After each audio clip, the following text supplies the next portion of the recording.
right. As we join back in on the live coverage, you saw once again Parsons trying to make that look around the outside of Calvo, going down into turn one. Digital chicane holding off Screeching Moose Motorsports, but now they've got a third competitor bringing into all of this. That is Fusion Sim Sports in the form of Murphy Nichols bringing his way into this battle. And look at the run there for the Ferrari coming out of the bus stop. It looks like Murphy Nichols could have a little bit of a move here. Typically his third time's the charm, but that time for the driver of the 5, Parsons, it was the exact opposite. It completely brought that Fusion Sim Sport 296 of Nichols back into this battle, and he is right over the back bumper. But now for the 4th time, Parsons looks to the outside of the digital chicane 80, trying to get this move done. Every time it seems like he's a little bit better on the brakes. This time way deep on the brakes on the outside. You see that back end stepping out. He's overstepped it just a little bit getting into the corner. He's actually going to lose a position there. Parsons, unfortunate for the 4th time, unable to get the move done, and actually goes back in position.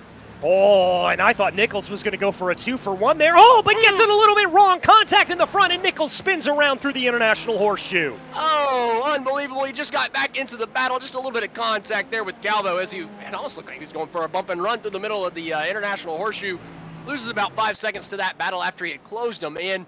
Tough break, but I don't think any damage. It won't be too bad. We're getting a replay here after Parsons goes wide in turn 1. That Fusion machine getting down into turn 3. Tries to make it happen on the inside. Looks like he's got a pretty good line there through the center of the corner, but just a little bit of a tap, and that is all it takes to send that Fusion machine around. Unfortunate there for the Fusion GTD, but hey, only a 5-second, 6-second penalty. Probably no damage on that left front tire. I'd probably take that. Yeah, I mean, that's just going to be a little bit of a bruised ego there for Murphy Nichols. Looks like the 911 is going to be down in pit lane here at this point. That is going to be Brock Crouch coming on in for RPM Racing. They're up on the jacks right now. Don't think a driver change has taken place there, but that is going to finally break up the Porsche train up at the front of GT Pro. As the number 55 machine raced at competition, Stefan Jakobsen is going to be able to pull that Audi up into 4th place. Yeah, that's our top running Audi in the GT Pro field. There, Jacobsen in the 55, 21 seconds off the race lead. And that GT Pro field seems to be our closest battle here at the moment. A lot of cars within, or I say a lot, still 3 cars within 10 seconds of the race lead. Could see that gap come down at any time. Also, Jacobsen only 20 seconds off. Really not too far off either. I feel like the Porsches have just been really good at the nighttime. Who knows, maybe that 55 Audi could kind of come alive here once the daytime rolls back around. Yeah, it certainly could. And I mean, remember what we talked about a little bit earlier with the Porsche and that rear wheels kind of squatting on the car because of that rear engine design. That's going to help those rear tires get up to speed a little bit earlier, and it's going to help them warm up.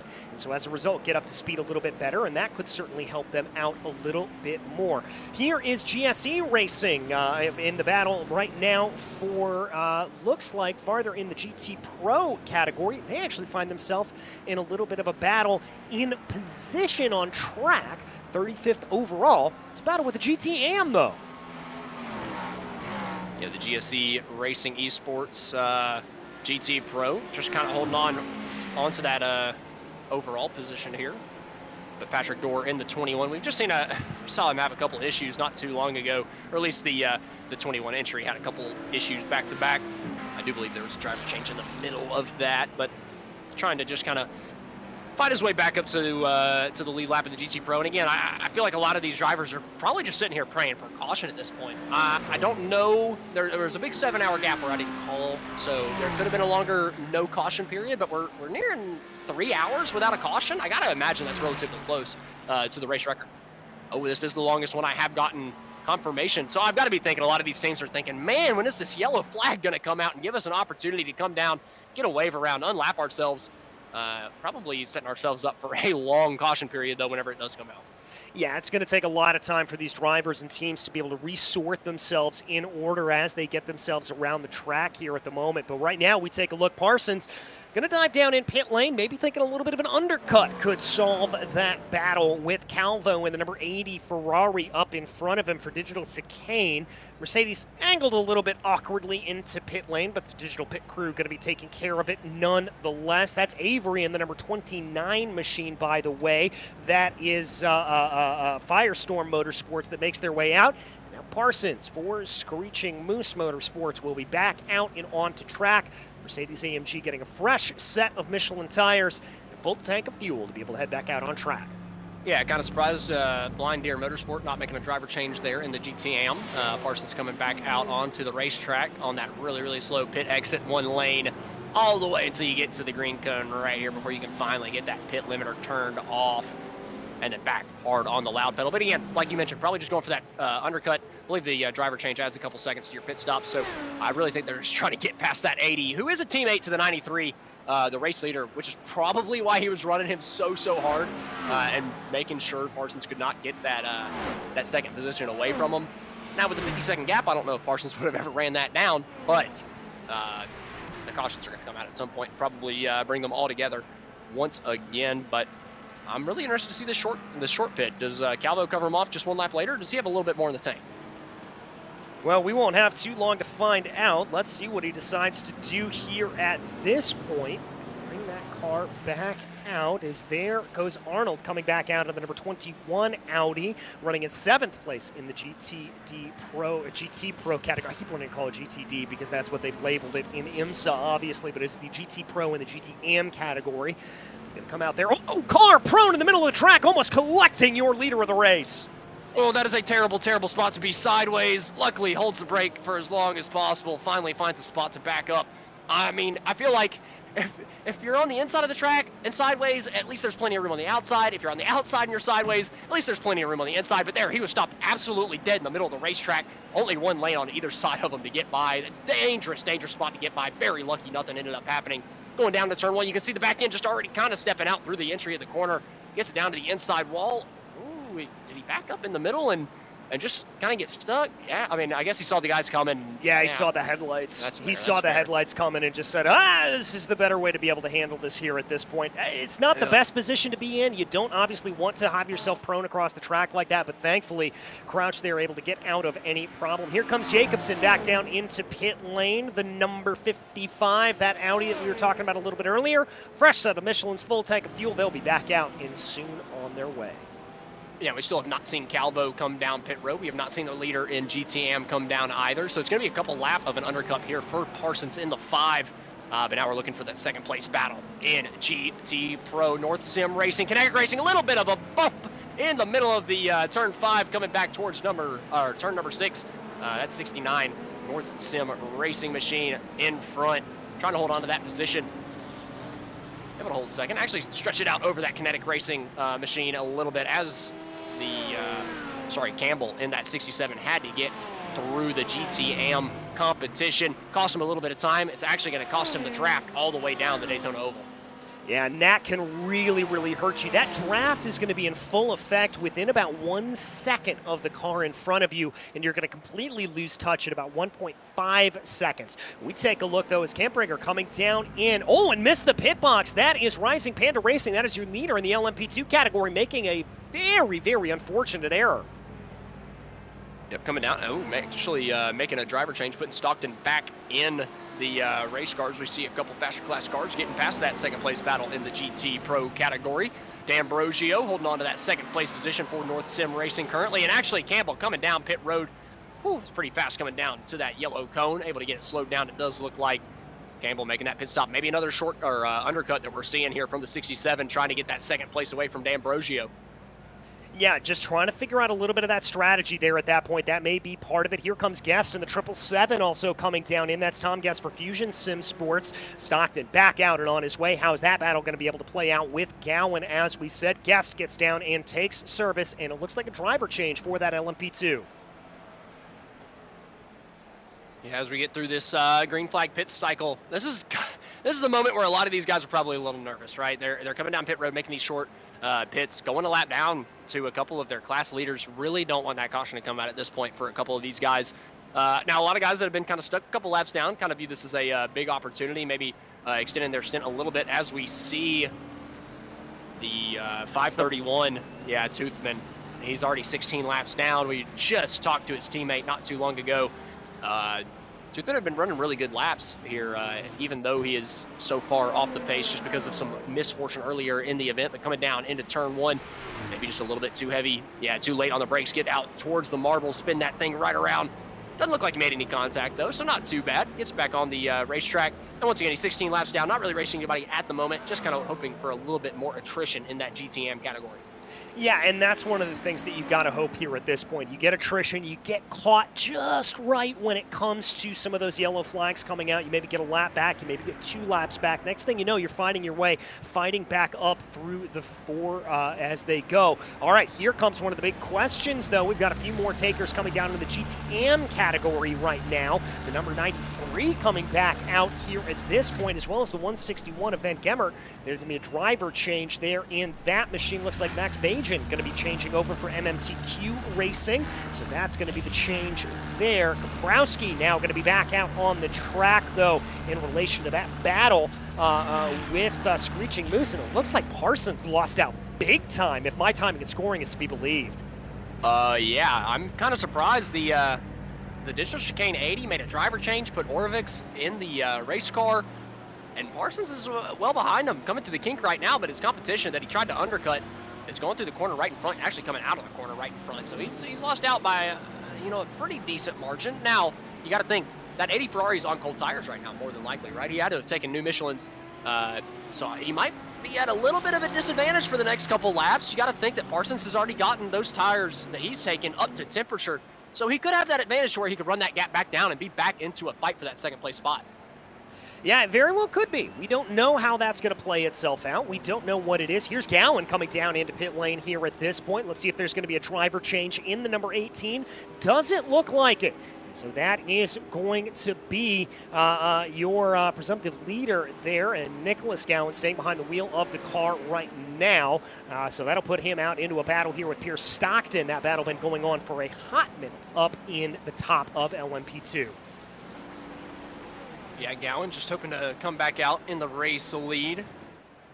Pretty sure they're going to get it done. Stockton had to make that driver change. Gowan going to be coming back out on the racetrack pretty soon as we see the 296 of Nichols, maybe doing a little bit of tire warming.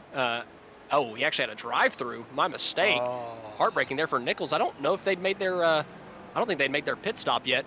So I do think they're going to have to come back down here relatively soon to take the 4 tires and fuel. But we do see Orovix and Parsons passing them up right now. Actually, Parsons might not be able to make the move before they get down into the horseshoe. That's going to cost Parsons even more time. Oh, it's just going to be losing out time and time again here. And now as they've got some prototypes making their way on by him, slicing and dicing here at this point. He's just trying to be able to hold on to whatever he can here at this point as they run on through. Remember, that was a drive-through. That was not a pit stop there for Murphy. There is that Screeching Moose Motorsports machine trying to close in behind as one of the Cadillacs moves their way up and on by. Man, I got to feel for Parsons. I just feel like he had a little bit more pace than the 80 on the last stint. Here now with Orovix back in the race car for the 80. You would think maybe with the older or with the newer tires for Orovix, where he's got to get him up to temperature, maybe, just maybe, Parsons could run him back down as a second place driver in GTM, kind of completing the pit stop cycle here. But just heartbreaking for Parsons. I feel like he has enough speed to be running second place at this point and putting his teammates in a really good position here for the last 11 hours of this event, but it just seems that he can't get anything to really go his way at this point. Yeah, I just can't get on by that car, and sometimes that's just the little bit of a battle you have to fight, that you're always going to be around that one car that you just can't seem to get on by. Toothman, by the way, who we saw having that incident a little bit earlier, going to bring the car down into pit lane there at that point. That'll be a driver change, and our friend Bjork Claessen's going to get behind the wheel of that yellow Ferrari here for the next stint. Yeah, and it's time for Bjorn to kind of put his money where his mouth is. He said Toothman was the slowest of their team, just outwardly said it, and then completely roasted one of our co-commentators for having a bad microphone. So hopefully Bjorn can go out there and run some really, really good laps, or else we're gonna have a reason to make fun of him. You know, he kind of gave us some fire to play with, so hopefully he can go out there and put down some heaters, or else we might be talking some big game here in a couple minutes.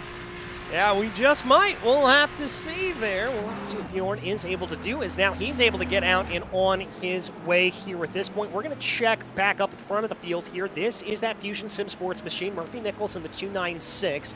Screeching Moose of Parsons behind him. Taylor Parsons, the Canadian, trying to close in on the Maryland native. But they've got a couple of LMP2s coming up behind them. We're going to have to see how they're able to deal with that here in the opening couple of salvos. Parsons going to find himself only 9/10 of a second back from Nichols, so he will get a little bit of help in the draft there as they go. We'll have to see what he's able to do, though. Yeah, still too far back to where he's not going to be able to make any kind of move going into the bus stop, and now he's got two, GTPs coming through on the inside. Both of them actually going to be able to clear both of them before they get down there. Another faster car coming through right before the bus stop, going to cost Parsons even more time on the entry. Maybe compromise the middle of the racetrack or the bus stop just a little bit for him. Actually does a relatively decent job coming down there, but now finally our race leader in the GTM class, Kaprowski, coming down. He had stayed out so long, allowed that lead to build up as everybody else had to come down pit road. Interesting to see that he was able to build such a big gap and be able to save enough fuel to stay out multiple laps later than all the other drivers, as his teammate in the 80 was over a lap behind him at that point. Yeah, really impressive stuff there for him to be able to do that. There is the tire service done. It looks like Chris Scar is going to get in the car for Digital Chicane, so that will be them back out and on their way here at this point. This is Orovich right now in the number 80 Digital Chicane team. This is the sister team of the leading pack. It really has been the story for this entire race. It has been the Digital Chicane Ferraris leading the way in that GTM competition. Yeah, finally that the driver change here for the 93. Scar getting back behind the wheel here, taking over from Kaprowski. Maybe Kaprowski will come up and talk to us a little bit. I'm really interested in just kind of see, what's going through his head at this point, given that they've had such a, I know I've already talked to him once today, but just that they've had such an eventful day and finding so much pace here in the end, I say late going, but I mean, goodness gracious, we're only just over halfway. So the middle portion of the race here at night, the Scar coming back on the racetrack, gonna have to warm up those tires. Hopefully doesn't make too big of a mistake, but man, they have just built an absolute heck of a gap over the rest of the field here in the DTM class. Yeah, 2 minutes here at this point. I mean, that is near unassailable.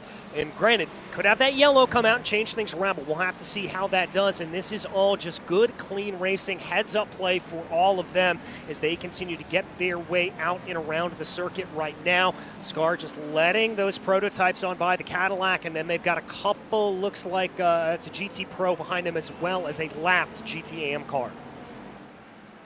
I do feel like that gap is a little bit... Yeah, it's coming down now. Yeah, it was a little exaggerated because they had come out of pit road, so it was a little wrong. I knew it was ridiculous, but I knew it wasn't 2 minutes ridiculous. I mean, goodness gracious. But it is starting to come down. We're starting to see maybe the real number. It's still coming down so fast that I don't know where the real number is going to be. But I think before all the pit stops, they were about 25, 30 seconds ahead. But we're looking at the third place GT Pro driver having a little bit of an issue here. Narcisco in 992. It's turn 6, getting back onto the oval. Yeah, catches a little bit of grass there down on the inside and the rear end of that Porsche. Remember what I talked about earlier in this broadcast, the slow, lazy spins that you see from that Porsche. If you get the rear end of that car unsettled, it does not want to settle back easily at all, and that's exactly what we saw there. That rear end just wanting to break away. Is now a pair of Cadillacs going to work their way on by, including Schroeder, your leader at the front of the field. Looks like there, a couple of cars coming on by. Now it's going to be Sousa, the number 88 machine, coming down into pit lane. It's the DS Racing Esports team. That's a team that's been a little bit unlucky. Oh, speaking of unlucky, Torrance down off into the inside into turn 1. Yeah, going to get a look at Torrance here going down into turn 1. Probably just a little bit too late on the brakes. If I had to bet, just get that back end sticking around. Yeah, as soon as he turns in, just the back end loses traction and rips that thing around. Got to point out Narcisco in the 992. Coming back onto the oval there in turn 6. I felt like it was really late in the corner for that to happen, but I do remember earlier, I think as soon as I got off the broadcast, so I think it was you, DJ, and Nolan that were still in here broadcasting the race. I believe it was the 50 Bravo Snow Shatten GTP entry that spun about at that same portion, but he actually ripped that thing to the right and spun out in the middle of the track and then got absolutely clobbered. So I want to point out the 992 did a great job spinning off the inside of the racetrack, just costing himself some time because, again, we're going to get a freaking full course yellow at some point, and he's going to be able to bring it back to the rest of the field. But if you kill the front end of that thing, there's really no hope for you. Yeah, really no hope at all. Well, we've had a change up at the lead of GTP, but that is just because of pit stops, because Schroeder, they're coming down into pit lane out of your GTP leaders there. Jeff Schroeder going to come out for Intense Sim Racing in about 4th place here at this point. Make that, yeah, 4th place. I was right. So there he is going to come in and out here at the moment. He'll bring his way back out and on to Stefania. Going to be up in the lead there as we take a look back at a nice little battle. Here comes Murphy Nichols working his way up forward. The battle is on for these positions. Yeah, Nichols trying to hold on, or sorry, trying to attack the digital chicane at number 80. Kind of surprised that he's actually pulled away from Parsons here, given that Parsons seemed to be so quick and was able to fight for that 2nd place position before the pit stop, but actually struggling a little bit, Parsons is, and Nichols is actually coming on pretty strong, only 0.4 of a second behind Orvix coming down into the bus stop. And we had seen Nichols make a little bit of an error whenever he was trying to pass the previous driver of the 80 on the last stint, making a little bit of contact, spinning that thing around, but he's recovered, gotten it back up to that P3 position, and still trying to fight for P2 against, sorry, excuse me, I just keep forgetting Digital Chicane. I don't understand why I forget. There are 2 of them, and they are running 1 and 2 in the GTM class. But Digital Chicane has given me a nightmare. Sometimes that just happens. I can't tell you for the life of me how many times in real life competition I have just forgotten somebody's name, forgotten somebody's way out there and all of that. But Digital Chicane doing a good job here at this point and doing a great job to be able to keep their way up at the front of the field. But right now, Orovich trying to have a little bit of competition. Here comes some more takers down into pit lane. Looks like Grizzly Motorsports going to be in, and also the number 6 there of Torque Freak Racing going to be coming on in as well. Yeah, this is finally separating that battle that had been for 10th in the GTP class. Finally, one of them comes down pit road, so they're not just hooked up together.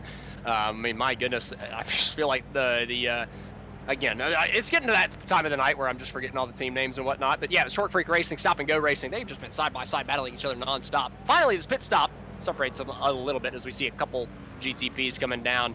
The one of Schmidt making his pit stop as well. Got to think this is going to kick off a lot of pit stops in the GTP.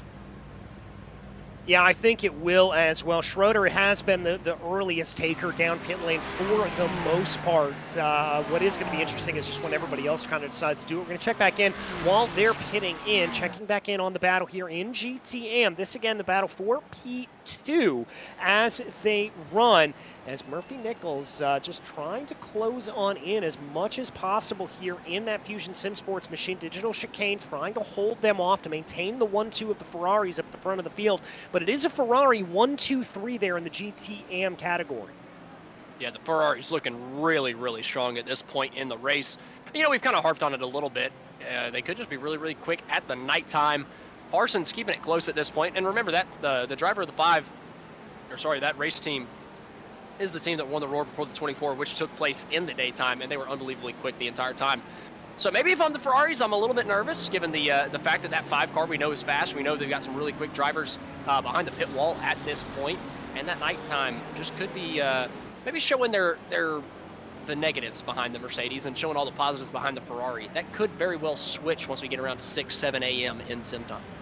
Yeah, it could. This track is going to heat up, and that's one of the great things about the iRacing service is that it's going to heat up. It's going to change. This track is dynamic. It is not the same by any stretch of the imagination. It is going to continue to be different, and you've got to react as a driver to those changes throughout the entire session. Digital Chicane still holding on to that 2nd place position in that number 80 Ferrari over the 296 Ferrari Fusion Sim Sport. Again, it's still close, though. I'm really impressed with Nichols. I thought that after that spin, he would have a hard time kind of recovering and getting back into a rhythm, but he's done a really good job here so far, just keeping himself in the fight. DJ, I do believe that we've got somebody waiting for us. Would you like to take this interview since I completely interrogated Classens there last time? Yeah, we will indeed. We have got Paolo Calvo here from the Digital Chicane team ready to join us here. And Paolo, we've been talking a lot about your team, both of your cars running up at the front of the field. You've got to be feeling pretty good here at this point. Yeah, no, definitely. It's been a pretty mega effort from all the guys. Matt and Quinn have been next level. Ryan and all those guys in the number 93 have also been super good. But yeah, it's going really well. We got a strong car, obviously, and hoping to keep it going.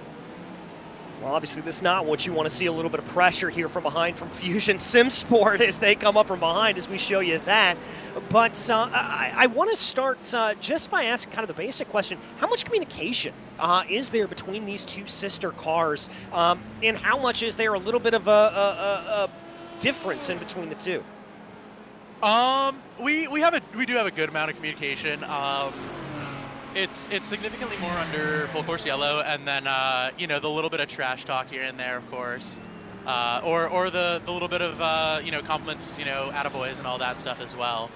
But yeah, no, we're definitely trying to work together. We had some points while Quinn and Ryan were in the car where we were kind of just trading back and forth, trying to give each other drafts, save some fuel, and keep the mileage positive. Well, certainly those things have got to help you out here at this point. And, I mean, what's been the key here at this point to your continued success through the first half of this race? Gosh, I would say probably the setup. Ryan made us a real fast setup. So we do have a bad fast Ferrari here, and but I also got to give huge credit to Quinn and Matt. Those guys have been huge so far. But yeah, no, the setup being nice and balanced was huge in that little battle there, coming to the 12-hour mark, trying to get some points in the Endurance Cup. Well, you certainly were able to do that. Now, I'm going to put you on the spot here a little bit. We've kind of been postulating here that these Ferraris look particularly good at night. Is that the case, or are you guys just finding your groove? I think we're just hitting our stride. We made a couple of little mistakes in the first couple hours, but yeah, no, our cars are pretty strong, so we're excited to keep it going. Well, excited to keep it going, and here, Austin, when are we going to see you back? Austin, sorry, Paolo. It's getting later. Say, buddy, I ain't getting behind the wheel of one of these things. You're out of your mind. Well, Paolo, when are you going to be back behind the wheel of the car? When can we see you tooling around here? You'll see me in a few hours here, but we'll see. All right, we'll see indeed. Paolo, best of luck to you and the rest of the Digital Chicane team. It's been great seeing you guys run up here at the front of GTM. Yeah, thanks, guys. Have a great night, and love the stream. So thank you very much. Well, thank you for joining us up here in the booth. That was Paolo Calvo of the number 80 Digital Chicane team, and maybe bringing a little bit of luck to his team there, Austin, as we did see them be able to hold off some pretty consistent rebuffs there from Murphy Nichols in that Fusion SimSports Ferrari behind them. Should we go ahead and pull down? We got another one in the broadcast waiting room, and it's his direct competitor that they are racing for that second place position. Should we pull down Mark Stevenson now and interview him, as we've still got both of who we just interviewed and him? Okay, we got Mark Stevenson coming in. Mark Stevenson from Fusion SimSport. We see you in a tight battle here for the second place position at GTM right now. Do I have a copy? Yeah, I'm here. How you doing, guys? We're doing great up in the booth. Y'all are giving us an absolute show, especially right now as we're looking side by side. Gonna have to pause the interview for just a moment, even though we just started, because Nichols is on the outside of Orvix, coming down to the start-finish line. Gonna be side by side down into turn number 1. Can he get the move done in that Fusion SimSport machine? I mean, Mark, heck, you can be up here calling with us too. How are you feeling with Nichols putting the pressure here on that Digital Chicane performance machine here? Is there side by side to the S's? My eyes are wide open right now watching this, to be honest.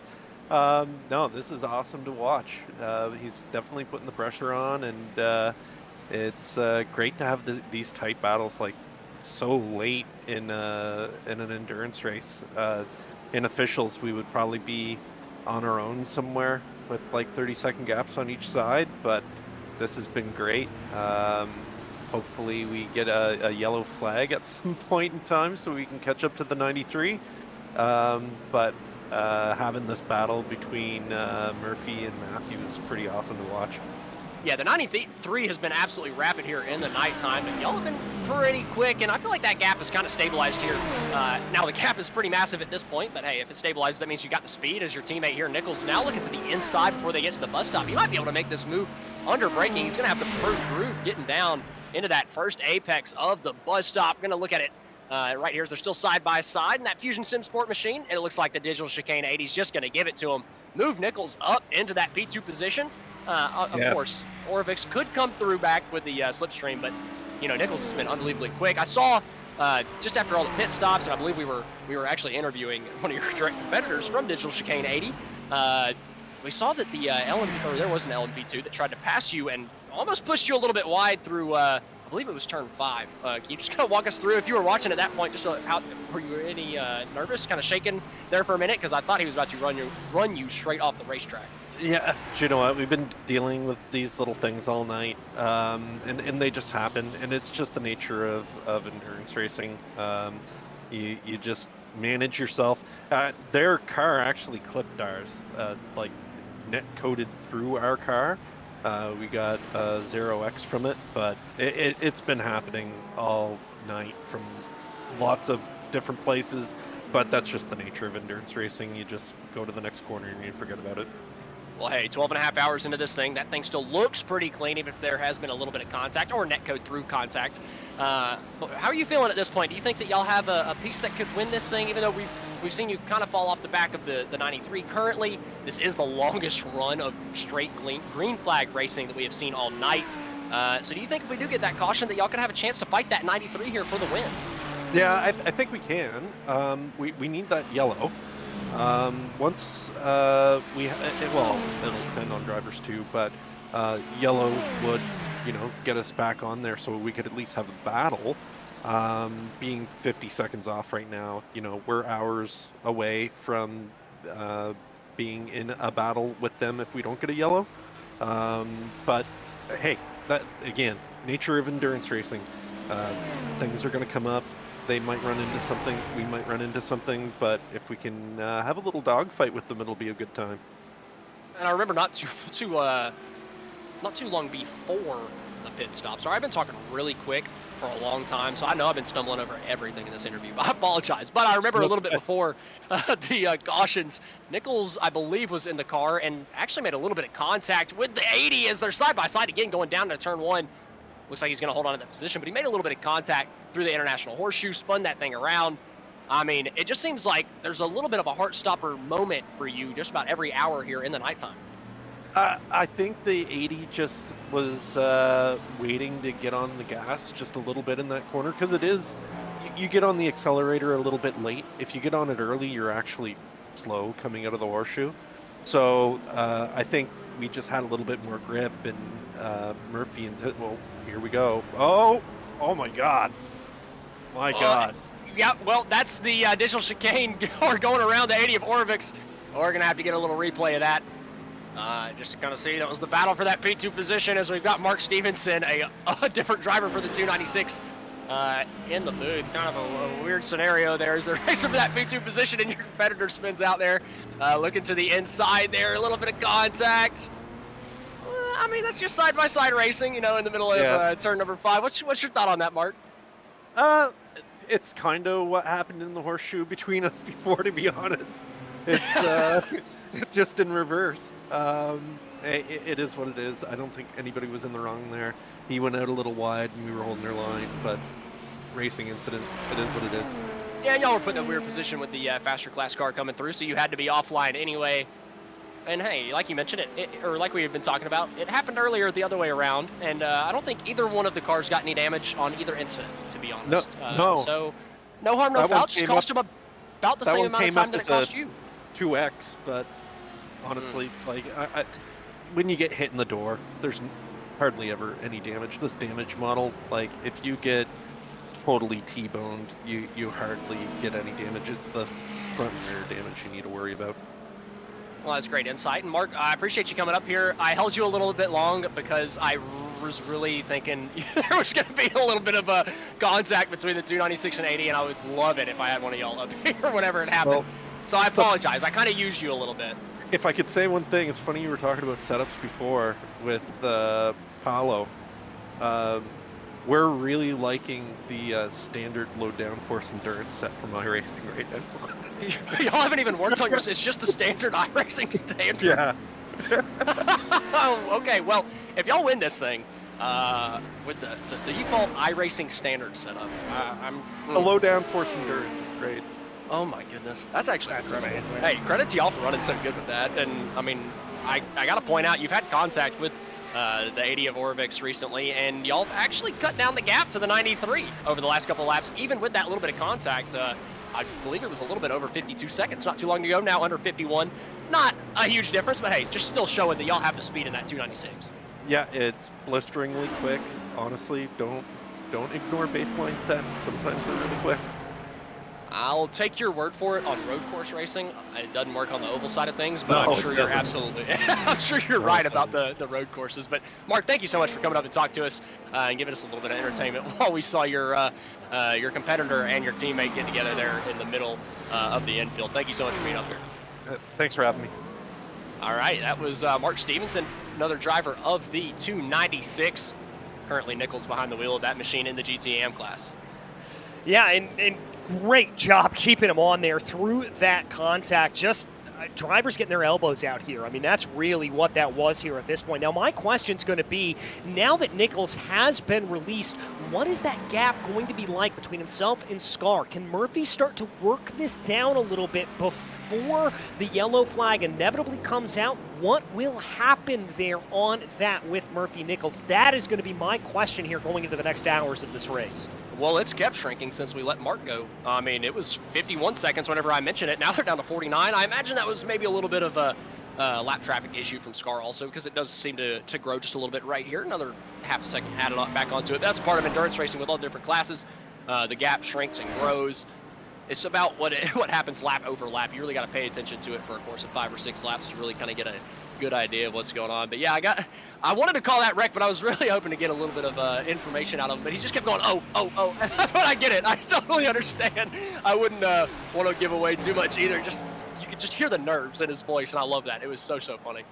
It's one of the great things that we get to do here in the digital world, being able to talk to those drivers. Speaking of close contacts, that's your leader overall in second place in GTM, getting a little bit close for contact coming around through the corner. Yeah, it was a little bit tight. Almost wish Mark was still in the booth for that one, because he probably would have had a little bit of a butt poker moment there. But looking at a replay going down into turn 1 for an LMP2. Yeah, this... I'm sorry, I'm sure it's just going to be another loop around. Yep, getting too late on the brakes. Yeah, a little bit too late on the brakes, and if you actually look at the entry there for that car, I think what happened is they actually drove it out into the marbles there a little bit more, and that's exactly what pushed them over and out and onto the side. Watch this as they come down here into the corner. They took this corner a little bit too wide, came down in and on, yeah, got out onto that white line, and that's really where you started to see that car start to lose it. And to be fair, I feel like lap 1, lap 10, lap 100, that's probably all right. But our leader is on lap 433, and the marbles are building on the outside of turn number 1 there, and it's just a whole lot harder to hold on to it way out there, as we have another incident out in the marbles in turn 1 from another LMP2. Just not surprising. At this point of the race, there's so many marbles out there. You stick the right side tires out there, and it's just coming around on you. Yeah, you've got to stick to the racing line, and it really puts the impetus here on a lot of these passing cars, whether you're trying to make a move within class or whether you're trying to get around another driver that is in a slower class. It just becomes increasingly more difficult, and I think more and more you're going to see more and more drivers trying to make the overtakes like we're seeing here up on the high banks, because those marbles are getting basically self-cleaned and pushed up out of the way. Yeah, they're kind of getting pushed to the outside of the racetrack. But still, I mean, it just kind of, it makes that turn 1 more of a one-groove kind of racetrack. And I feel like turn 1 has been a big passing opportunity for the entire race. And it's just kind of going away with all those marbles on the outside. Now, don't get me wrong, they're on the outside of just about every corner at this point and narrowing the groove up just a little bit. But even through the International Horseshoe, I feel like there's still 2 lanes there. Through the kink, there's never 2 lanes. But through turn 5, I feel like there's still 2 lanes there as well. But turn 1's just kind of narrowing up a lot more. Probably turn 1 and turn 6 are probably the 2 most difficult ones to get through too wide at this point. Yeah, very, very much so. I mean, turn 6 is always difficult to be able to try to get too wide through there. You're also going to run into a little bit of problem if you go too far off into the side when you're coming around some of the horseshoes as well. You can run into problems there. And let's not forget about the bus stop. I mean, this is a track that is just begging for danger the entire way through, but 2 drivers who aren't worried about the danger, they're worried about the battle. That's Torque Freak Racing and Team Hardcore right now. Henderson and Lerman trying to fight it out in a big gaggle coming down into Le Mans. Yeah, you don't want to be too wide getting into the bus stop. for the entirety of the race. Whether there's marbles or not, you don't want to be too wide. You want to get that thing single filed out right there. Torque Freak Racing going to be able to take that or keep that 10th place position over Team Hardcore Le Mans in the 830, just trying to get up there. Just kind of give a challenge for that 10th place position is Torrance, who had spun out coming down into turn 1 just a couple laps ago, now down into pit lane. Also the 66 from the LMP2 group is coming down pit road. Yeah, so some more of those prototypes coming in. This is going to start kicking things off here. That another pit stop cycle that we're going to get under green flag conditions. A lot of these drivers waiting, praying for that yellow flag to come out. But we're going to have to see what exactly happens here with all of that as they run down through the corner right now, trying to see if they're able to get anything. As Torque Freak Racing going to have another big gaggle of now GT cars in front of them that's going to slow down the car in front. This could be a little bit of a problem as they try to get things sorted out.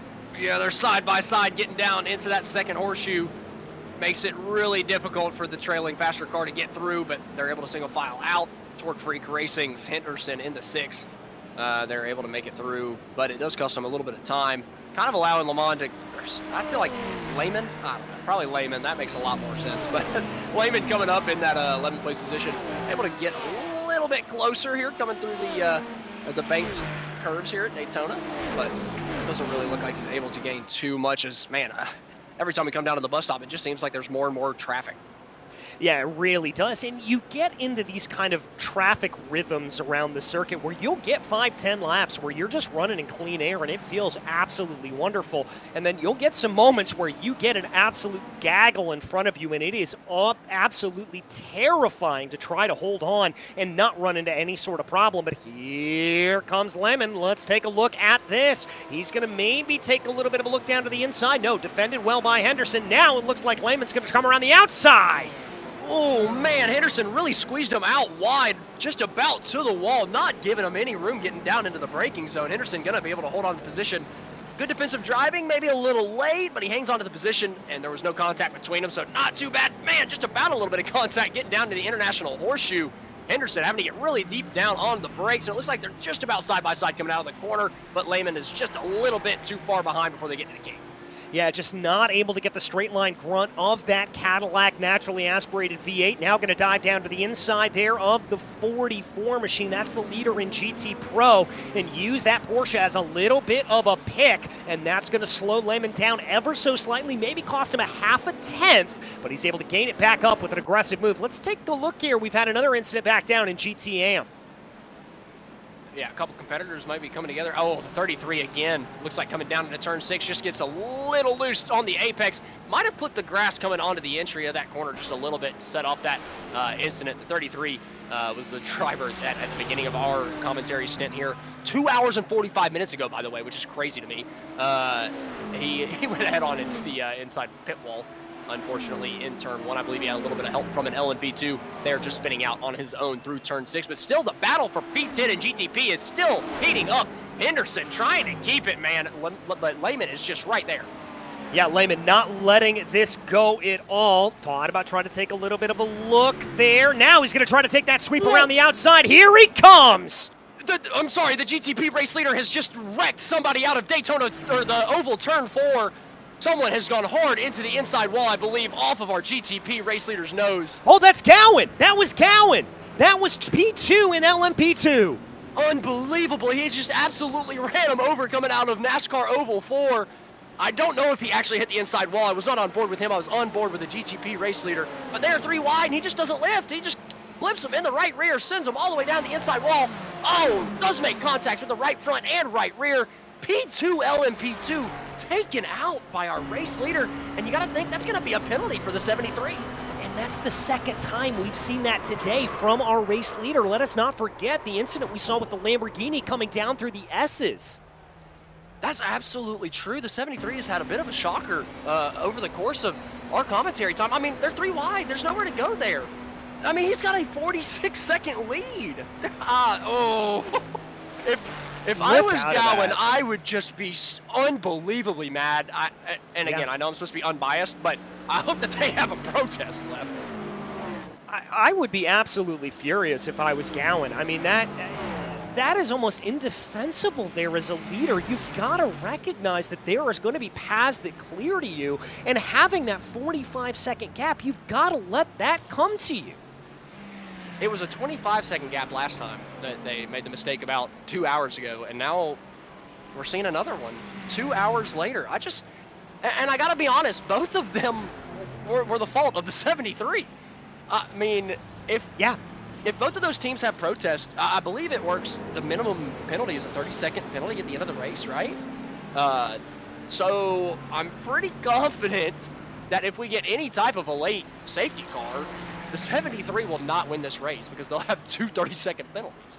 Yeah, they very well could. I mean, if they get 2 30-second penalties at this point, they've got to be thinking about that coming up. And if I'm them, I am pushing to try to get that gap between myself and the number 51, that Cadillac, over a second to try to prevent and get that. And that doesn't take into account any of those penalties. And it doesn't take into account a late race yellow, as you mentioned earlier.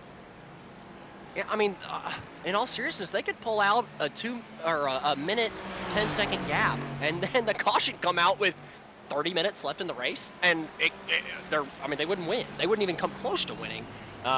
So I feel like that's really just poor mistake to make with 11 hours remaining. I mean, they have shown that they are far and away the best, I would say, the fastest GTP class car in the middle section of this race, but just mistakes, or a couple mistakes within the course of a couple hours, I feel like might cost them the win here.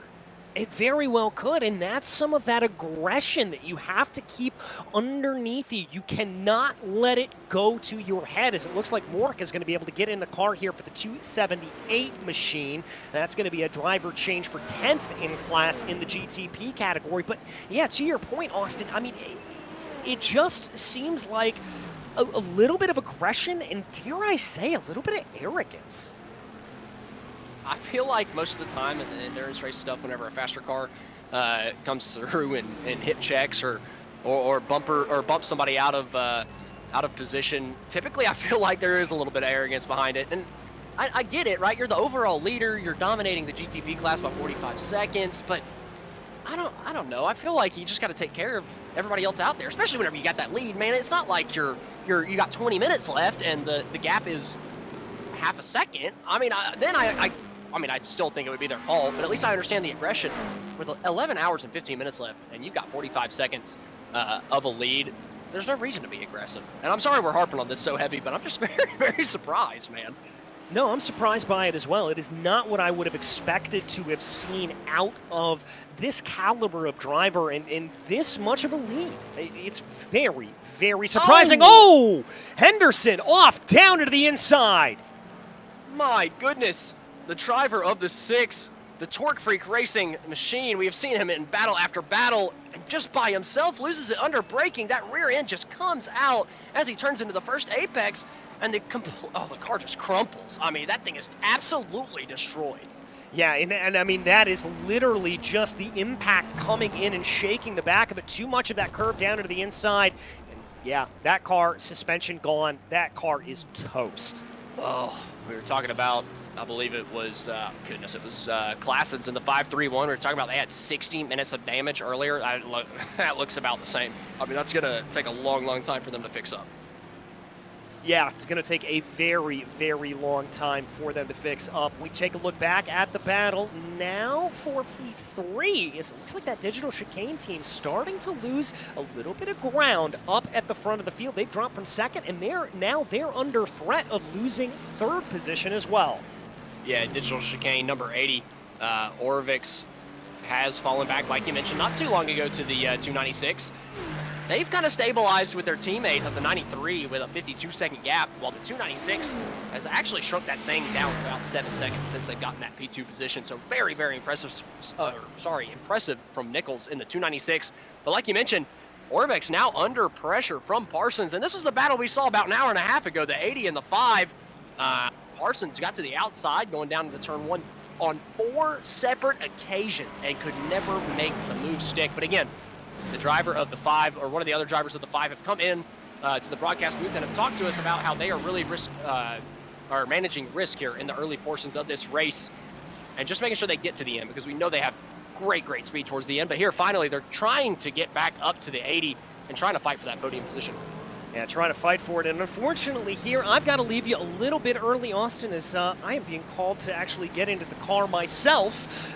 So I'm going to leave you just about 5 minutes early. But as you saw flash across the screen, we've got a new commentary team coming up here in about 5 minutes or so. But Austin, been an absolute pleasure working with you. And I can't wait to see the end of this race tomorrow morning. Absolutely, DJ. Can't wait to see you in the last 3 hours of this thing and get to see who brings home the checkered flag in each of the categories. Thank you so much for coming along with us here tonight, and I'll see you in 8 hours or so. I'll see you then, my friend. Well, you'll still have me to keep you company for a little while, Austin, while DJ hops into the car. It's not quite curfew time for me just yet. I got a couple hours yet before that point hits. Jay Van Mepellen, though, going to be coming down to pit road for GT Pro as we await for the arrival of Scott Rankin and Peter Baxter. They might be cutting it a bit close to the buzzer. I know they are both in the midst of running their own Daytona 24s at the same time, and Scott, like DJ, breaking in the middle of his drive stint to make it happen. Yeah, I got to give both those guys a big credit just to even make it happen, to kind of pull double duty. I mean, I hear about double duty in Kyle Larson this year, right, for the Coke 600 and Indy 500. That happens every now and again. Really big deal. To pull double duty doing 2 different Daytona 24s at the same time, one commentary, one driving, I got to say, that's a pretty difficult one, and it's mightily impressive. And if either of them win the race, that would be really, really cool. A good chunk of drivers so far have been coming on in. And by the way, this is by far the longest green flag stint we've had so far all race long. The last safety car period came out 9 hours and 13 minutes into this race. Well, we are over 12 hours deep now, so we are effectively almost 3 hours past the last time when that safety car was deployed. So it's looking like we're going to be in for a pretty, we're going to be in for the long haul tonight. Yeah, I'm kind of surprised. My first stint, we had a caution every hour, and my second stint, we have had 0 cautions. So very wide-ranging of emotions with it. But to be fair, the second stint has had just as much craziness as the first, even though most of the field has been spread out. I mean, I feel like we've just had action the entire event. Even whenever I wasn't broadcasting, the 7 hours in between, I was still probably watching about 3 hours of the event. And man, there's just stuff happening the entire time. Just absolutely loving what we're seeing from the VSCA Sports Car Championship here in there. I mean, I guess it's not a season opener because the roar before the 24, but that's a qualifying race, so I'm gonna say season opener. Yeah, I think that qualifies in this instance as we see the Gowan Racing Dallara PG17 come off the jacks. Chip Michaels looking like he's going to be hopping into the car for one of the first runs of his race all night long. Just over 11 hours remaining here in this one, and that will finally give the lead back to Rising Panda Racing. I agree. It's a tough break to see Gowan so far down. Now, they were running really strong, and I can guarantee you they're going to be looking to improve here in the latter portions of this race. Still a long way to go and lots of time to get that car back up into the running order. They're just lucky it didn't end up like that Lamborghini we saw in the Roar. To be honest, I'm shocked that they're still second in LMP2, right? They're only 19 seconds off the race lead. They got the right front and right rear hitting the inside wall, and yet they're not out of this, I gotta say. I mean, they're not completely dropped through the running order. They're only running second place, 20 seconds behind the leader. That could have been way worse. I mean, it really could have. Probably should have. I mean, goodness. No kidding. It coulda, woulda, shoulda, but it didn't, and that's what matters right now for Michaels. Now, there is still a bit of damage on the right front fender, so we'll have to keep an eye on that wheel cover, see if that's going to impact the performance at all. But for the time being, they're running strong, and they're not closing in on Kristen Chamberger at the moment for the race lead, but they're not losing time either. And I think so long as you're not losing time, you're doing all right. Yeah, I think that's a fair assessment here. And you got to think they can still fix that damage. They got plenty of time, and I'm sure we'll get that caution at some point where they can maybe spend a little bit of an extended period down on pit road to get that thing fixed. But Camperger right here in the 46, doing a really good job in the LMP2. Yeah, he's got a little bit of help with that accident that we were talking about from the 18, getting taken out by our GTP leader. But hey, they're doing a good job at the front of the LMP2 field, leading the way here in the 46.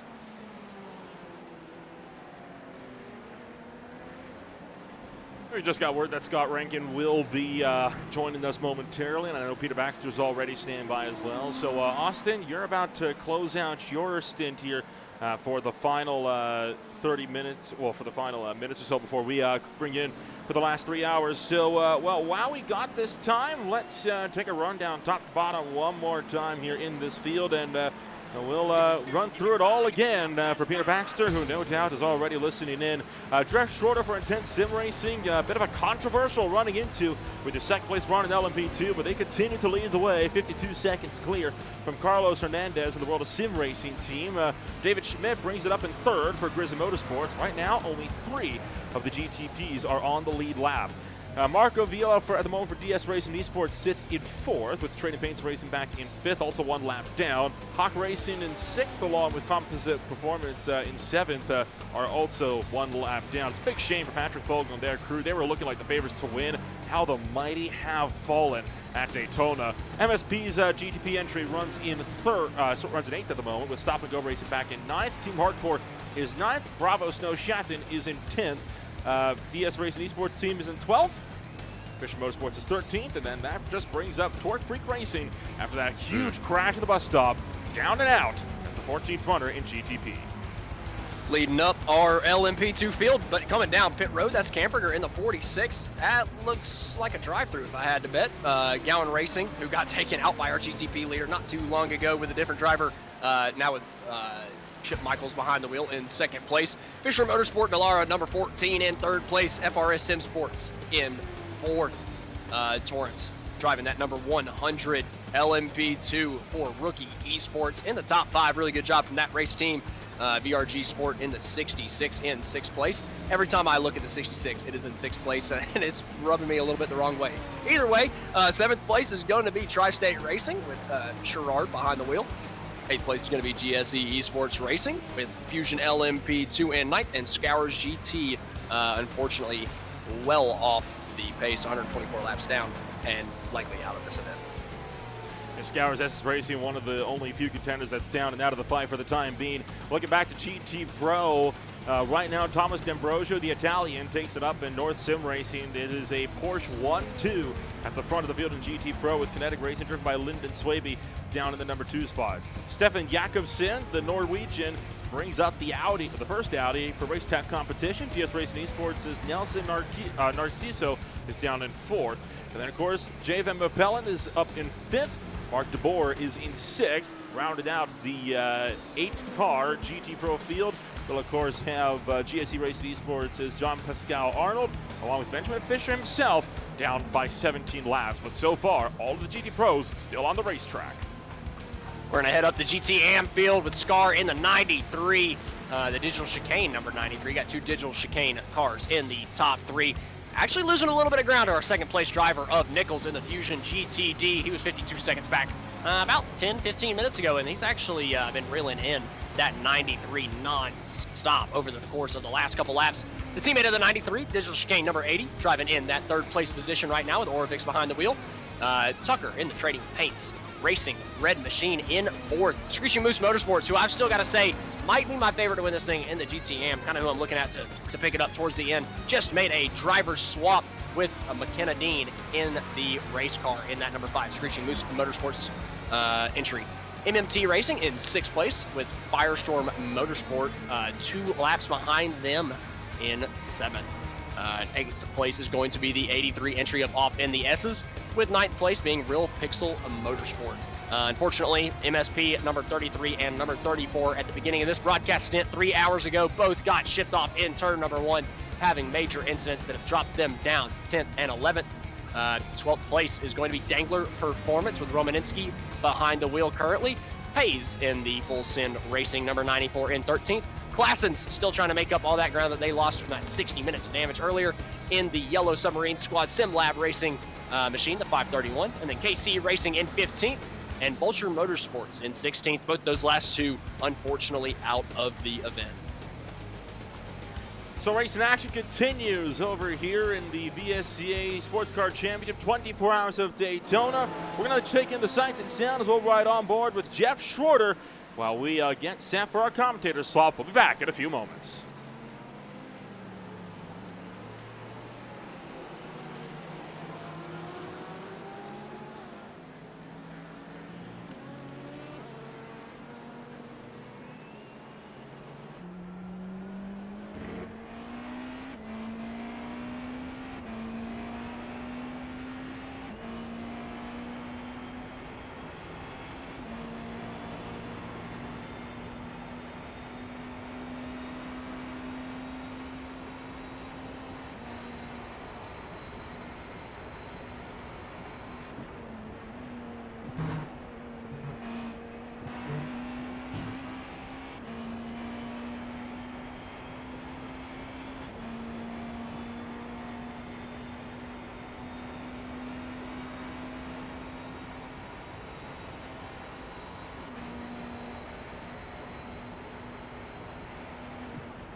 still underway from the 24 Hours of Daytona as Carlos Hernandez continuing up and around while we were riding on board. Spencer Torrance having this slide coming down in towards turn 6. It's been a place that hasn't seen too much action over the last little while, but well, it's getting some more action today as having to go evasive to avoid the Yellow Submarine squad. Ferrari and loops the back end, but no harm, no foul. Scott Rankin still dealing with some sort of tech issue in regards to his own iRacing 24, or something about a throttle problem at the moment for his team. So while Scotty's working with that, I'm going to stay in the booth for now, but we will be able to get up Peter Baxter up and into the fray. Now, Peter, you've been watching on and off the last 5 hours, and the racing, it may have tapered off, but it doesn't mean the strategy game has gone away at all. Hey, Nolan, what a fabulous race. I've got to tell you, I'm kind of invested in the Daytona this weekend. For me, it's a Daytona 38-hour ride. So I've had my 24-hour race with my team. I've come back in here to support the Virtual Sports Car Championship. Watch this race, get really involved, just have a good time. But I'll tell you what I've seen. What I've seen is the way the drivers are, they're super fast, right? The consistency and the closeness of everybody's fastest lap, like this is a really close-knit racing group, and it's really good to see. I've seen some of the same incidents we've seen in the official racing, right? We've seen LMPs and GTPs and GT3s all coming together at various awkward parts of the racetrack and having fun times. Oh, there we go. There's another one. A little bit late in the brakes, just missing the bus stop, touching the fence, and away we go.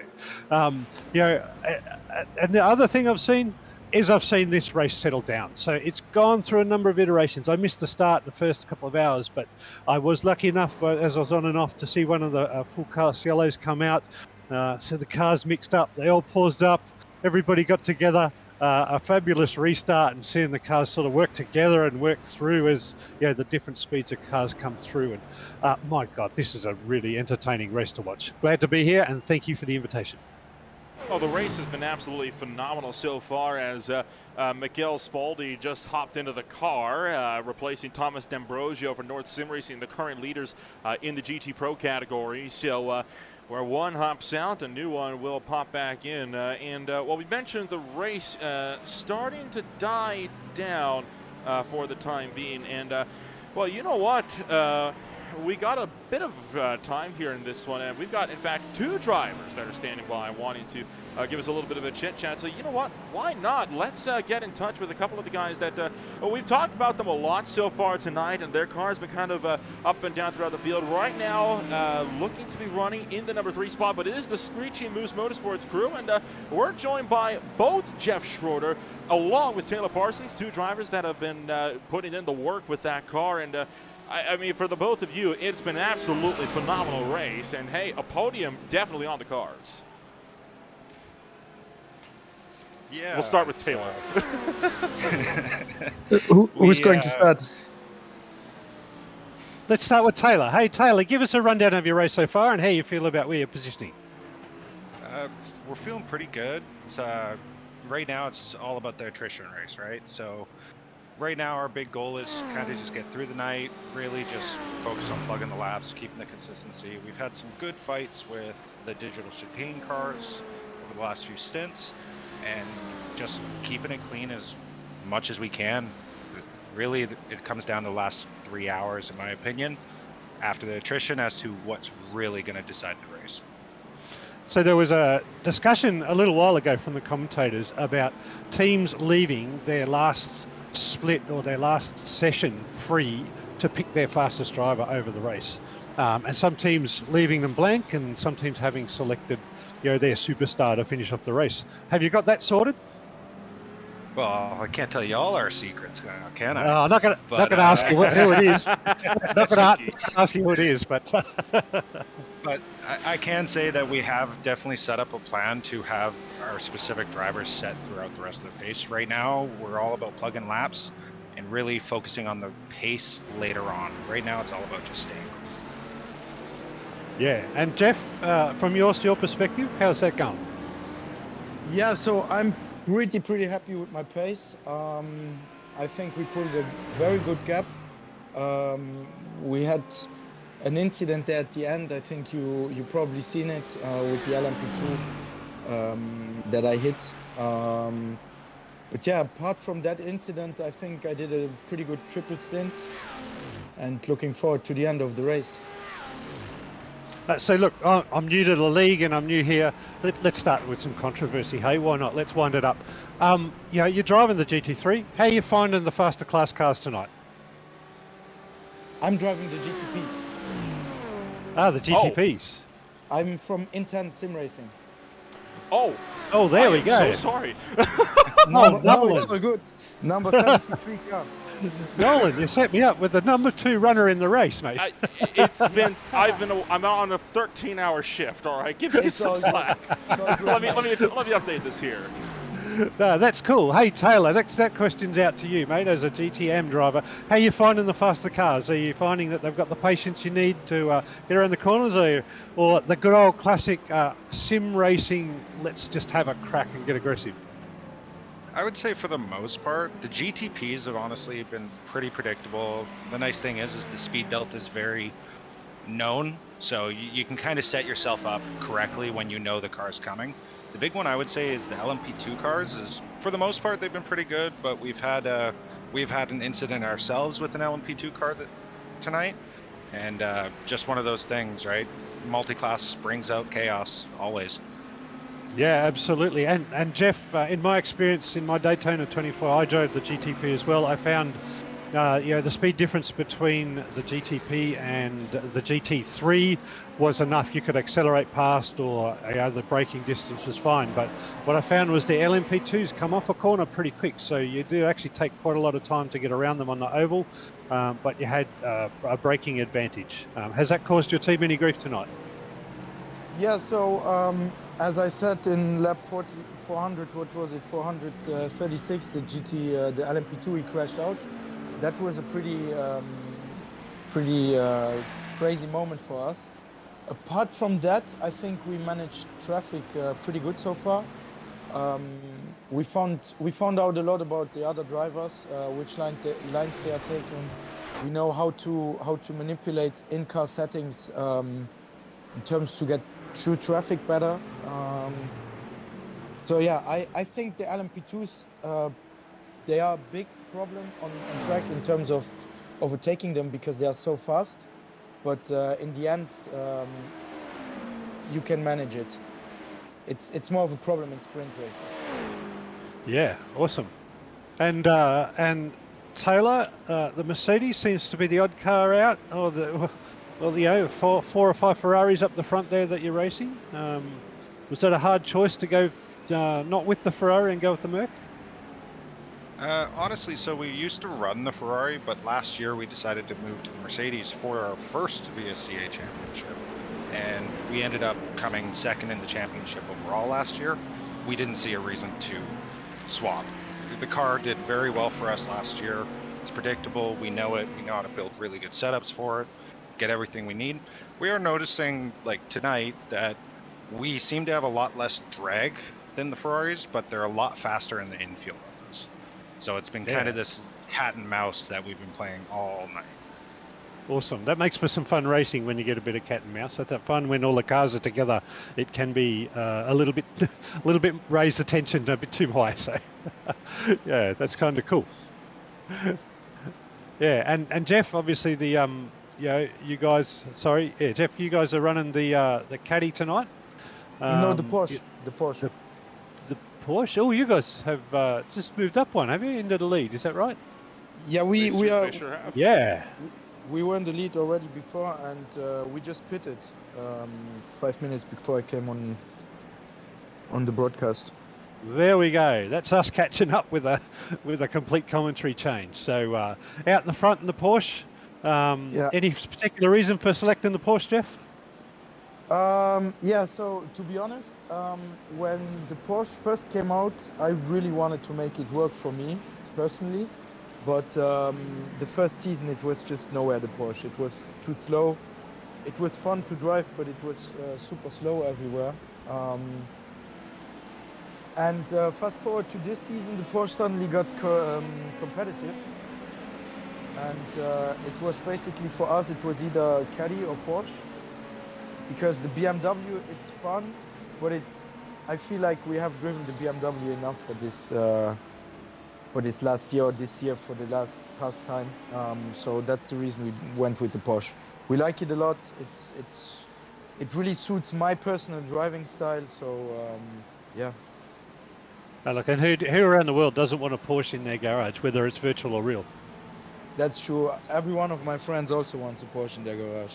Yeah. So absolutely fabulous. Hey, gents, you got any shout outs for us? sorry. We'll try and bring Scotty Rankin into this conversation. I think he's joined us now. Welcome, Scotty. Hey guys, yeah, like we were just saying, Pete just wanted to say if you guys got any sponsors or anyone that you want to shout out, we'll start with Jeff.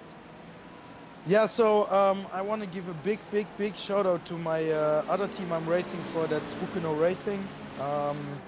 The guys are also competing in the Daytona 24 today. I have to check on them where they are at right now.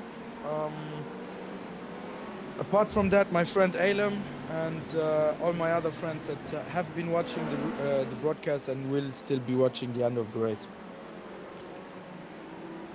Good on you, Jeff, mate. Love your work, and it's good to see you up the front and jump in.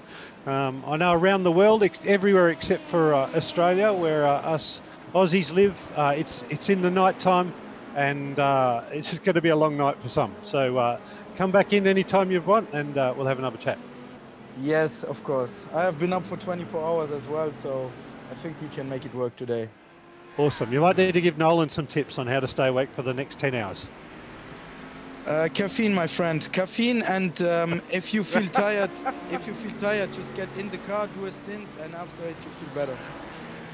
I don't think that's an option for me.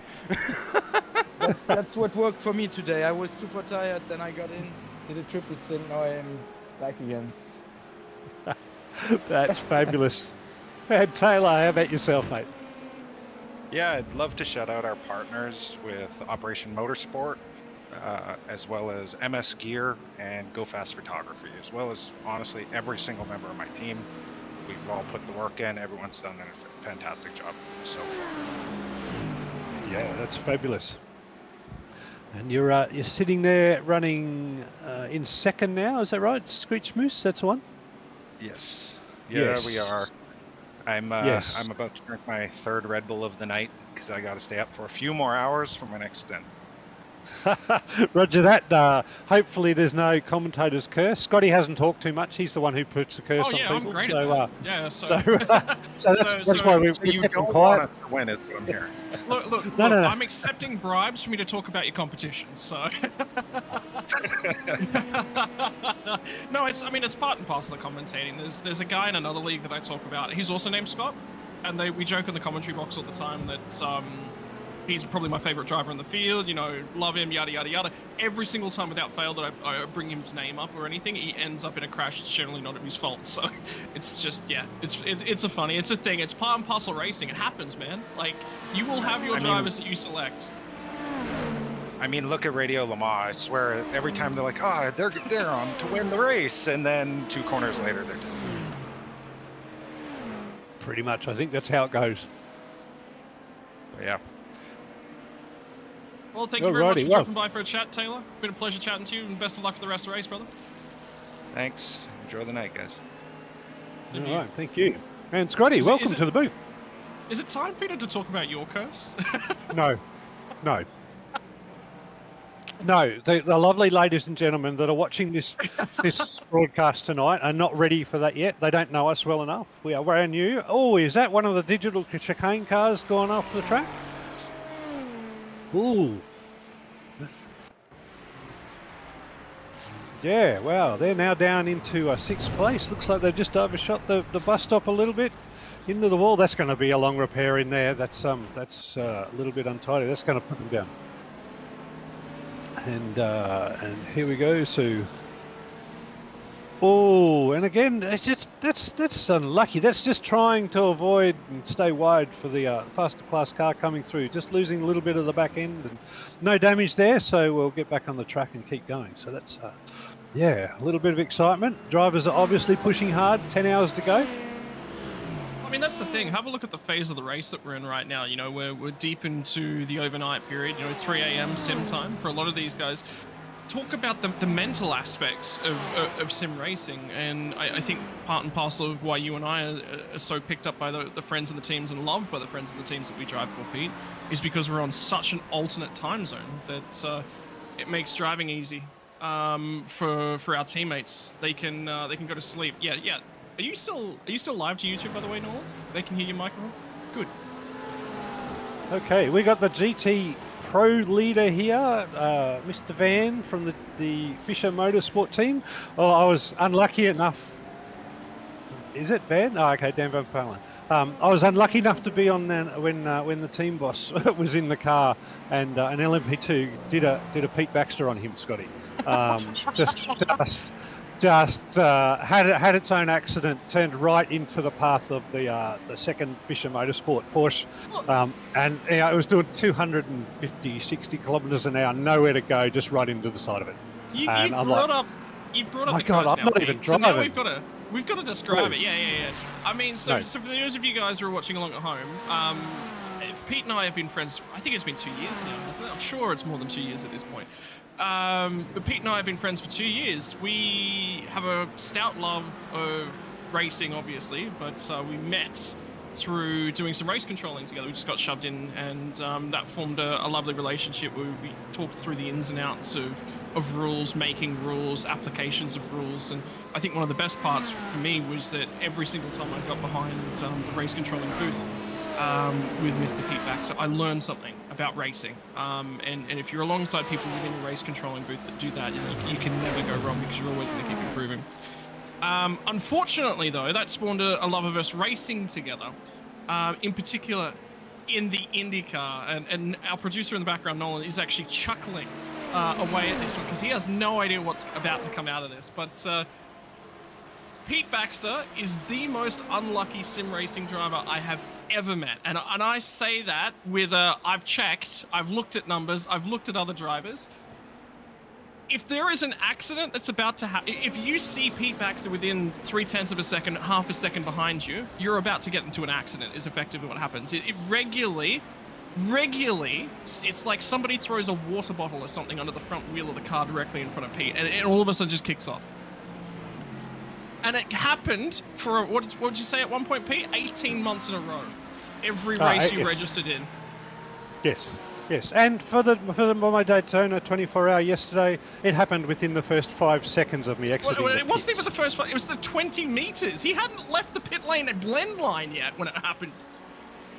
For his first ever lap on track as a part of the Daytona 24. So, and then it continued for the next half an hour, and I'm just sitting there with popcorn going, this is great watching, but man, I feel sorry for him. Hey, this is sim racing. This is not about me. This is guys on track. It's Scotty brought it up. It's 11:30 at night overseas in Washington DC. So we got a whole lot of guys out late at night. Tell us your stories, guys. Where are you on YouTube? What time is it? What are you doing to stay awake? What are you doing to keep into the race?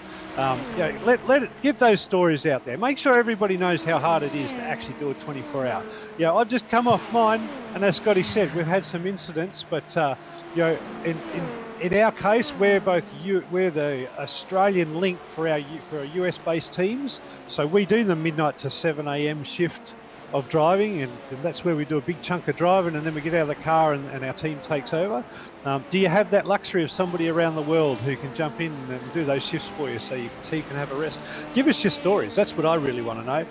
24 hours is something really hard. Yeah, that's what I'm really keen. Because to be honest, what's an endurance race? At 24 hours, first 12 hours, you really just want to be there. You want to stay on the lead lap when you got cases like this where you got full course safety cars. For hours 13 to 18, which is where we're sort of in now, right? We're in that period. It's like testing your strategy. Is the strategy you developed going to work? Is it taking you to the front? Are you moving forward? Do you have to change something? Do you have to think about doing something different? Do you have to shift your drivers around to get yourself a better track position? Or are you pretty comfortable with the way your race is looking? Are you going pretty well? As you get into those last 3 or 4 hours of the race, you start really racing for the best position you got, whether that's for the lead or whether that's the guys around you. You know who's around you, you know how many laps you're down, or you're up. Do you slow down a little bit and take a little bit more comfortable if you're in the lead? There's all of those things that go into a massive 24-hour race. As well as that, somebody's got to be awake for at least 24 hours in the whole team at all times, right? Whether you're driving, whether you're crew chiefing, whether you're spotting, and that's 3 roles all at once. So give us your stories on YouTube. Love to hear it. Come and join us. Come and jump in with us. Have a chat with us. Tell us how you're doing that and achieving the race. And in the meantime, we'll try and keep up all the excitement and let you know what's going on in the race. We've got to keep half an eye on the racing action at the moment because the number 14 car for Fisher Motorsports Dallara is up against the 621 of FRR Sim Sports in the L2 class. You can see it's the car, the FRS Sim Sport car sort of just pinned Travis Linscombe Hatfield in the 14 entry for Fisher Motorsport. Basically said there's a hole here and I'm going to put it in. It's really, really interesting the way that you leverage traffic right there. But this battle is sort of going to continue on at the moment. And the key factor as well for FRS Sim Sports, they are starting to take time out of Remy Loesch behind the wheel of the 46 car ahead. They're actually in the pit lane at the moment currently for the 46 car. So this will be an opportunity for some racing to sort of develop. For Remy was not making time when he was last behind the wheel moments ago before that pit stop. So at the moment, we could end up with a very, very big 3-way battle for second place as it currently stands. And indeed for Gowan Racing as well. So the LMP2 class is trending towards the battle pack. At the 14th hour of the race, and like you said, Pete, we're only 10.5 hours away from the end. So your planning starts now for the end of that race. If you've got a driver who's starting to feel a little bit fatigued, and they need to swap around, I think you've sort of got to get your head screwed on now and get those last adjustments to the stints out of the way. Well, it's not only that, you've also got to think, can we go forward? But you've got to manage the traffic at the same time. So all of those practices you've made and taken to get this far into the race, you've still got to be able to drive safe. You've still got to be able to negotiate traffic and negotiate it when you have multiple slower class cars or different class cars at the same point on the track at the same time. And if there's 2 of them battling, you can't. It's very difficult. You want to get around them, but they're battling, and so you don't want to impact their race. And you've got to be patient. Everybody's got to be patient in these races. It's one of the things I love about the endurance racing. Sprint racing, super fast dudes are just super fast dudes. They get aggressive. They go out and they get checkered flags. That's good. But endurance racing, there's a whole lot more that comes into it. There's a whole lot of patience, and I just love it. Yeah, we're going to get an opportunity as well to chat to another one of our drivers who'll be with us in just a few moments. Fusion Simsport driver of Murphy Nichols standing by us. We'll get a conversation with Murphy at the moment. Murphy, it's been an interesting race thus far. Talk to us a little bit first about where you're from, what side of the world. We're talking about team bonds at the moment and the team bonds that are separated by oceans and halves of the world. So first up, where are you from? And then talk us through the nationalities behind your team. I'm from Frederick, Maryland, so I'm born and raised in the good old US of A. That's where a good bit of our team is, but it's kind of interesting because we're all sort of spread out. From obviously East Coast. Our partner Chris Yedio, who's in the car right now, he's from Texas. Rob Deloach, he is Californian. And then Mark Stevenson, he is from Canada. So we're kind of all over the place. And we're all in different time zones, and it kind of helps because it allows guys like me and Mark, the East Coast guys, to get some sleep now while our West Coast and Central guys can run in the car and do, as we like to call, the midnight shift. And then we can get in fairly early in the morning while they sleep, so nobody's really starving for sleep, and everybody can be fully awake and fully focused, ready to go to see what we can do here. Wow, hey Murphy, I'm just reading here that you raced in the Sports Car Club of America in 1987.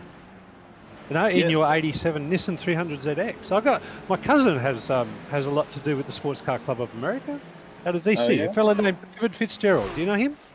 I do know him. He's a good buddy of mine. The league that he used to run, I was a big part of it.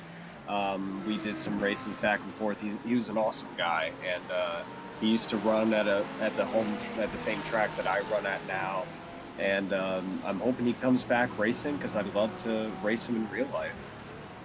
Oh yeah, no, he's always been a guy who's been passionate about racing in real life and sim racing. He was the one who got me into the team I run with. In fact, it was a team he set up, so I could be the Australian link for him. So yeah, shout out to Dave. He's out there trailing around America on an endurance bike, so having a ball. But yeah, there you go. So how's that for a small world connection, Scotty?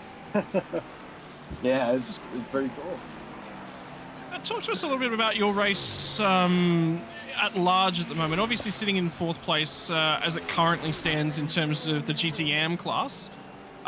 In terms of the race as well, you know, you guys are sitting back there. You're only a few seconds down on third place. There's been a little bit of a battle there, but you've been up and down sort of the listings all night. You know, are you comfortable with Chris is doing a phenomenal job behind the wheel at the moment? Are you comfortable with how your race is going? What would you change if you could change something thus far? I think change. I don't know if there's necessarily much we would change. I think it's more been what comes to luck more than anything. Like for instance, coming into my in lap, my Fanatec wheel decided to lose all force feedback and all ability of me to like shift or hit buttons. So I was basically stuck in first gear from the first horseshoe all the way to pit lane. So we lost about a minute from that, and then just a couple other small little things that have happened, but I know that everybody else here has had incidents as well, so I think it kind of balances out there. And I know I've had a couple incidents of my own, and I want to say sorry to those who I've had incidents with so far this race. I don't try to like intentionally get in a wreck. It's just I try and race people clean and fair, but I also race them tough because then I don't want to make it easy for them. But I don't, again, I guess to go back to your question, I don't think I would really change anything. I think we've done really good so far. I think Chris is doing a great job, as you mentioned. He's trying to get back ahead of fellow Chris, I think Chris Scar, to get back on the lead lap and then hopefully get lucky with the yellow and we're able to be right back there in the fight. And if not, we're still in a really good spot for a really good finish, and it's a long season, and I think we have a good shot to really do some damage this season and then see what we can put in some good results and hopefully go for the championship. It's going to be an interesting season right the way through. I mean, we've already had the Raw, we've got the 24 Hours of Daytona now, but we look to the future as well. Long Beach is coming up on the 17th of February, the 12 Hours of Sebring, Grand Prix of Monterey. I mean, that is a phenomenal race at WeatherTech Laguna Seca. Lone Star Grand Prix from the Circuit of America, 6 Hours of the Glen, Sports Car Summer Sprint from Road America, Virginia, Miami, and then to finish us off at Petit Le Mans. It's a very, very long season, and it follows that IMSA schedule quite closely. And for those of us around the world who are not familiar with that IMSA schedule, it is going to be a challenging championship in terms of multi-class navigation. It is going to be something special, I think. Yeah, I'm really looking forward to it. I don't know how many races I'm necessarily going to compete in, but definitely the longer, like, endurance races, you'll definitely see me back for these, and I can't wait to compete with this awesome team and this awesome league and see what we can do. Hopes for the end of the race at the moment. I mean, sitting fourth, like you said, there's a little bit of opportunity in the wind, a little bit of opportunity, but that creates for good racing. At the moment, the plan is just to put the hammer down. We've just got to be a little bit aggressive right now, just being off that lead lap. Yeah, I think the biggest thing we got to do right now is just keep with the leader. Like I said, if we can get back around him and then hopefully pull a gap on him, awesome. If not, just stick with him as close as we can. Hopefully wait for him to make a mistake or just something to happen and just go from there. But that being said, too, it's a long race, so we don't want to like drive flat out the rest of the way because that leads to more risk and more chances for something to happen. So we want to keep it conservative, but definitely run our pace, run our race, and see what we can do for these last 10 hours, because I'm sure there's going to be some more yellows, there's going to be some more carnage, there's going to be some more of everything, and it's good.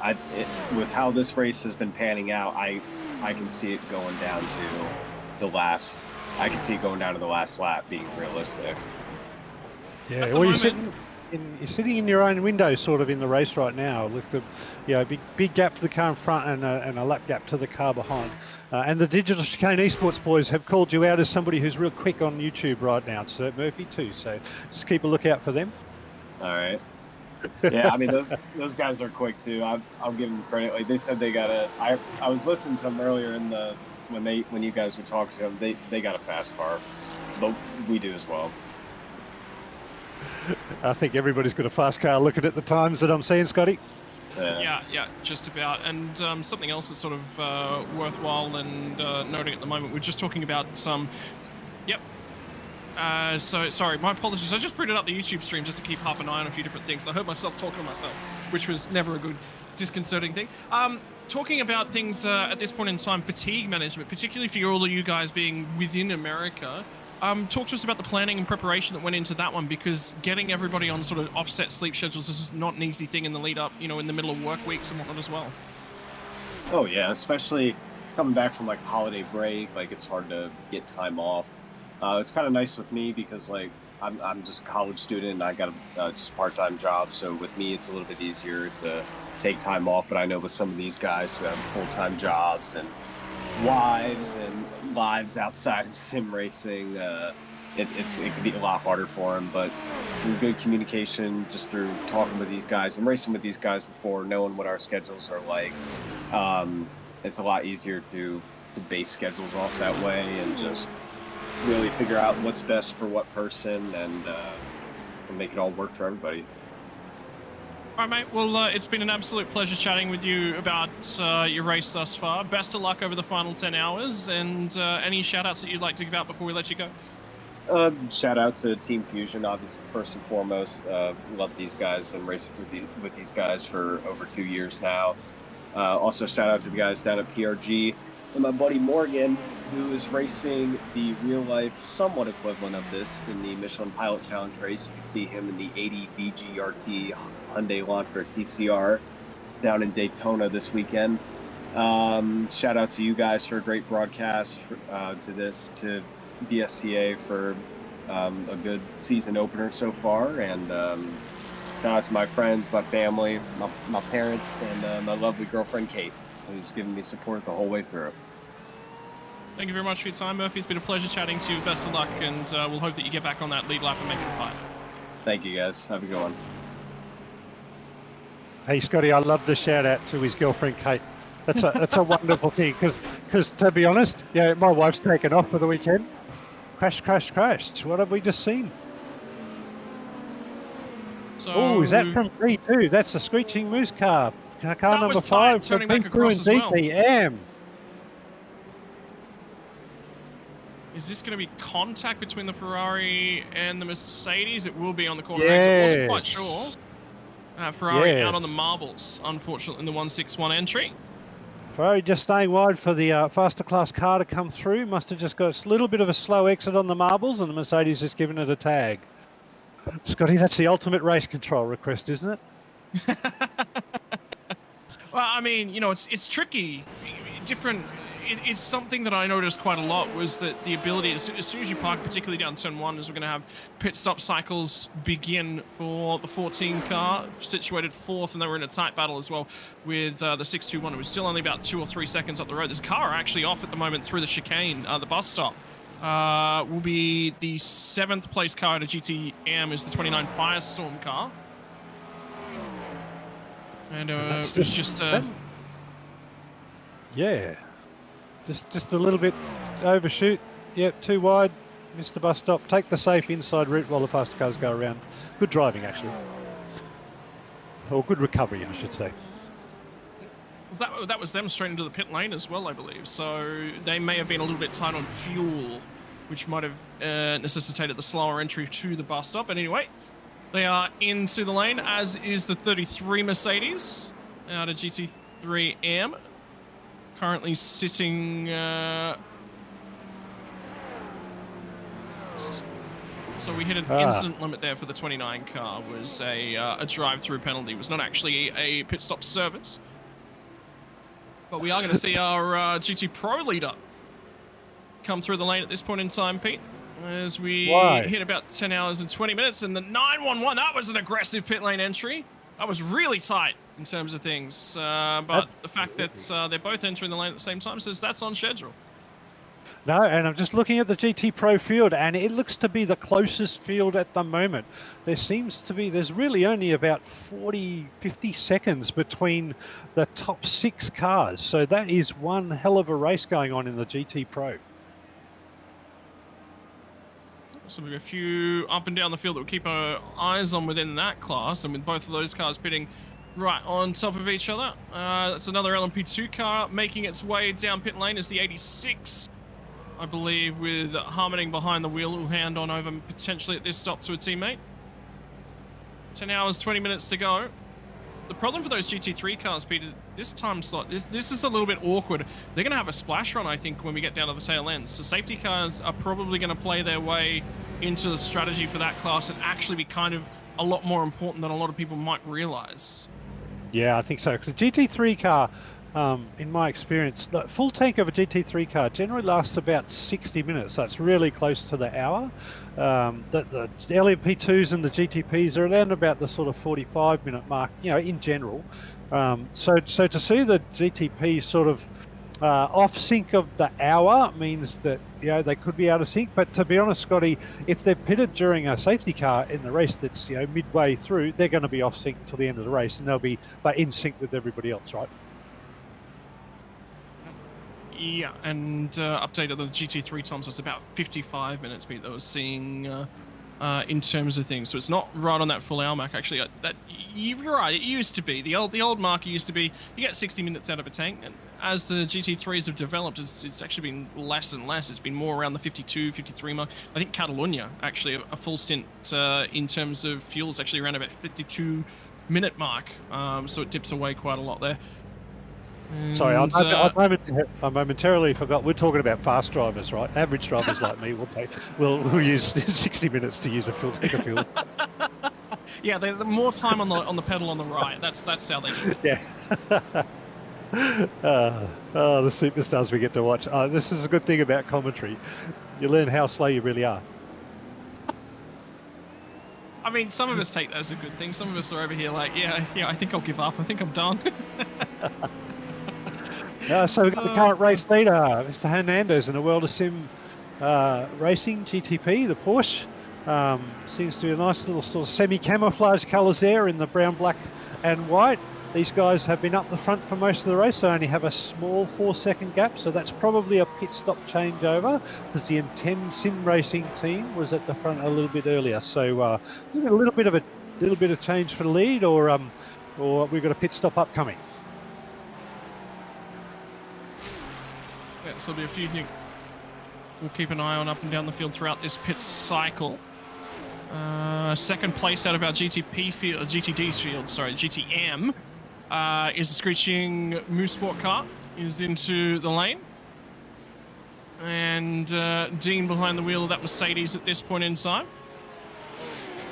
Means that battle actually for third place and around this pit stop is actually going to become really interesting indeed. The 119 Trading Plates Racing car has just gone past them on the track as they will leave the lane. Fusion GTD is still in touch with that car as well, so when they re-enter here on cold tyres, the Mercedes is going to be a tricky little period of the race. Hernandez cutting his way through traffic, and there's the Fusion. How's that for placement on the track? Indeed, there comes that number 5 car back out of the lane as it currently stands. The Screeching Moose Motorsports. He'll have a responsibility to do behind the wheel now. I believe they may have actually just handed back over to McKenna. So McKenna Dean's behind the wheel of that car. I think they're trying to make some inroads at the moment, Pete, and push that car actually back up towards the race leaders. They've got a faster driver in that car at the moment, that Mercedes.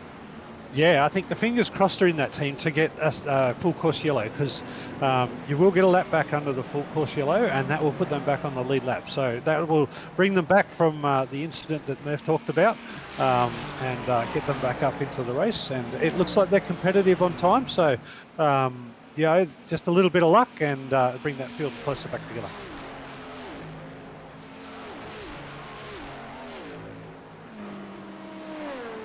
We're still watching the current leader, Hernandez, in the World of Sim Racing. Lap 455 was his last pit stop, so that was 19 laps ago. So they should still probably have maybe another 8 or 9 laps before they come into the pits, and the 10 sim racing team will take over the lead. As is the natural course of the pit stop cycle, Scotty. Actually, just discussing, I was just going into what the specifics actually of this event were, and looking into the balance of performance was really, really important to get it right. And a little bit of discussion with Carl Burney about what the value of it was. In terms of the GTP class, I know you were running across this weekend, you were in the Cadillac, and you sort of confidence in that car. You guys and the team that you're a part of, a lot of confidence in that car, and have been in that car for a long time, so happy to stay with that one. But I felt like going on board a car with a little bit of VTEC. Opted for the Honda Acura. And unfortunately for us, a V6 powered by 2 very large turbos, when they get engine penalties, you cannot spool that turbo up. It got balance of performance effectively out of the real world. Benefit here, though, is that the power has not been subtracted from that car, and the Porsche as well. Difference between the Porsche and the Acura, by the way, ladies and gentlemen, is the V6 versus a V8. Both of them have 2 turbos powering those cars, but the Porsche with the V8 is still a little bit more responsive with more power behind it. So what you're actually seeing from these cars versus the Cadillac, which I believe is Cadillac's actually naturally aspirated, it's just a bigger engine in that car, isn't it, Pete? Yeah, look, I mean, we went with it only because we were comfortable with it, and most of the team hadn't tried the Porsche or the Acura, and I think the team's going to evaluate their car choice before we get into the Spring 12 hour for the next big official one that we'll do in this series. But yeah, it's always interesting to compare these cars, and knowing or believing that they're as close to the real life car as possible gives us sim racers the chance to experience something we wouldn't otherwise in our normal average lives. Perfect little segue. You know what? We're going to talk about it at this point in time, just because it's one of my favorite topics in sim racing. Sim versus game versus real life as well is a really, really interesting topic that we love to debate it right around the world. I've actually had I love talking to a bunch of different people, and this is a conversation that Pete and I have actually had in person, well, not in person, we've never met in person, but previously, Pete. And given that you are a race controller, you have a responsibility to attempt to match some aspects of real-world racing, as Chris Cadiz is going to pit in the 1-2-3 car at a 7th place in the LMP2 class, currently 4 laps down. In terms of race controlling, and VSCA go a little bit different in terms of their safety car procedures, but I love this aspect because it's one of those things that we get to debate, we get to tinker with. Real world is done on the basis of safety, but in sim racing we get to tinker with a lot of the different processes to try and create our own sort of experience. What's your take on that, and what are some of the gamified elements that you do like, some of the gamified elements you don't like, and talk us through the process as large? Essentially, what I do like is I do like how close a sim like iRacing has got it to the real life world, and I like that we get the credibility through some of the real life superstars across all of the series around the world. We're gonna get an update. Just hang on, Pete. Hang on a second. We've just gotten another full course yellow. So we are going to go full course yellow at this point in time, which is going to throw a whole bunch of strategy. We're going to pin the sim versus realistic aspect for just a few moments, as we are going to discuss things as it happens. Safety car has been deployed, field has been neutralized, and everyone's sort of going to come together and find themselves looking for the safety car at this point in time. We're looking for our GTP leader, and the critical thing for that is that they are down just past the pit lane exit. So we're going to have to do nearly a full lap before we get back there. Pit lane will be closed as well for anyone looking to enter the pit lane. For those that were in the pit lane, for example, the 621 car out of the LMP2 at this moment, they're going to attempt to race to the exit. We've got a replay incoming as well. Something just happened a few moments ago. I believe this might have been on the verge of the safety car period. Missed the entry to the bus stop. Missed the entry to the bus stop. Oh, he's stuck in the middle of the bus stop on the racing line. Oh, get out of there. Get out of there, young fella. Yes, well done. Oh, my God. Oh, I wouldn't want to be that driver. I wouldn't want to be the spotter. Were you behind the wheel of this Porsche? Scary enough. Oh, ladies and gentlemen, that's the story of my life. That is what being behind the wheel of Peter Baxter's car does often look like, by the way, ladies and gents. I'm going to harp on that one to the end of time, Pete, because it's always a funny one to pull out, but field will be frozen at this point in time. Safety car has now made its way out into the circuit, and keep half an eye on it. Where's our race leader at this point in time? On his way down through turn number 1.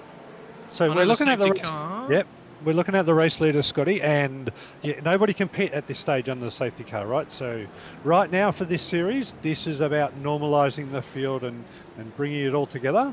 The iRacing safety, they've used the iRacing safety car. It hasn't come out yet, but did I see the leader overtake somebody? Did I see the current leader? Oh, I mean, for me, golden rule of thumb in yellow flag is no overtaking, right? Stay as fast as you can until you get up behind the safety car, but you cannot overtake a car.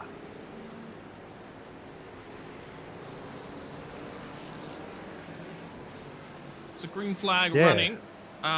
Ended at close on 5 hours. We had 5 hours with the green flag running. At that point in time, we've got a car in the pit lane as well at this point in time. It's the 55 car at a GT Pro field. This may have been a forced pit stop because I know at this point in time we were right in the middle of GT3 pit stops up and down the fields.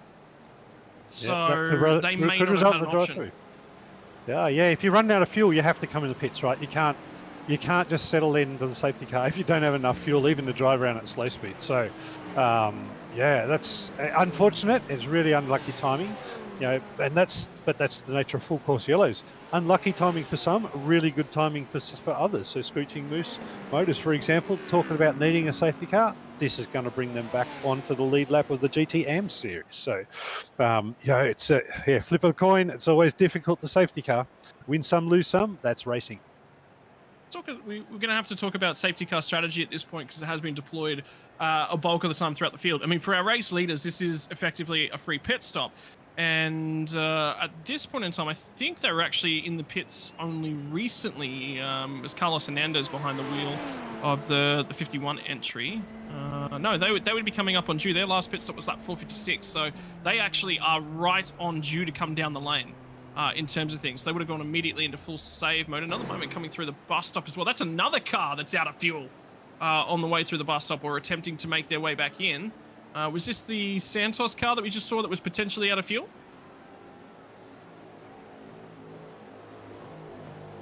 Okay, so getting what it wasn't actually an incident of sorts. It was just a car attempting to re-find their position in the queue, which is really, really important. Got to follow those on-screen instructions. And this looks like a car out of fuel, Scotty. This is the Henderson car, quite a number of laps down right now. Torque Freak Racing is 6 laps down from P13, so they're quite a way down the field, just trying to make their way around. But that looks like a car who's just getting enough fuel to get around. Well, they've got back on the fast lane. Yeah. There we go. So race control is just getting involved in the full course yellow procedure at the moment. So you're going to see this sort of unfold as, again, another car that has to come to the pit lane, doesn't have a choice in terms of fuel, will make their way down through in the Lamborghini, I believe that was. So the 777 car, which is second in queue, is going to get waved on through. So what you're going to see at this point in time, ladies and gentlemen, is the cars as they are waved through and waved by the safety car. So we're going to see a little bit of activity in action as more drivers forced to come to the lane without much of a choice in the matter. We'll continue to trundle down the lane. So it takes a little bit, this safety car procedure, but it really does mix up the field. So essentially, it's just settling on. The people going into pits now, they are out of fuel, right? They are going in because they have to go in. Essentially, pit lane is closed. Pit lane entry is closed. But if you're running out of fuel, you still got to go and pit, right? And you have to just cop that drive-through. We've already talked about that. So what's happening now is shortly the pit lane will open. So it's the first round wave bys. So that's anybody stuck between the pace car and their class leader. They will get a wave by. And then once the first round wave bys are complete, then the pit entry will open and everybody can go into pits. And then there is a second round of wave bys for anybody stuck between the class leader and the pace car. And what I find is really interesting in this one, Scotty, is the pace car doesn't pick up the race leader. It picks up the first of the class leaders to lead the field. So the full course yellow that I watched earlier this race, the first class leader was the GTM 2 cars from Digital Chicane Racing. They were the ones that led the field for the restart, and the GTP cars were about 10 or so cars deep. Now, you're allowed to overtake a different class before the start-finish line, but you're not allowed to overtake your own class. Can you see how confusing that gets? And can you see, if you think it's hard enough to restart a race having the fastest car at the fast, these guys are nuts. They put the fastest car in the middle of the field and then restart the race in mixed class racing. Yeah, it's not tricky. This entire situation takes alertness from everyone, and you can actually hear it as well. By the way, sitting on board at the moment with, I was just keeping half an eye on Emil Basic out of the Intend Sim Racing 73 car in the Porsche second place overall as we currently stand, and in the GTP field. And just the amount of fuel saving that's going on board all of these guys at the moment. Critical factor as well as tire temperature. Very, very important. These GTP cars do not like cold tires whatsoever. GT3 cars are a little bit dancy, and they tend to be okay because they've got a lot more assist, but the GTP cars, particularly on the front end, they're going to really struggle on these restarts. As we trundle back by the pit lane, and interesting point in the race as well, as we are only 4.5 minutes away from the 10-hour to go mark, and we're going to get into single-digit hours at this point in time. Buckle in for those GTD cars at this point in time, both the AM and the Pro field. We are right outside their pit windows, so some smart fuel-saving strategies from here could set themselves up for the tail end of the race. Indeed, if I'm in one of those cars, I'm making sure I get every single drop of fuel filled into this car. I might pit several times under this caution, because that's how critical to these guys the pit window is right now. Lose a little bit of track position for it, but you will have a topped-off tank and fresh rubber as a part of that one, which So would be quite critical. I'm really intrigued that the pit lane might not have opened yet, because we've got a number of cars, particularly the GTP cars, that have done more than a 20-lap stint here. So they haven't pitted yet. So I'm guessing that we haven't got to the pits open yet in this safety car. So we've still got a few laps on the safety car to go. And interestingly, we're on lap 481 as well, by the way. Those of you watching along at home. End of they've just announced pit lane open. Pit lane will be open at the end of this one. Announced by race controller Kyle Burney. And for the drivers that are deeper in the field, for example, the 42 car in 5th place overall with Santos behind the wheel for MV Skin Labs DS Racing at the moment. They were one of the cars that was forced to come to the pit lane because they were out of fuel. It'll be an interesting cycle at the moment for those guys, given that they are only about, it says 20 seconds off the race lead. They're right at the tail end of the chain at the moment. So they're in a pretty unique situation where they're going to have a penalty to come. But it sort of when it falls your way, it falls your way. But when it doesn't for that car, they're going to be in a world of hurt post this restart. But, I mean, they still did get sort of a free pit stop. They still closed up a lot. Then they'll just have to take a good old drive-through penalty. It's painful, but there is a benefit there. Yeah, look, a drive-through penalty might cost you 20 seconds, but you might have gained 40 under the safety car, right? So, yeah, it's a bit of give and take. You got to think about the whole race, not just the penalty on its own, and it's got to be fair for everybody. But yeah, drivers that are at the back of the lap, are the ones that gain a lot of time under these safety car procedures as the field condenses up. So the drive-through is not necessarily the worst of the penalties you can get. It'll be worse to go down a lap because you ran out of fuel, or go down more because you ran out of fuel and have to tow to the pits. Yeah, another interesting point to make at this point in time. We have 5 cars on the lead lap, and that 42 car we're just talking about multiple just a few moments ago is the last of the cars on the lead lap in terms of the GTP field. For the LMP2 cars, we have a multitude of those on the same lap. At the moment, the 46 Rising Panda Racing leads the way at this safety car interval over Gowan Racing, which is just a little bit further down in the queue, so they're quite close together in terms of things. There are another two cars in terms of the LMP2 class that are on the same lap, which is the 100 Wookiee Esports LMP2 and the FRS Sim Sports 621, and that battle for class position within the LMP2 class is going to be quite hotly fought. Now it's time to talk a little bit about our GT, AM, and Pro standings at the moment as Michael Spaldi and the bulk of the cars will make their way to the pit lane, and you can see the first 3 cars at the head of the queue out of the GTPs, and we've got a few GT3s sitting in here, including the first 2 cars out of the GT3s that are actually coming in here are both your GT Pro leader and your GT AM leader at this point in time. So we've got quite a good battle on our hands, I would say, over the next half an hour, Pete. Is going to be a really, really exciting period of the race. Yeah, it looks like we've still got 6 GT Pros on their lead lap. So that's a massive race that's still yet to play out, and that's nearly the whole GT Pro field actually. So there's only 2 cars that aren't on the lead lap in that field, and we've only got 2 cars in the GT AM on that. So that's opened up a bit, but I think each of those cars that are a lap down, so it should bring. So this next wave rounds should bring 2 GTPs back onto the lead lap. Should bring 3 LMP2s back onto the lead lap to make that 7 on the lead lap. And I don't think it won't bring another GT Pro. It'll bring GSE Racing Merlin 1 lap closer to the lead lap, just 1 lap off them. And it should bring another 4 cars of GTMs. No, maybe 6 cars of GTMs. So we might end up with 8 GTMs on their lead lap. So really, this full course yellow is going to bring quite a few cars back into the lead lap. And in terms of strategy, Scotty, and you're talking about fuels and just topping up fuel when you can, you make the choice. At this stage of the race, you go in and add an extra fuel. It sort of backs up the point I made earlier that this is the period of the race where, if you had a strategy, you're testing it and you're adjusting it because you've got 12 hours to test it. Now you're adjusting it to make the most out of the race.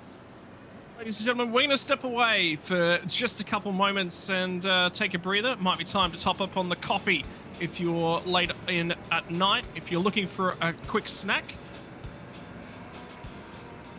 we're just going to get underway with some of the sorting procedures as well as this safety car period proceeds. Ladies and gentlemen, it's been our pleasure to bring you the coverage thus far. We'll continue just the other side of this break. We'll be right back.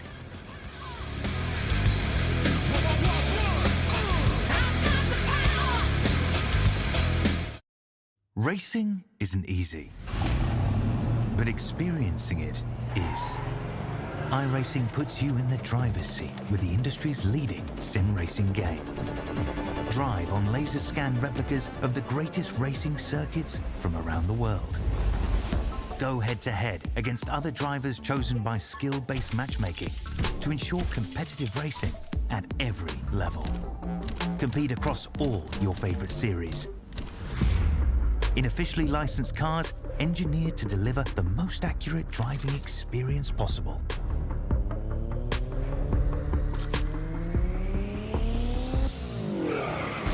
Join a race or host your own with players from across the globe. Race against the computer or in a league with friends. Feel the thrill behind the wheel. Visit iRacing.com.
Well, welcome back, ladies and gentlemen. I hope you enjoy the advertising, which, by the way, included the Acura doing laps around Circuit Long Beach, which will be coming up as the next event, albeit there's only one Acura in the field, but we'll debate that later on.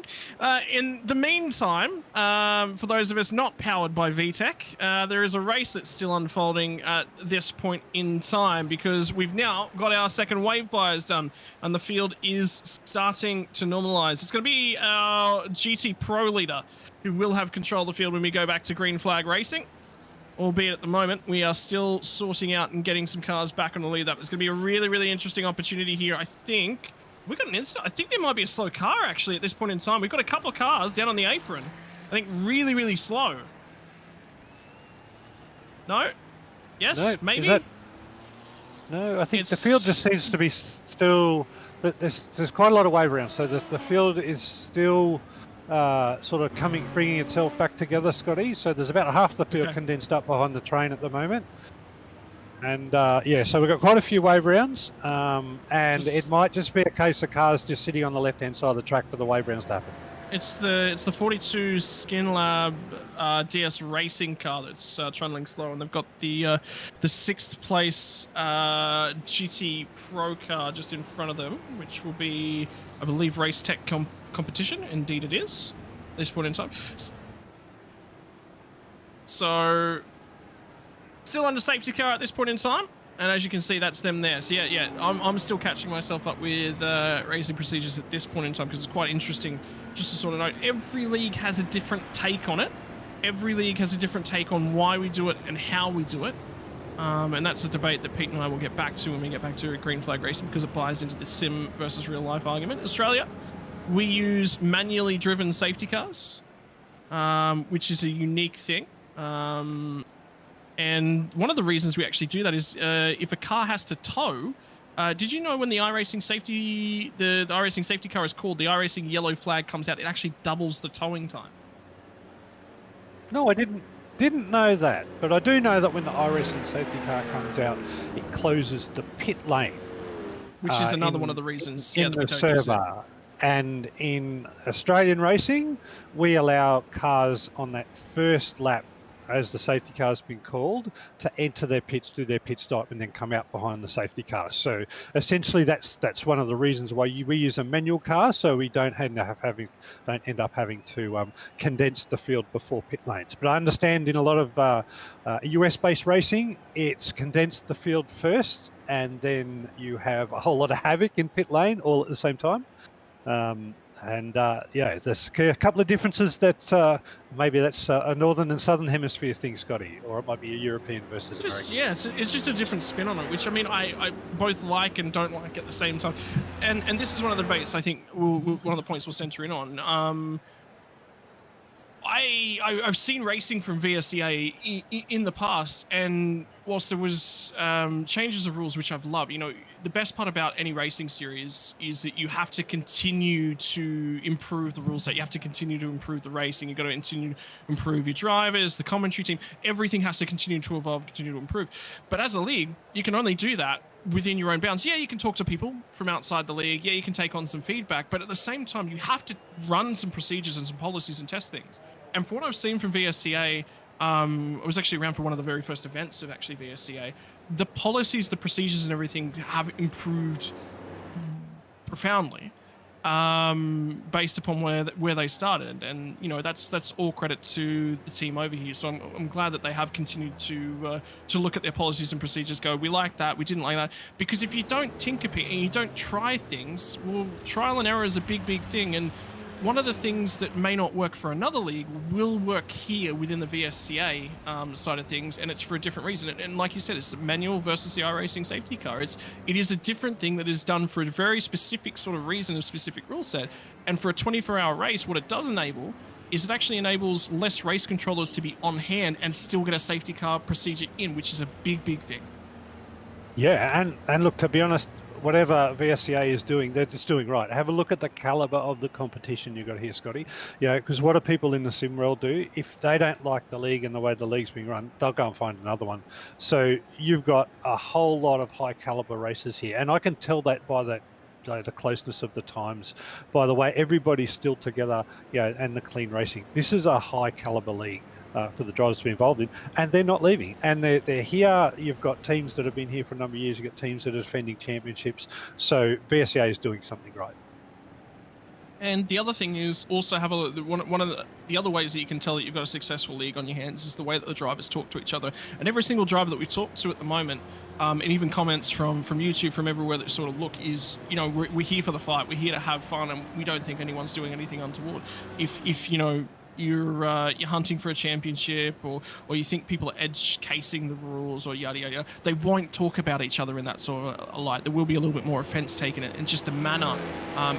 Sometimes it'll be the tone of the voice, sometimes it'll be the things, but the language taken by the drivers is quite important. And the interviews that we've been a part of thus far certainly reflect that. Right, safety car will be falling into the pit lane at the end of this lap. Let's talk you through exactly how things sit in terms of on track at the moment.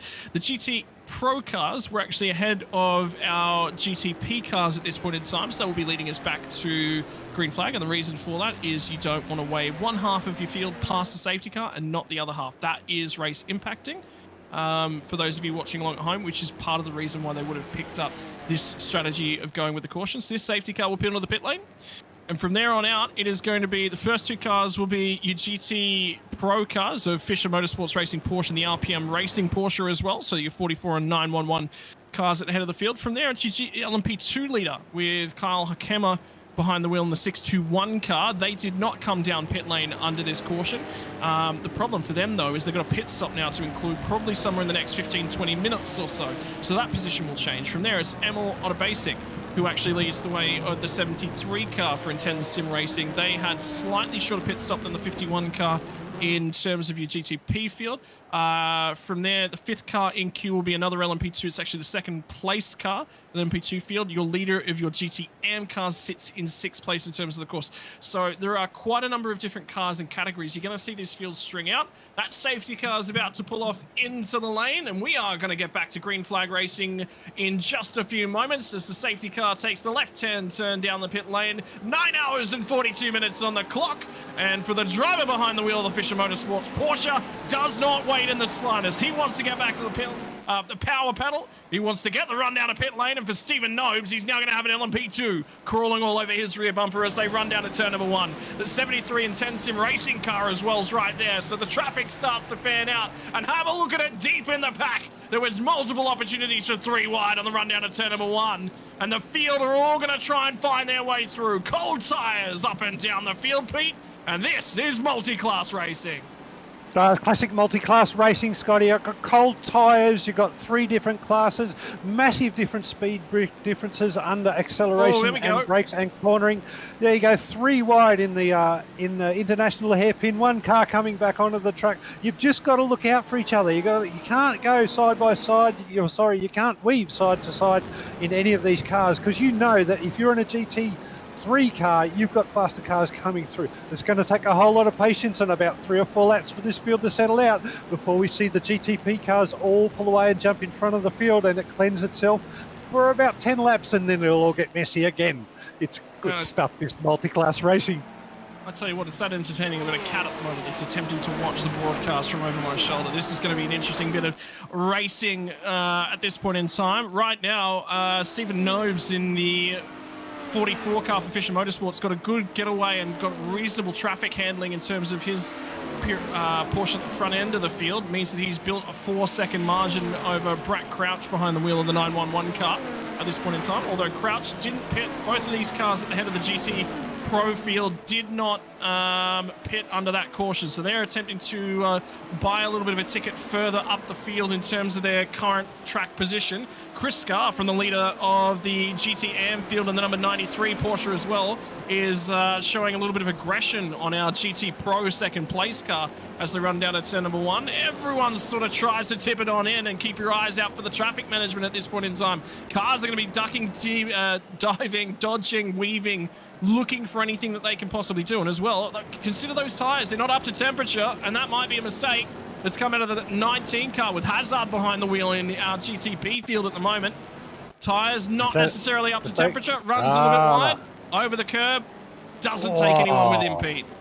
No, and I think lucky. I mean, he's going to lose time, but there's no damage to the car, maybe damage to the ego, but he can get back onto the track and he'll fight his way through the GT3s again. But look, no big damage to anything there, and full course there. If there's another full course yellow, and with 9 hours and 40 minutes to go of this race, it's likely to be. I think that's not a big deal in the scheme of things. But as long as the ego's not too bruised, or if he's anything like me, he'll get angry with himself and drive faster. Yes, Pete did get angry with himself in some of the driving he's done in the recent history. That was good to watch.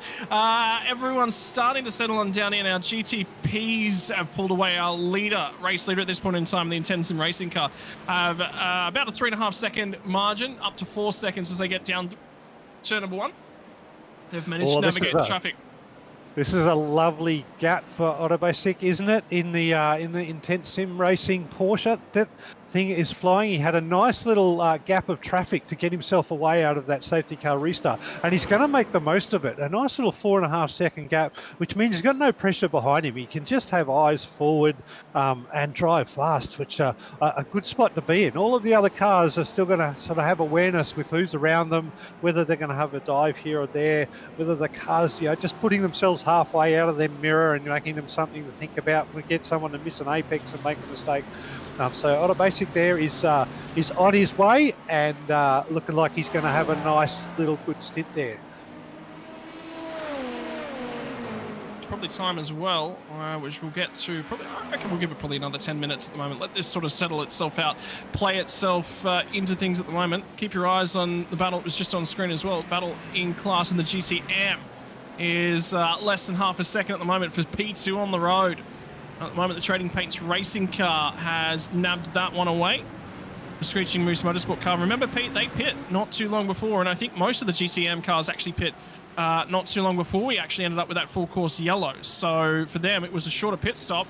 And the 5 car's going to go through because around goes the Trading Paints racing car, tumbling through the field. And where they're stuck, they just had to sit there and wait. There was nothing for them to do. The entire GTM field was on their way through turn number 6 at that point in time. Back out onto the oval, cold tires, a little bit of an unsettled driver.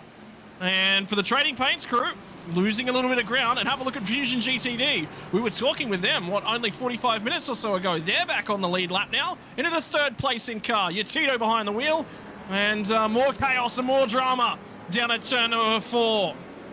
As everyone tries to settle themselves down. This will be from the GTP cars, trying to get back and into that rhythm. You'll get down to the inside. Is the 88 car. There wasn't really a hole there. He tried to make one, and he hasn't lost too much. There certainly could have been a lot more time done. And like you said, Pete, I think ego damage. I think even the cars escaped too much drama.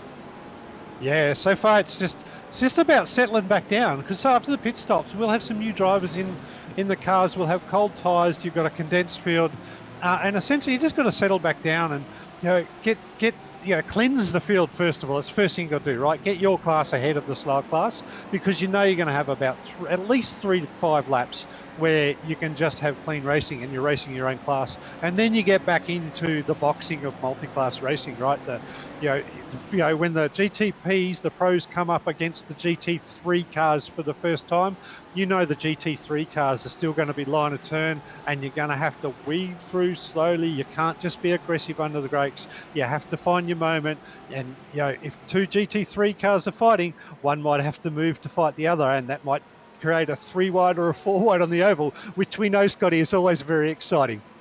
Couple points to talk to at this point in time, as we've got 6 cars in the lead lap in terms of GT Pro. And in the GTM category as well, we're back to 4 cars on the lead lap. We're back to 2 cars 1 lap down, which is Digital Chicane 80 and the MMT racing cars. Now the number 80 car for Digital Chicane has a big old whack right in the center of its rear bumper. And was that Gabriel Abano sliding off the road? No, it was one of the other cars. It just slid off the road through the bus stop. It's going to be very, very slow out through the exit as everyone forges their way on and through. But one of the other benefits of a safety car, Pete, opportunity to get some damage repaired. They tried to go down the inside of that Mercedes in the 34 entry. MSP number 34 with Aaron Beaver behind the wheel. And unfortunately, that one didn't work, and he's dropped a ton of spots in terms of that pack. That car's trying to respond at this point in time. We've got a battle in terms of our LMP2s. And all of a sudden, full course yellow brings the field back to life a little as it sort of drifted towards a conclusion. I'm watching a battle of GT3s. I've got Simon Hussam in the Race Tech competition. Audi, he's gone 3 wide through to turn 1, found himself into a little quartet of cars through turn 1, and that field is now just starting to settle down. So you wouldn't want to be a GTP car coming up to face a GT3 battle that is 3 wide, right? Well, where do you go? Speaking of that, our race leader's actually on the way towards this field. He's probably only about 10 seconds or so off the rear bumper of those guys. You just saw the battle pack that Pete was talking about. Well, that's your GTP leader on his way through. Auto Basics still behind the wheel of this car and has built a little bit of a margin, and there's a huge amount of locked brakes on the run down to turn number 4 at the moment. Is that the fight for the LMP2 lead?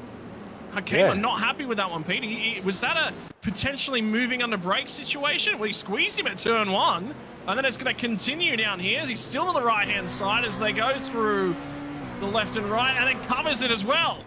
Well, he covered it and broke early. Squeezing or a brake check, Scotty?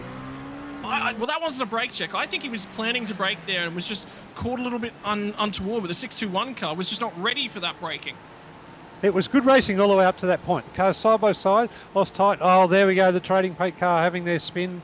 Oh, there goes the leader. So that's a second spin for the Trading Paints car.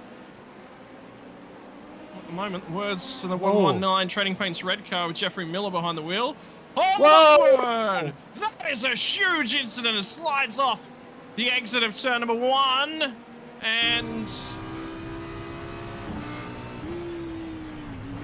no, it wasn't off turn number 1. It was off the kink, and he's just no control. Remember that there is ABS in these cars, so whilst that man may be stomping on the brake as fast as he possibly can, it won't track straight because the ABS kicks in and prevents him at the kink. And as he went to turn in, he wasn't expecting the LMP2 to get down the inside. And that Audi is going to rip some parts off, and that's going to potentially ruin a race. Absolutely nothing you can do on the LMP2 there. That's a classic one of those moments where you're just doing everything right, you're running your own race, and bang, something just happens in front of you. You've got absolutely no chance to move. I feel for them. I feel for them. Here's on board the LMP2 coming out of the universal hairpin. No, that's coming out of turn 5. Okay, all you're doing is looking for turn 6 and the braking point there. I think we're a car off, Nolan. So yeah, because all you're doing, you're coming out of turn 5. You try and hug that corner, get a little on the throttle, come out here. You look at turn 5. You say, "What am I doing looking at headlights?" That ain't a good thing to do. It was a hairy few moments as this is the battle for 3rd place in GT Pro. At this point in time, the Porsche on Porsche action. Porsche's been incredibly strong over the last sort of 8-12 months since its release. It's been dominating the GT3 standings with so much traction at the rear end. We've had a new Ferrari come in, we've had a new Audi come in, and still yet to be shaken is the Porsche. I might ask Nolan, does he know which nation this Porsche actually comes from? I'm not sure he does. I saw my favorite clips of all time actually with our producer Nolan behind the microphone. I might try and get that one out to our viewers at home where he forgets the nationality of Porsche and gets them confused with Ferrari. We've all had those moments, Pete. Nolan, those sorts of things keep you employed. You've got to have them, right? If you don't have moments like that, people don't remember who you are. You're just some other bland dude who does production, right? Now, you're Nolan from Italy, right? The man who loves Porsche.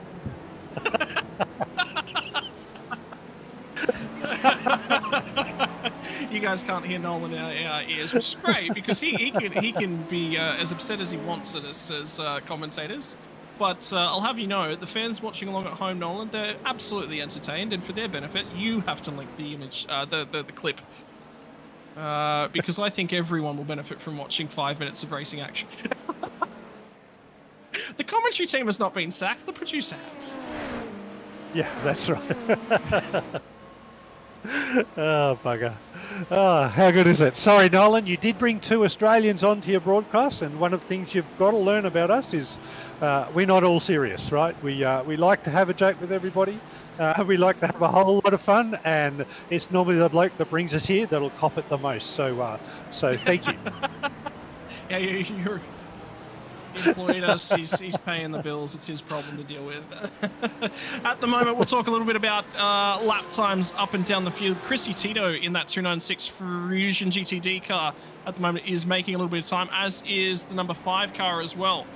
In terms of our GTM standings, McKenna Dean behind the wheel of the Mercedes, second place in GTM, has made significant headway in the last couple laps in terms of trying to run down our race leader for GTM, which is the 93 Digital Chicane Ferrari. And I like the class, but talk to me a little bit, Pete, here, because this is interesting. This makes for easy separation of all the classes for us, and makes for easy discussion as well.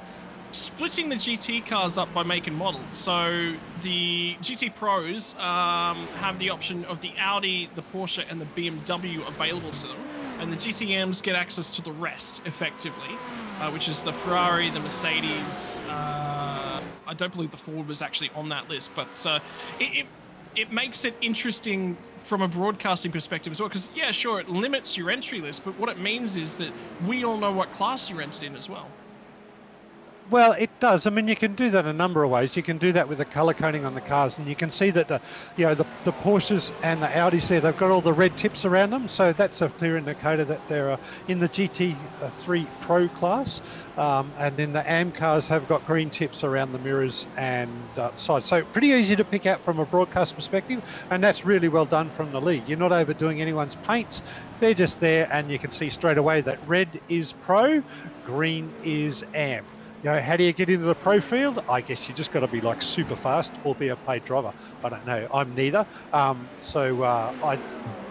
certainly. So no, I'm just going to whisper in my ear. It's iRating and pace based. So yep, certainly that's neither for me, Scotty. So I think I'd happily settle in the green M class. But I tell you what, it's interesting the car choice, because that was come to mind, right? Because if you talk to a lot of people, the Porsche is one of the harder cars to drive fast, safely. And you know, the Audi's a new car, and it's well and truly known or thought about in iRacing that when a new model comes out, it's normally the one that's got the best balance of performance. It's a little bit over the top, and a lot of people will pick it and race it in these bigger events. So to see the Porsche and the Audi as the cars that I haven't driven the Audi, but you know, the Porsche can be tricky to some that aren't used to a rear-ended drive, and give them to the faster cars with a higher I rating. I think that's a really, really smart move by the league. It puts the better drivers in the more difficult car, because you know, from my group of people that I've always raced with, the Ferrari and the Mercedes, they're a little bit more docile. They're a little bit easier to come to terms with. They're a lot more balanced. You know, as a front engine and a mid-engine car, they're a lot more balanced in terms of the rest of the GT3 cars. So to see them in the AM, I think they're a really good choice of car for the AM guys. And you know, I'd happily drive either the Ferrari or the Merc. I do drive the Porsche for a bit of fun, but the last time I did commentary for someone, I lost a bet about the Porsche, and yes, it's probably not something we want to bring up. Yes, you did. Pete, can we get you to make another bet? Because I'd love to see you lose another bet. Okay, so we're getting requested. So Pete, I forget the specifics exactly of what the bet was actually about, so people will probably be able to elaborate on that one. But I can tell you it was about how long until the next Porsche does Porsche things and the rear end comes undone. It was a GT3 race at Suzuka. Pete, do you want to elaborate on that one? Well, do you remember the specifics? Our producer at the time was talking about Porsche doing Porsche things, and we'd had a race where, you know, the Porsche had done Porsche things. You know, and one of the things that early days I used to hate driving like the Porsche Cup car. Scotty loves it. Is I find the rear engine Porsche really easy to spin the rear if you're a little bit late in the brakes and overdrive it, right? Which is what I tend to do. And I thought, no, I'm commentating. I'm going to be really nice to the guys, and I want to get off the subject of the Porsche doing Porsche things. I'm going to back the Porsche drivers, and I'm going to say, no, be nice to the Porsche drivers. They got more skill than this. They're not going to spin the rear. And by the time, and I said, I bet you they don't. I bet you the Porsche drivers in this race go all the way. And I'll tell you what, if I lose the bet, I'll give me what I need to know. And by the time the producer had given me the prize for the bet, his prize for the bet, a Porsche had done Porsche things and spun it out was at like 1:30. less than 5 minutes later. Yeah, it didn't last all that long. And for those of you watching along at home, what was the result of that bet? Well, it was an Australian having to display his love of Britain effectively. And for those of you who don't know what that is, Pete took a tablet with the British flag, and Pete lives quite near a very renowned. It's bourbon? No, it's rum. It's rum maker, a rum distillery in Australia. One of the most popular rum distilleries in terms of Australia, and he had to take a Union Jack and display it outside. Great rivalry between us Australians and them, they're Brits who abandoned us over here on our prisoner colony. But anyway, that's a topic for another time. But making bets around racing makes it entertaining as we keep our eyes on what's unfolding in multiple classes up and down the field. It was another Ferrari on the infield. It was the 531 Ferrari, got deep down inside of, I believe that was the Fusion car, the 296 Fusion GTD. So that has race consequences for the car that's running third in the GTM class. Yeah, that's Paul Classens in the Yellow Submarine squad. SynLab Racing Ferrari just having a little bit of a come together, losing a little bit of time and dropping back down in the GTM class. You know, the Yellow Submarine squad hasn't had the best of races. It's currently number of laps down, but you know, you still don't want those sorts of things. You're in this race to the end, and I'm sure Bourne's just going to get his head back together and get a bit angry, man. Get out there and fight those laps. I'm going to tell you something, Scotty. We've had a couple of drivers in with us tonight, and you know we talked about the commentator's curse, like you come and talk to the drivers, and something happens to your car and it goes backwards. Well, I'll tell you, so what? Who come in to see us? We've had Screeching Moose Motors come in to see us. They're in P4 and a lap down at the time. They're now P2 in class. We've had Fusion GT come in and see us in GTM. They were P5 at the time. They're now P3 in class and on the lead lap. How good is that, right? We've had the guys from Intense Sim Racing. They're still leading the race. So come and talk to us. If you come and talk to us, it looks like you advance in this field. How is that for a commentator's curse? No, Pete, no.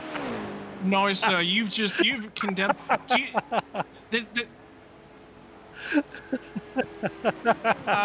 we're going to chat to race controller Kyle Burney at this point in time because Kyle, mate, we've just put a curse on your race, and I don't know how you feel about that, because Pete's just said everyone that comes to talk to us is going to have a great race, so you can tell it's going to be all downhill from here. Do you want to talk to us, or you want to leave now that you've heard that?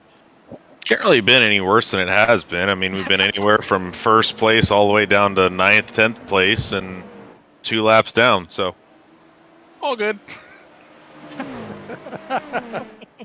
Mate, by the sounds of things, it has been a tricky little race. Talk us through, obviously early running by the sounds of things was quite well, and then that's sort of fallen by the wayside.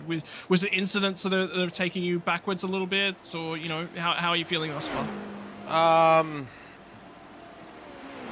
Given everything that we've kind of had happen, overall it's pretty good.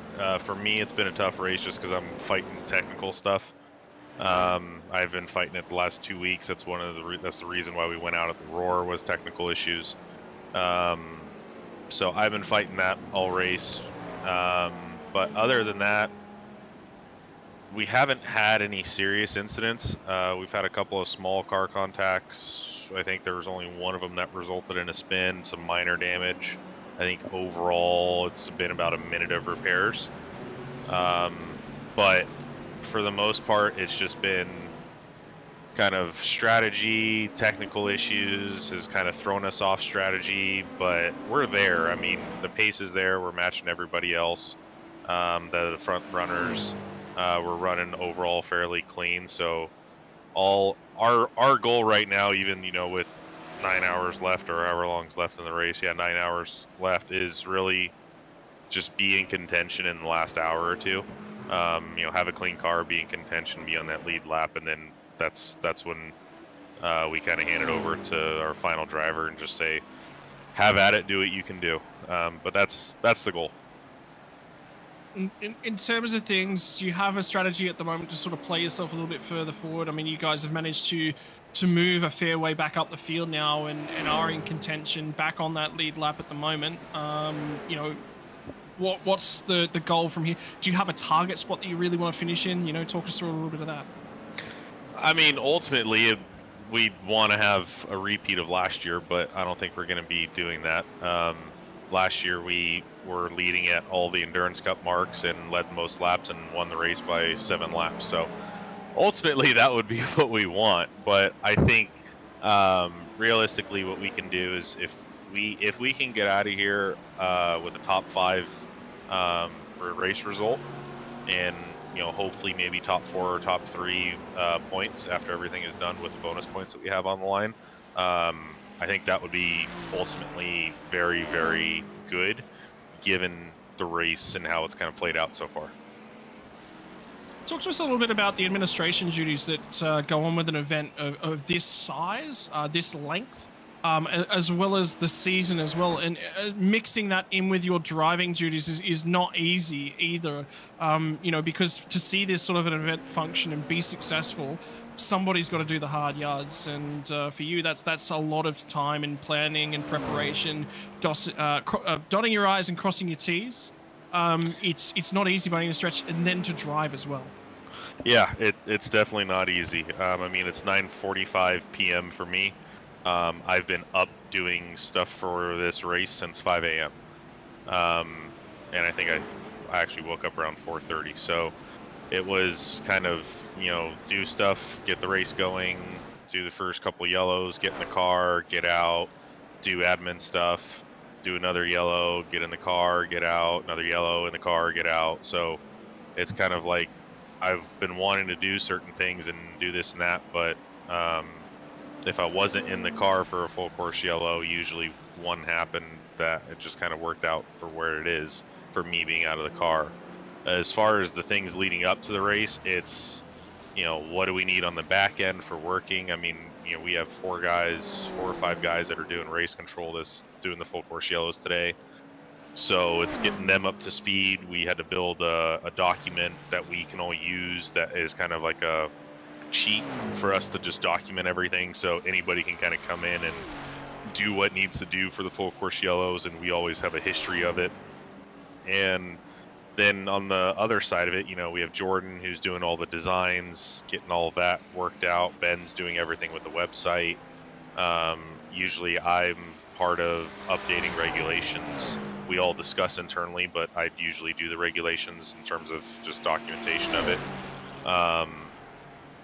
It's not easy, not easy at all. I mean, basically since the start of the new year, any time that we've been doing anything, it's been in our free time has been that. I mean, I know after the Roar, Ben and I were on for a couple hours after the Roar, and then we were also on the Sunday afterwards for probably 6 to 7 hours each, at least, doing it, trying to get things done and prepped and ready for this weekend. So the day goes by quick, it becomes a blur, and he gets about halfway through the race, and we just sit there and we're just like, we're ready for this race to be done.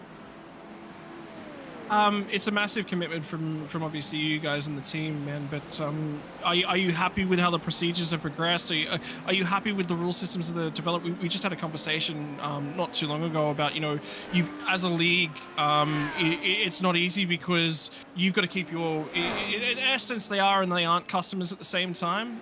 So it's a little bit of a different relationship as drivers coming in. You've got to keep them happy, which is very, very important. But you've also got to do the right things for even though it's not necessarily straight up a business, it is a business and it's run in that format.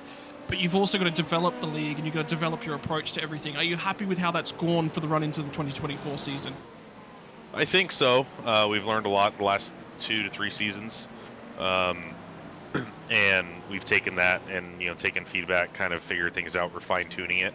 I think coming into this season, we're in the best place that we've been so far in terms of just overall, and we don't foresee major changes throughout the season, which is good, but only time will tell. But as far as trying to make everybody happy, you're never going to be able to make everyone happy. It's really just trying to find that right balancing act between what we're trying to achieve with VSCA and what do the competitors want, and that's the hardest part, is just trying to find what's right and what's best for overall for everybody. Man, I want to say that's big an congratulations. Go ahead, Pete. I was going to say that's a really interesting point, is the balance between managing the league and what the competitors want, right? I mean, some competitors just want to drive and win. Some competitors really need people to drive with that are competing. Essentially, we do this for fun. But essentially what I do know is that everybody wants a well-run league. And from what I see so far, Carl, I think our hats off to you, man. This is run really well. It's my first event, and I'm quite impressed with a few things that have stood out to me. Yeah, thank you. That means a lot. I mean, we put a lot of hours into this kind of prep event. We've had our ups and downs. We keep trying to push forward and keep trying to refine it and get the best product that we can. And really, it's providing something for everybody to be able to enjoy, both us as admins and organizers, as well as all the competitors and you guys as well. Yeah, Scotty. Mate, yeah, congratulations. In terms of things, like I said, I was around for the very first VSCA event, and I just want to say a big congratulations to you guys, because it looks successful. It looks like a great product, and things have moved forward dramatically, and it looks like it's running and operating smoothly, man. And that takes no amount of a lot of unrecognized effort, a lot of unrecognized sleepless nights, a lot of sitting there anxiously going, did we do the right thing? Did we not do the right thing? And to have a successful, particularly a successful endurance league, there's only one other in the world, and they're sort of majors, right? They come up with their own brand. They've been doing it for so long. For you guys to come along and put on a successful event for this length of time and have the drivers happy to a level where you guys are happy is, I think everyone here should sit down and be congratulating themselves, patting themselves on the back, because at the end of the day, that takes a lot more than a lot of people see. So congratulations, and enjoy the rest of the race. Thank you very much, and I gotta head out, but thank you guys very much. Thanks for everything that you do. You guys put on a great show, and we're really looking forward to having you guys for the rest of the 2024 season. Any other shout-outs that you'd like to make, Carl, whilst we got you here in the booth? Drivers, people in particular? Just everybody in VSCA. I mean, without all the competitors and the teams and sponsors and everything that we have, we wouldn't be able to do anything. So, I mean, Twin Bush is a big one. They're the ones that have helped get everything broadcast. JRT has been a huge help for us. And everything, it's really good. So, just shout out to really everybody for making this possible, because even the smallest little bits help out. Well, thank you very much for your time, Kyle. Like I said, go off and enjoy the event, enjoy what remains of it, and hopefully sometime in the middle of next week, you'll eventually catch up on sleep, I'm sure. Yeah, hope so. Thanks. Kyle Burney from the driver's seat of the MSP Cup to the admin booth, to everything that's going on at the moment. Yep, go ahead, Pete. Hey, Scotty, thanks to Kyle. But I tell you what, we've been watching some awesome racing right now. We have the top 3 GT Pro cars. So the RPM Racing Porsche, the North Sim Racing Porsche, and the Kinetic Racing VSCA Porsche.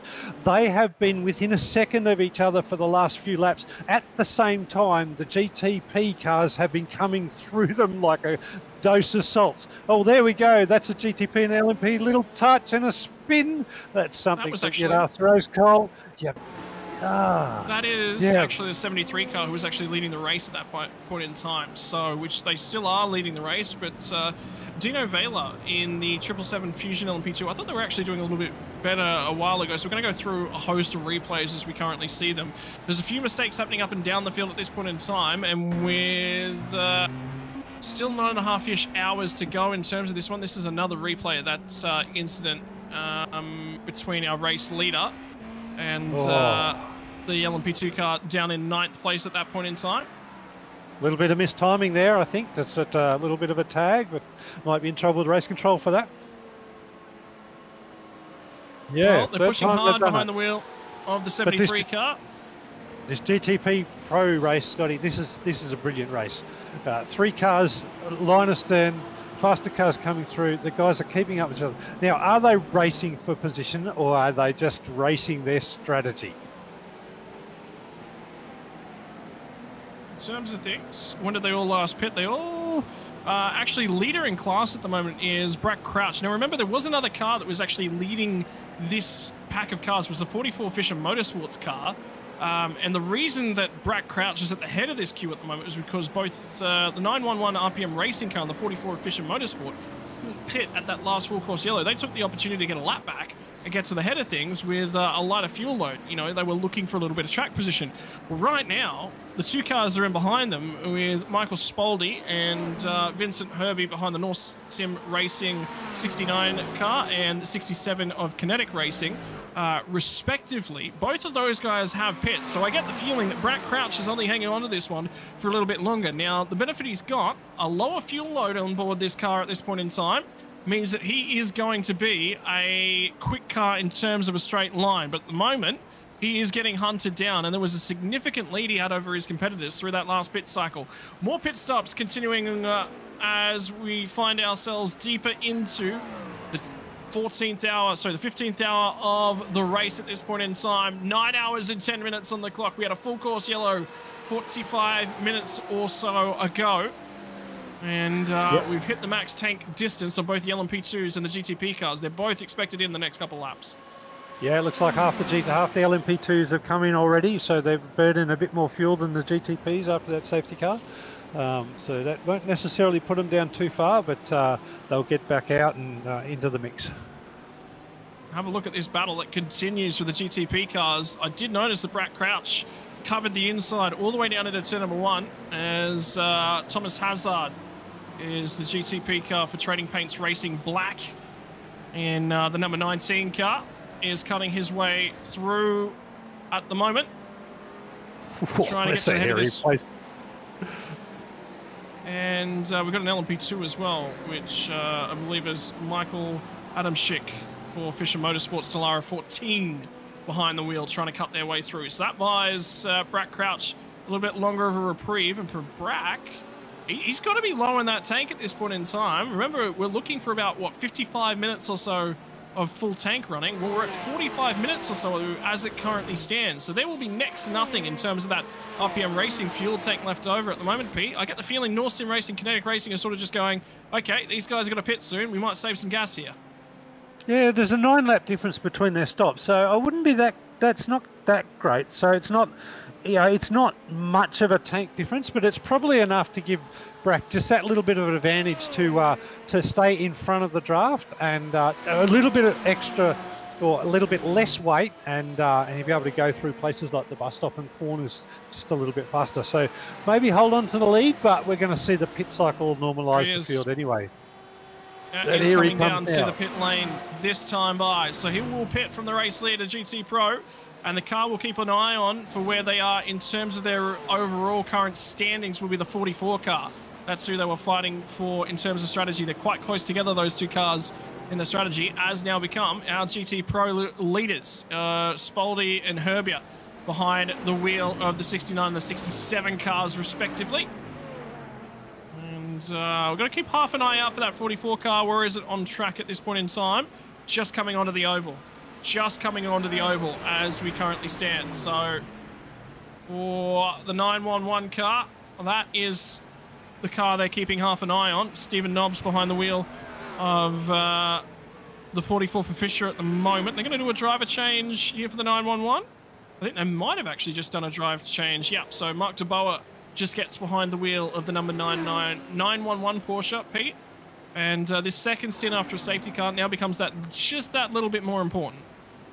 Yeah, it does. Cold tyres, cold driver, fresh stuff, but at least we've got a little bit of a stretched out field now, so Mark can get in the car and settle into the race. But essentially it puts them down about a pit stop to the leaders. And again, it's a little bit out of cycle. Like I said, 9 laps, but really you're starting to look towards your whole set of pit cycles towards the end. And potentially, say these teams are still thinking there's going to be 1 or 2 more full course yellows in this race to come.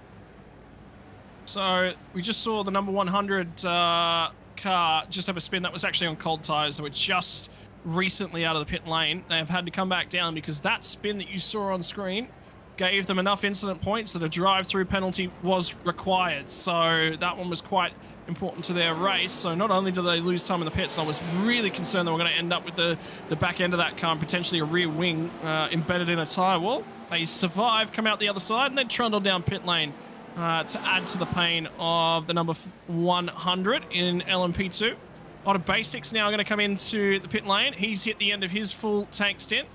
And the 51 of Quintana will keep half an eye on that car as they will go to the race lead. And remember, both of those cars did pit under the most recent caution. But it looks like Andre Quintana has managed to get an extra lap out of that fuel tank of his Cadillac. Yeah, I'm just watching the race here between Chris Yatito, Chris, in the Fusion GTD car. All close and really good racing, and it's good to see these cars again close together with multicast cars coming through them and the guys managing it. But yeah, close racing all again. What are the guys trying to do now? Just unsettle each other, or just sit there for a whole stint. Get the car clean to the end of their stint. Save a bit of fuel while you're in the draft. There's a couple of options here. 9 hours to go, Scotty, in the 24 hours. It's still a long way, but it's time when you do need to start making some moves. And important to set this race up, but you also need to have track position. If you have no track position, there's no point in trying to set the race up. You need to be still within the right sort of markers. At the moment, these Battle and GT Pros continue to kick on, and I'd say we're probably going to be looking at these guys side by side on the track for a very, very long time to come. It's just to see how long the race leader does actually kick on. And it was only lap, actually, as Quintana is actually going to come to the pit lane as we speak. As track continues to harass our GT Pro leaders. So that is current race leader, albeit will pop back out in P2 after this pit stop. And for the number 73, I'm not 100% sure. They did do a drop over at Intense Sim Racing. Tommy Patero is now behind the wheel of that car in terms of GT3P action. Yeah, and that's Christian Stewart, Christian Stewart in the Tri-State Racing car, who's just had a bit of spin. He got a little bit of a tap there in turn 5, which has just turned the car around. Oh no, lost the back end. Looked like it might have been a little bit of a tap at the end as the car tried to avoid him, but yeah, Christian, get on there and settle back into the race. You'll be fine. Tell you what. So Andre Quintana has remained in the car. There hasn't been a driver stop for the number 51 car. It looks like that Andre's settling in for a second stint in the caddy. So VSCA and Green Flag Racing would like to take a moment to thank the sponsors that make this event possible. We just talked to Carl Burney and he said it wouldn't have been possible without Twin Bush. So we will say a big thank you to Twin Bush at this point in time. The VSCA Sports Car Championship broadcast proudly brought to you by Twin Bush USA, your export for automotive workshop equipment located in North Las Vegas, Nevada. Visit them today or find them online at twinbush.com. Twin Bush, quality that convinces. Twin Bush Garage Equipment, jump on over there. I was actually just having a look at their website as it currently stands. Pete, they call me Rattlegun Rankin. There was a couple Rattleguns I was looking at on their website.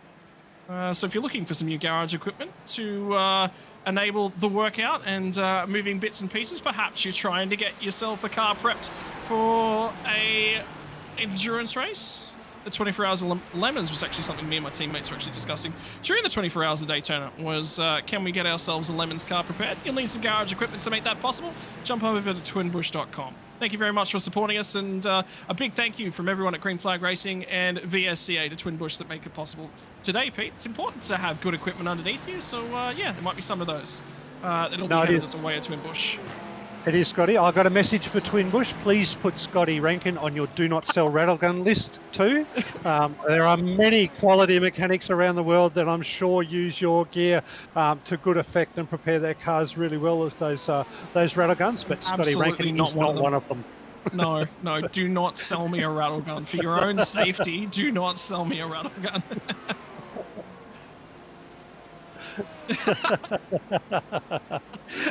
Our producer in the background, Nolan, just said there's an ocean distancing me from Rankin, so at least he's safe. Pete. You're not so lucky. Oh, yeah, no, I got 2 states separating us, so we're pretty good. And a time zone at the moment, so that's even better. Yeah. Yeah, you Queenslanders are not following your daylight savings times, and the response from you is going to be, yeah, you New South Welshmen following your daylight savings times. Okay, an argument that has gone on for ages alongside of State of Origin. Look that up. Actually, I'll tell you what, Pete, I was trying to interest some of my my American friends. I went through some. I was like, I feel like listening to music prior to going and jumping in the car to sort of warm me up. Thirsty Merc was one of those bands. Hilltop Hoods was another one. Did you know they don't actually have access to Hilltop Hoods in the States? Sorry, this is a generation gap thing, mate. Who the hell are those two? You know who talking about? Surely you know who Thirsty Merc is. No, you're talking about somebody who likes Dire Straits, The Angels, and Queen, man. You know, I don't know who they are. You're a different generation, mate. Hey, hang on. No, don't say that. I listened to my mother's music. Thank you. There was some sherbet in there. There was another band that started with Doctor that I always remember the name of. Was it Doctor Who? No, it wasn't Doctor Who. It was Doctor something. It's from my mother's music. So yes, I have listened to your generation of music, and I like my generation of music better, thank you. Yep, okay. Alrighty. Looking back at the action here, we've got the number 80 Digital Chicane Racing Ferrari in the GT3 AM class there, heading quite a close battle there with a number of cars.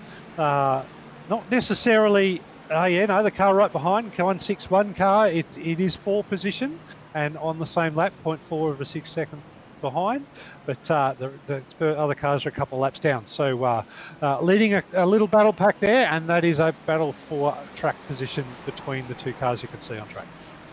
Yeah, it's really, really important that they stay glued to each other as well, being at that 4-lap down marker. Field is spread nice and evenly.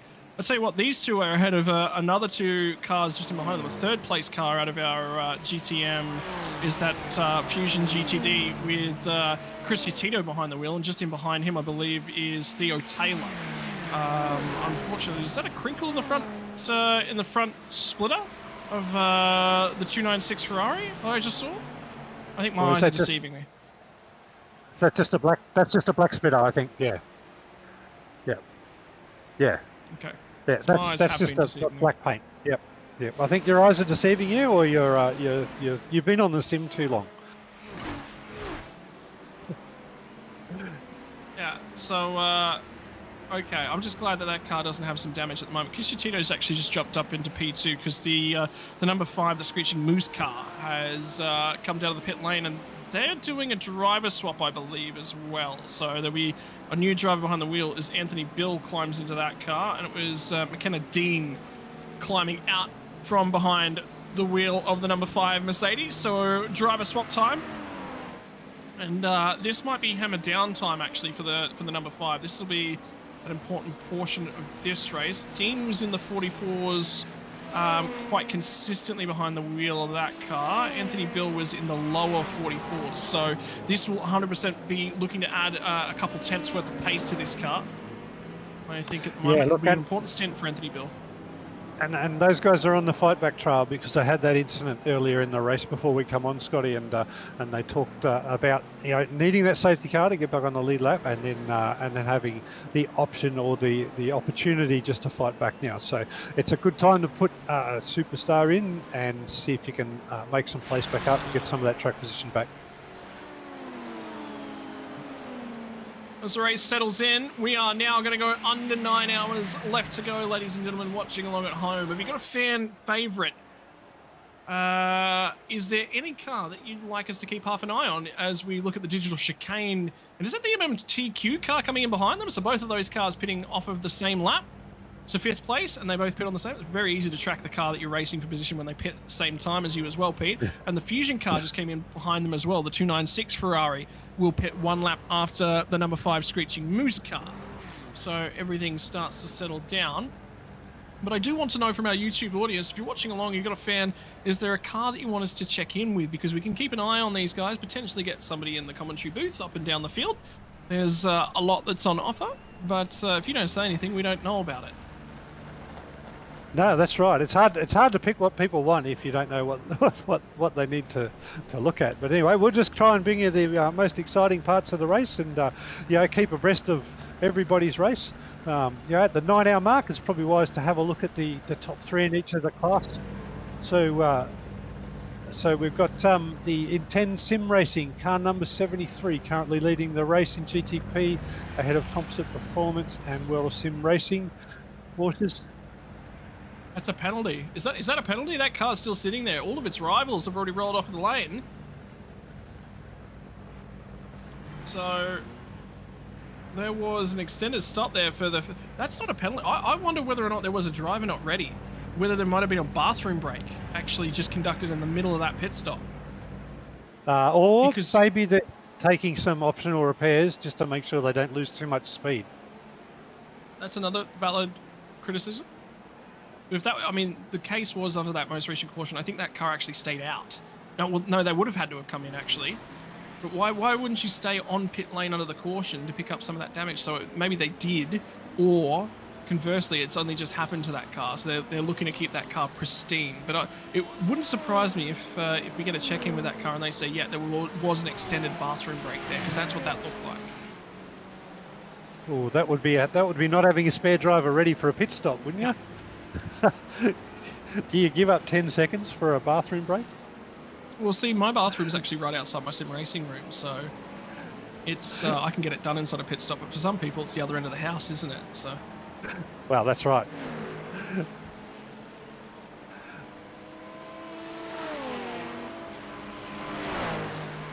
So we're going to do a little bit of a check-in as well. The other thing we're going to do an around the grounds or an up and down the field check-in as we walk you through all the cars that are actually in the race as it currently stands. We'll have a look at our race leaders at this point in time. The 73 car with Inten Sim Racing driver Tommy Patero behind the wheel. They will lead the way. They're about 12 seconds up the road at the moment from the number 15 Composite Performance car. Everyone in this class has just been through the pit stops, all within the range of, say, 509 to 511 in terms of their pit stop numbers. We are currently on lap 517. Composite Performance, Nicholas Johnson's in second place as it stands in the 51 World of Sim Racing car.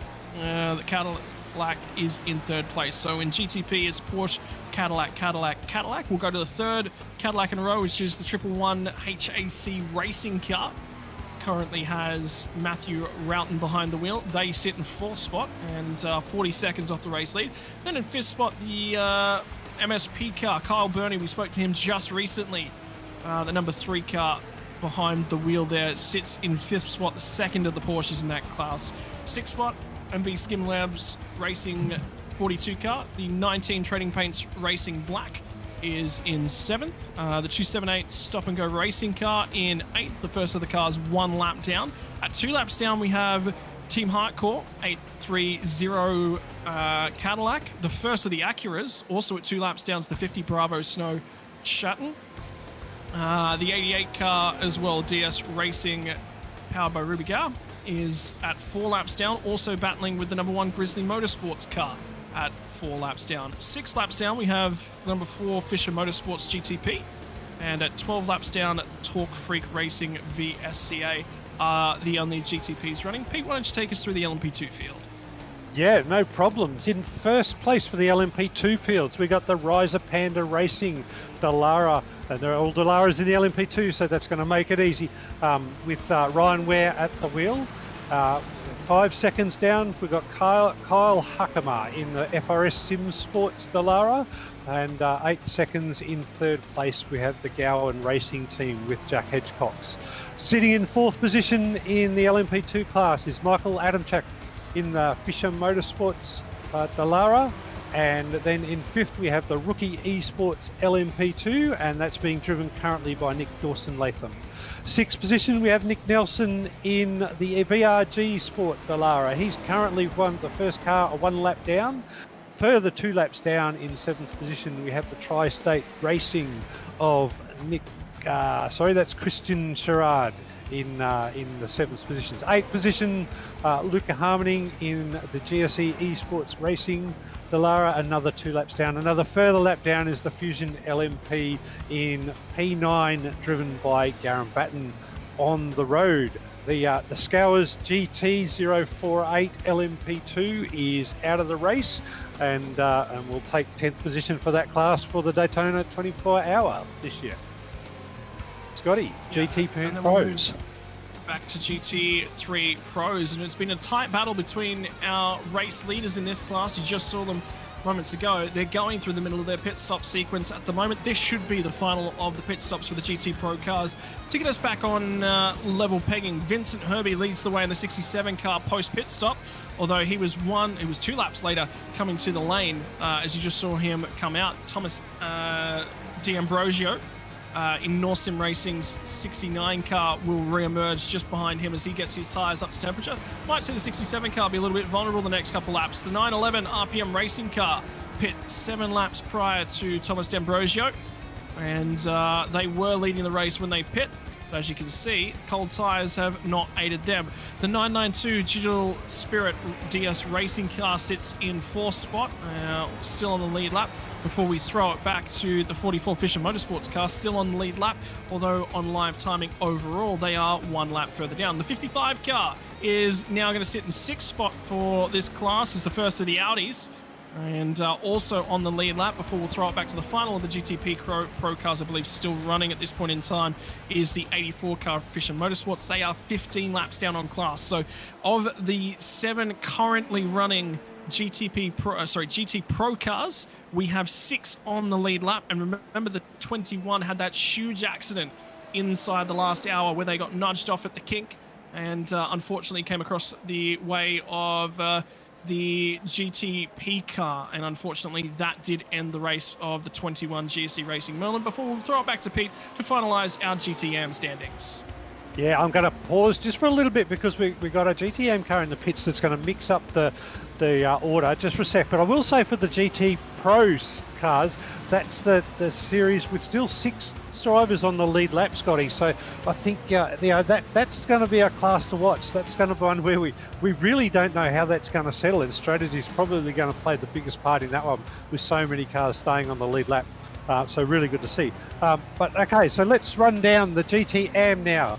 So we've got the Digital Chicane 93 with Chris Scarr at the car. He's just come into the pits and had a pit stop on an out lap right now, stayed in the car for a second stint. So it seems to be that he's been able to take that pit stop and stay in the lead with a mere 4.2 seconds over currently P2, the Screeching Moose Motors, driven by Anthony Bill.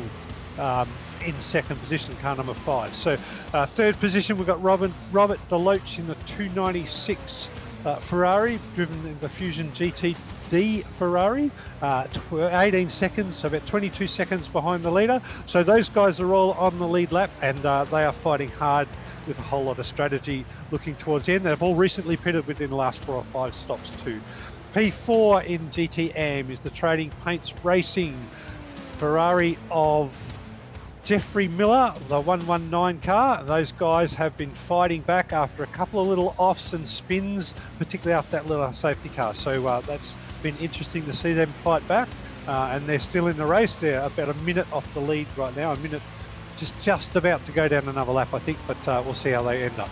In P5, we've got Mikhail Dezu in the 161 MMT Racing Ferrari.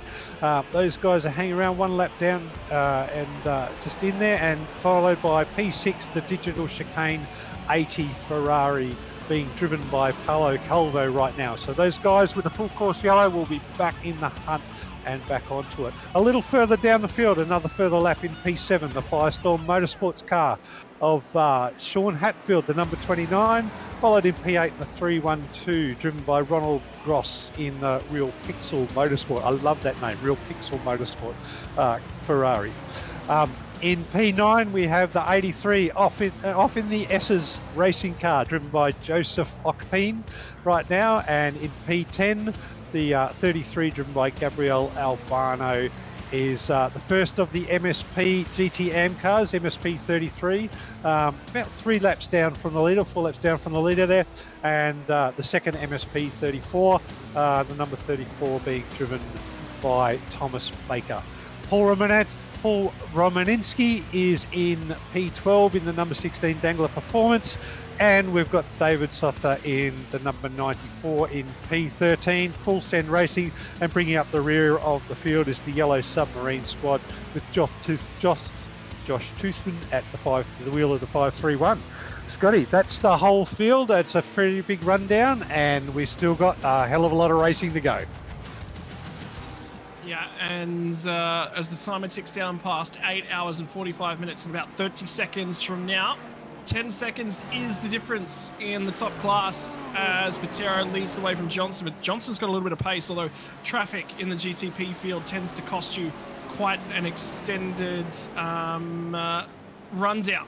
So in terms of things at the moment, we might see those times move around quite a little bit. At the moment, I can tell you actually Andre Quintana in the 51 machine is right in the thick of some GT3 traffic, which he's now finally managed to clear. But at the moment, the 15 and the 73, we will actually get a really, really good read on what their overall lap pace is. In the meantime, though, we're looking at 4th and 5th place with the Maya Speed car in 5th place, Maya Sim Speed Performance, and HAC Racing in the 111 car. These guys are only about a second different on the track, and they've just cleared some nice little traffic. So this will be a good opportunity to see if Carl Burney can actually pick up some speed and start to assault the HAC car. Don't as well forget the 42 of MV Skin Lab is just in the background of these guys as well. So there's a lot going on. You can see the time cost at this point in time for HAC Racing. Cannot get that car hooked up. They're out in the marbles as well now, and that is going to provide Carl Burney with all the impetus he needs to start to hunt down on the back end of this one. We may have a change of position, and the traffic not helping the HAC entry at this point in time. And for the driver behind the wheel, which is Matthew Roughton, the problem he's got is he's got another Porsche in the way as he gets to the bus stop. So for the Sunnyvale driver of Burney, yet again, there's an opportunity here as he's going to come in between. There's a lap car in the middle of this one as well, which he's managed to clear, which was 10th place car in class with Jen Phillip behind the wheel at this point in time for Hardcore. It's going to be a 3-way fight as they run down to turn number 1. They're going to get side by side. The draft has started to work. Here comes Burney. Moves to the high side. He's going to have to break him out around the outside of turn number 1.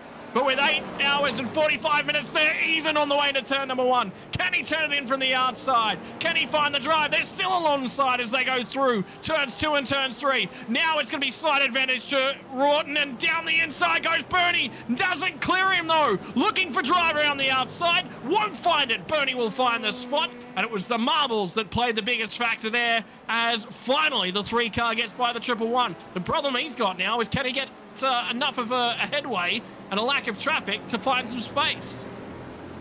But isn't that just what we've been talking about in terms of good racing, Scotty? The ability to go into the braking zone at the fastest pace on the track, run through 4 corners side by side, and then come out with just, a change of position without touching the cars either way. That is just class driving from both Kyle and from Matthew Roughton. That is awesome. Regardless of losing the position, Matthew Roughton, mate, that is kudos from me. Hats off to you. Really, really classy driving. Well done.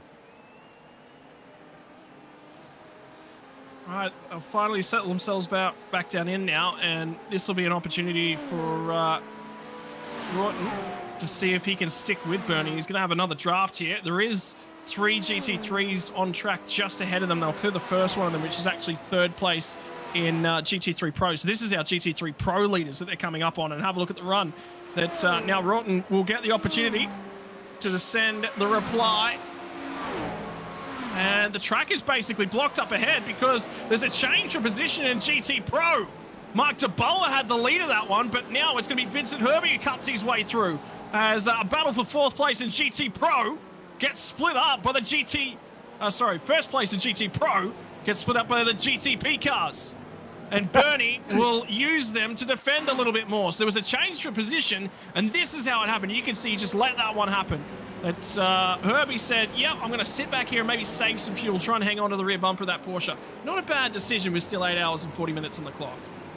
Yeah, it's way too long to really fight for position. I mean, you've got to keep the car clean. So, it's a good decision. Just lift if you know a car's got the draft on you, because essentially in this race you can get a good exit on turn 6 around the bus stop, and you can get that back the next lap, right? So, ultimately you've still got 8 hours and 41 before you cross the finish line, and losing one position, I don't really think you're actually losing a position if you're on a strategy to be in front in the 8-hour 40 mark, right? So, idea, you've got to stay safe. And like I said, hats off to both of those drivers who made that clean. So, Scotty, is that a drive-through for the leader? It is indeed. Patero is going to come through the pit lane, and he was in only a couple minutes ago. So we know that one is absolutely unscheduled, and there was no service taken for the 73. And the problem that he's now got is that actually changes the hand of our race lead. So at this point in time, the 15 car of Composite Performance will take the race lead, with the Cadillac and pole sitter back to the point, with Nick Johnson is going to be behind the wheel of that car at this point in time. Yeah, now, as I understand it, Scotty, it's a 25-point limit for a drive-through in this race.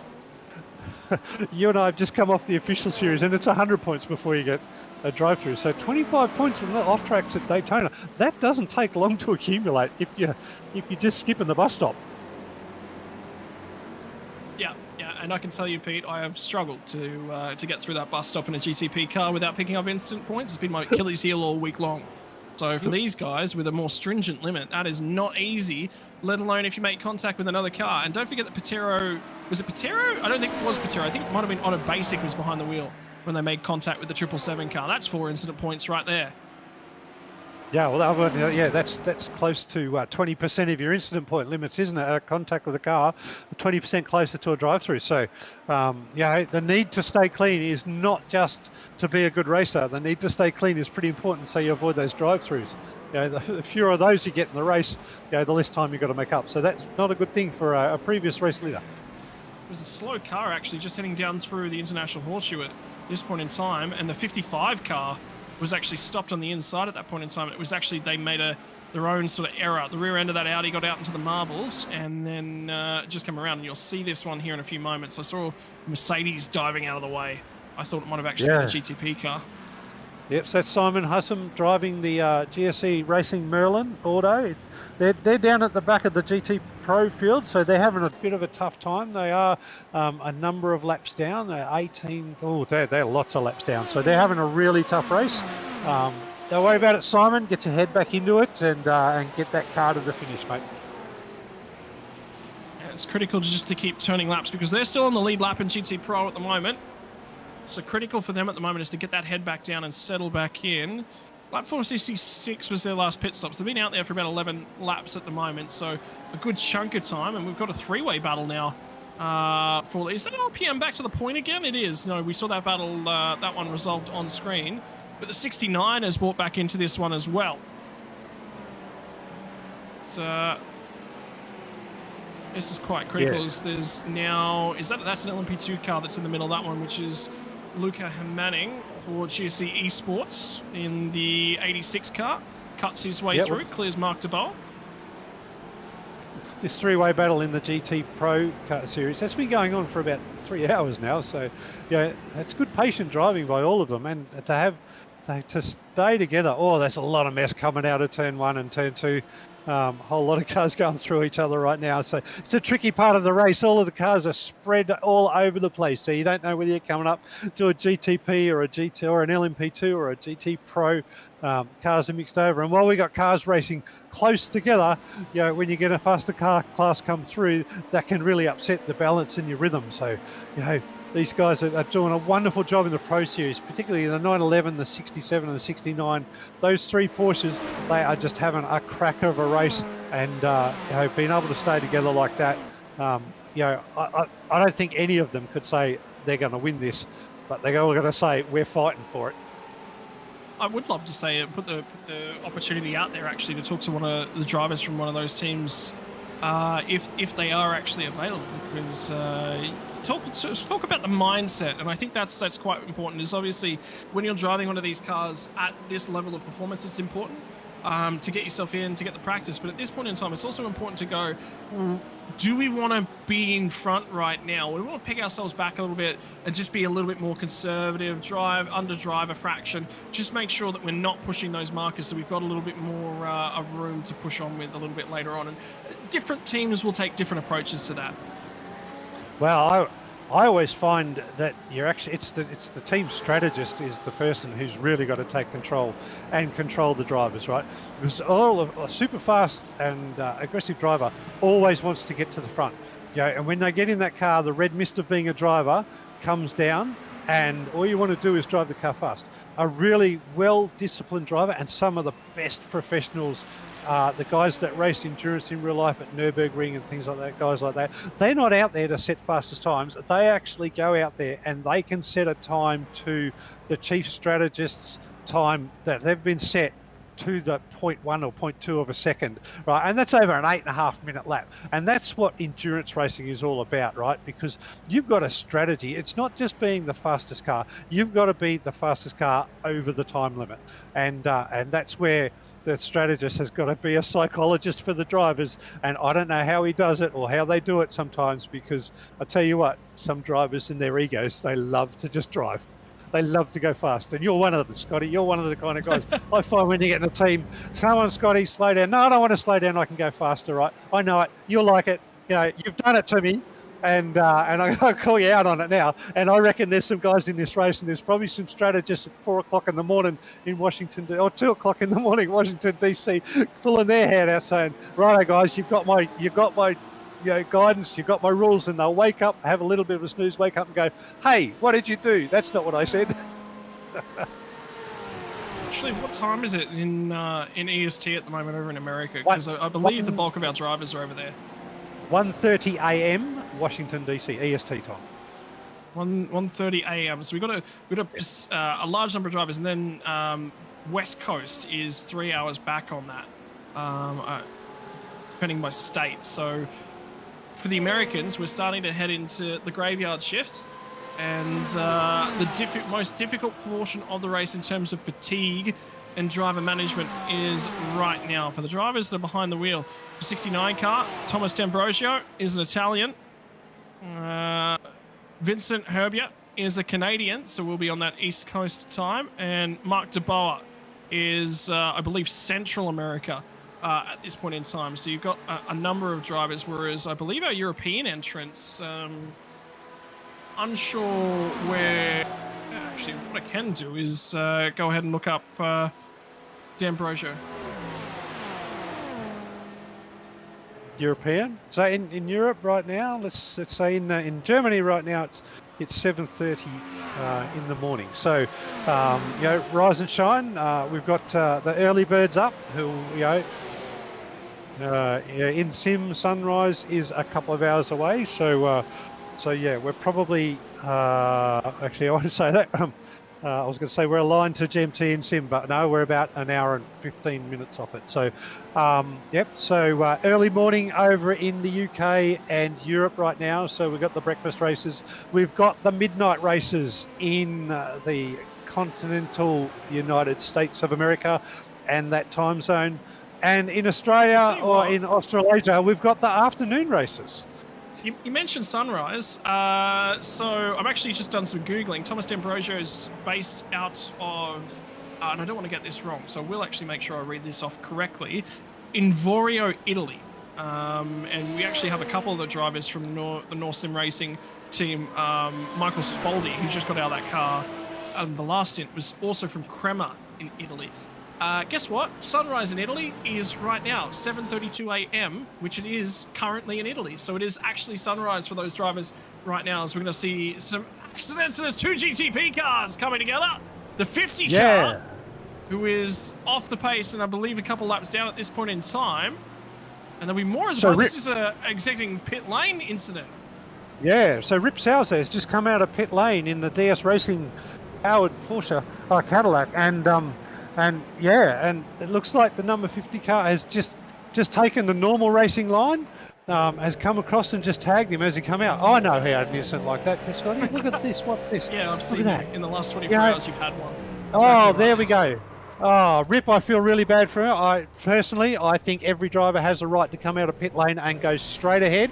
And I think any driver that's coming on the racing track needs to observe that white line and stay to the right of that white line if there's a car coming out of pit lane. If that hasn't been in the racing crew, it is instant karma, and that's what you get. Right, but the unfortunate thing is, Rip, who's just coming out into the racing traffic and staying within the pit lane exit, that's impacted his race as well. So, spotters, get on your game, guys, because someone's coming out of pit lane. Your driver can't just use the normal racing line and jump into that lane because it's going to cause those accidents, take 2 cars out and impact your races. We talk about it right around the world, and we've broadcast racing actually from, my word, where was it? Chung International Circuit, as well as the Bang Sen Street Circuit as well, and pit lane pit entry. It's one of those things that's often debated. Penalties from the real world do apply in that case, and it'll be definitely on the driver that was on the racing circuit to ensure that contact is not made in that situation. GTP cars, a lot of framework up and around the driver. It sometimes can be difficult to see out and around the car, so it's not easy. Yeah, you do have big blind spots. Yeah, big blind spots in the GTP at around about the sort of 45 angle of your eyesight, 90 degrees apart, and those blind spots can be hard to see. Yeah, great, massive, big. The frame comes down, small little windows. I mean, it's great to look forward and drive, but sometimes makes it really difficult to get that little bit of perspective. If you haven't got, in SimWorld, if you haven't got triples or virtual, the ability to look through your side mirrors, then it can make your awareness really difficult. Rui P. Souza on his way back through the pit lane, which I believe that will be a drive-through penalty for incident point limit. And no, that will be a service. And Ryan Ware for Rising Panda Racing in for a service as well. So, number of teams coming back down through their pit stalls at this point in time. Keeping half an eye on the timing, 8 hours and 30 minutes remaining. We've just ticked by. So rapidly closing in on the final third of the race at this point in time, Pete. The 8 hour mark to go, you look up at that point, you start to have a look around and go, yep, I need to be here, I need to be making these sorts of adjustments, I've got to be planning. And then you've got 4 hours to sort of start to make things happen, and you go, okay, where are we at that marker? Yeah, as we said earlier, the first 12 hours is really just settling into the race, making sure you've got a car to be there. It's not really about racing, it's just about being there and knowing you can be there for the end of it. And you've got these random safety car times that come out in this league. So essentially, it's like a lot of the real life endurance races where safety cars come out. You don't necessarily have to be at the front. You don't have to lead this whole race. But you've got to be there. You've got to be on the lap. You've got to know where you are. You've got to really understand who you're racing. By about this time in the race, you should know who you're racing. Oh no, there's a little bit of a touch of a car. Nick Dawson-Latham in the rookie sport esports LMP2's come out of the bus stop and had a little bit of a touch with another car there, and the other car's lost its rear wing by the looks of it. For position, by the way, this battle that we're actually looking at the moment is Fisher Motorsports and Rookie Esports in terms of our LMP2 standings.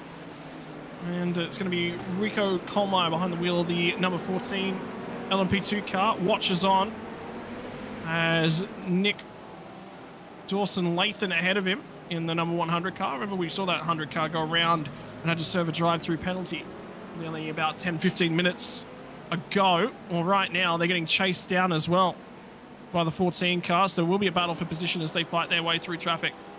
And that'll be an incident point for the number 100 car. So this has not been a good stint thus far for Dawson-Latham as he goes around the outside in the marbles. And now it'll be on Rico Colmeyer to see if he can try and stay with him, as we're going to get a fight for position 4th and 5th in terms of current standings in GTM. As around the outside goes one of the GTPs as well. The Trading Paints car has fell through the field.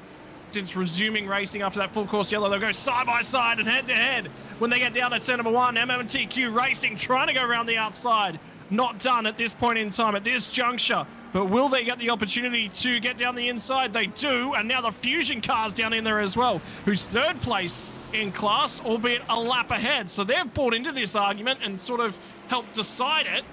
even though they're not actually racing on track for position. Yeah, but Scotty, if you get a chance to take a car, you get a chance to take a car, right? And if you know you're faster and you're out of cycling pit stops, you're going to take it and you're going to try and drive away and make yourself a bit of a gap and get that lap back, right? So, yeah, no, good on. Great racing again. You know, the ability, we've talked about this a couple of times with this league. I am loving the driving standards in this league compared to what I've seen in some others. You know, it is really good to see the side-by-side action all the way from the straight through turn 1 down to the international horseshoes. That's 4 or 5 corners, you know, left and rights, S's, there's a pit lane exit, there's all sorts of things. And, you know, we got drivers in multi-class cars going down there and they all respect each other. They respect somebody who's got a run on them. They respect actually getting a run on somebody. They respect the draft. This is absolutely awesome to be a part of. Really well done. I'm loving this. So kudos to all those drivers out there. So it is head down, bomb up, I think, for the majority of our field at this point in time. As racing gets to the more difficult hours in terms of fatigue management at this point in time.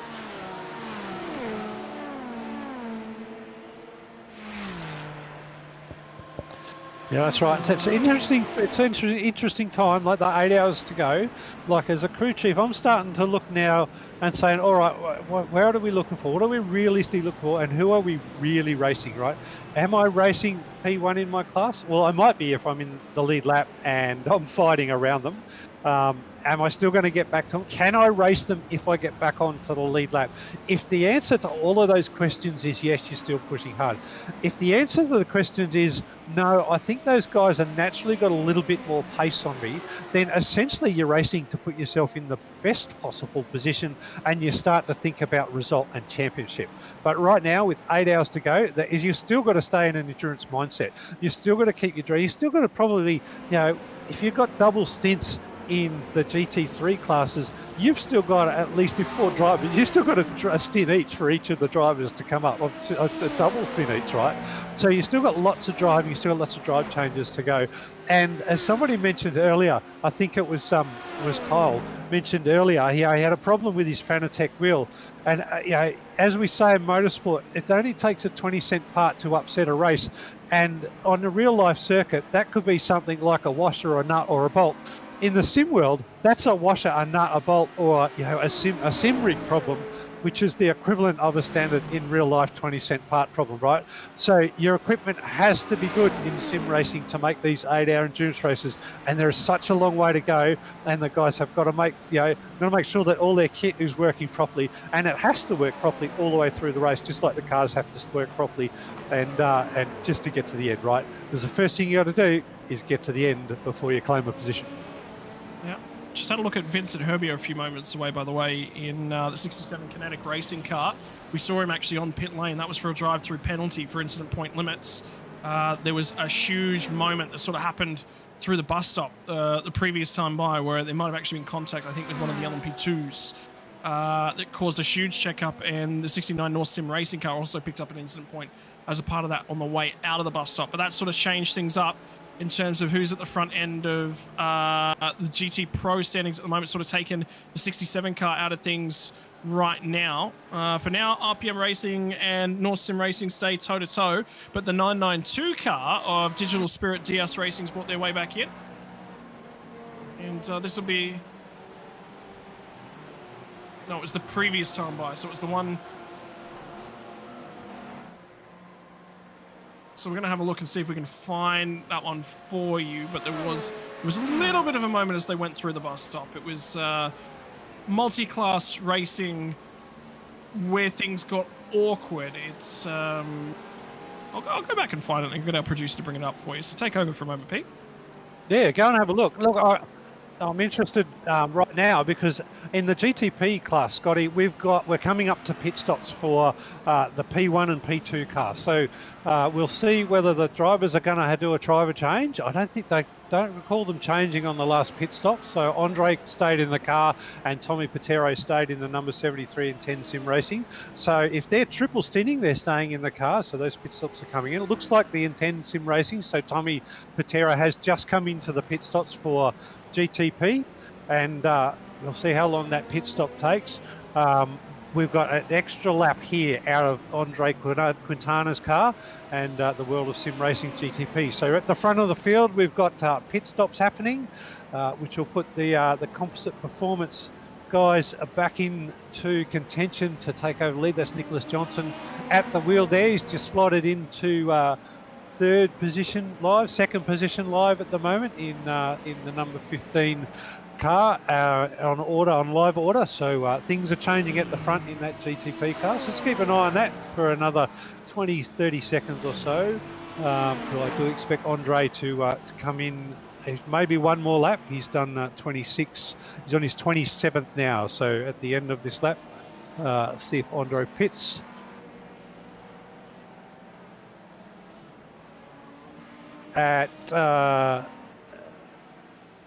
So yeah, we'll keep an eye on that at the front of the race, because Andre's just on his 27th lap, and he's just come in now. So yeah, Tommy Patera has remained in the car by the looks of it. So Intense Sim Racing has left Tommy in for a triple stint. We'll see if Andre stays in the car, and those guys will fight it out.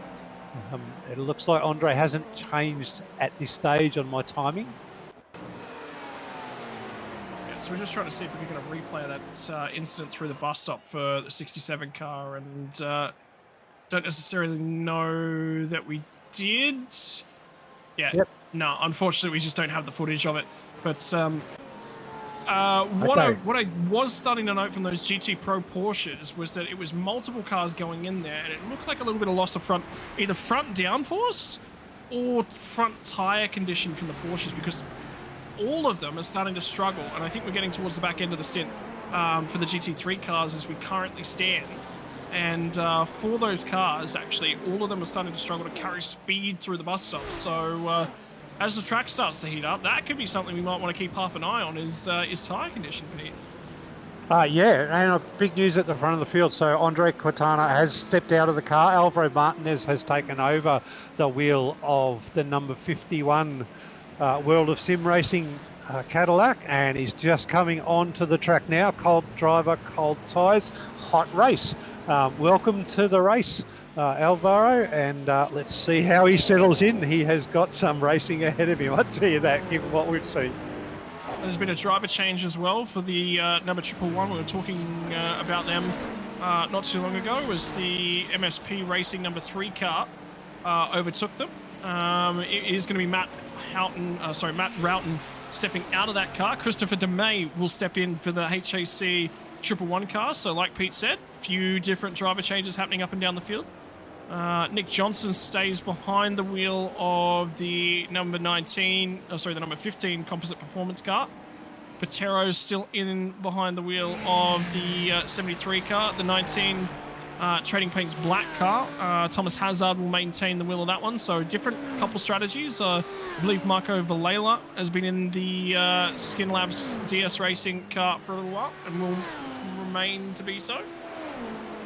Yeah, and back down in the GT Pro field, Scotty, we've got the first of the Fisher Motorsport cars has currently just come in for its pit stop. Most of the other cars are about midway through their cycle, so they're a bit out of cycle, and Daniel Gruber has just taken the wheel of that car. So a few new, well, I won't say new, they're not necessarily new with 8 hours to go, but a few guys jumping in fresh after either a break or back on. Cold tyres and away they go, and I'm sure they're well and truly got their head mindset into this race now, and looking forward to fighting towards the end of the race.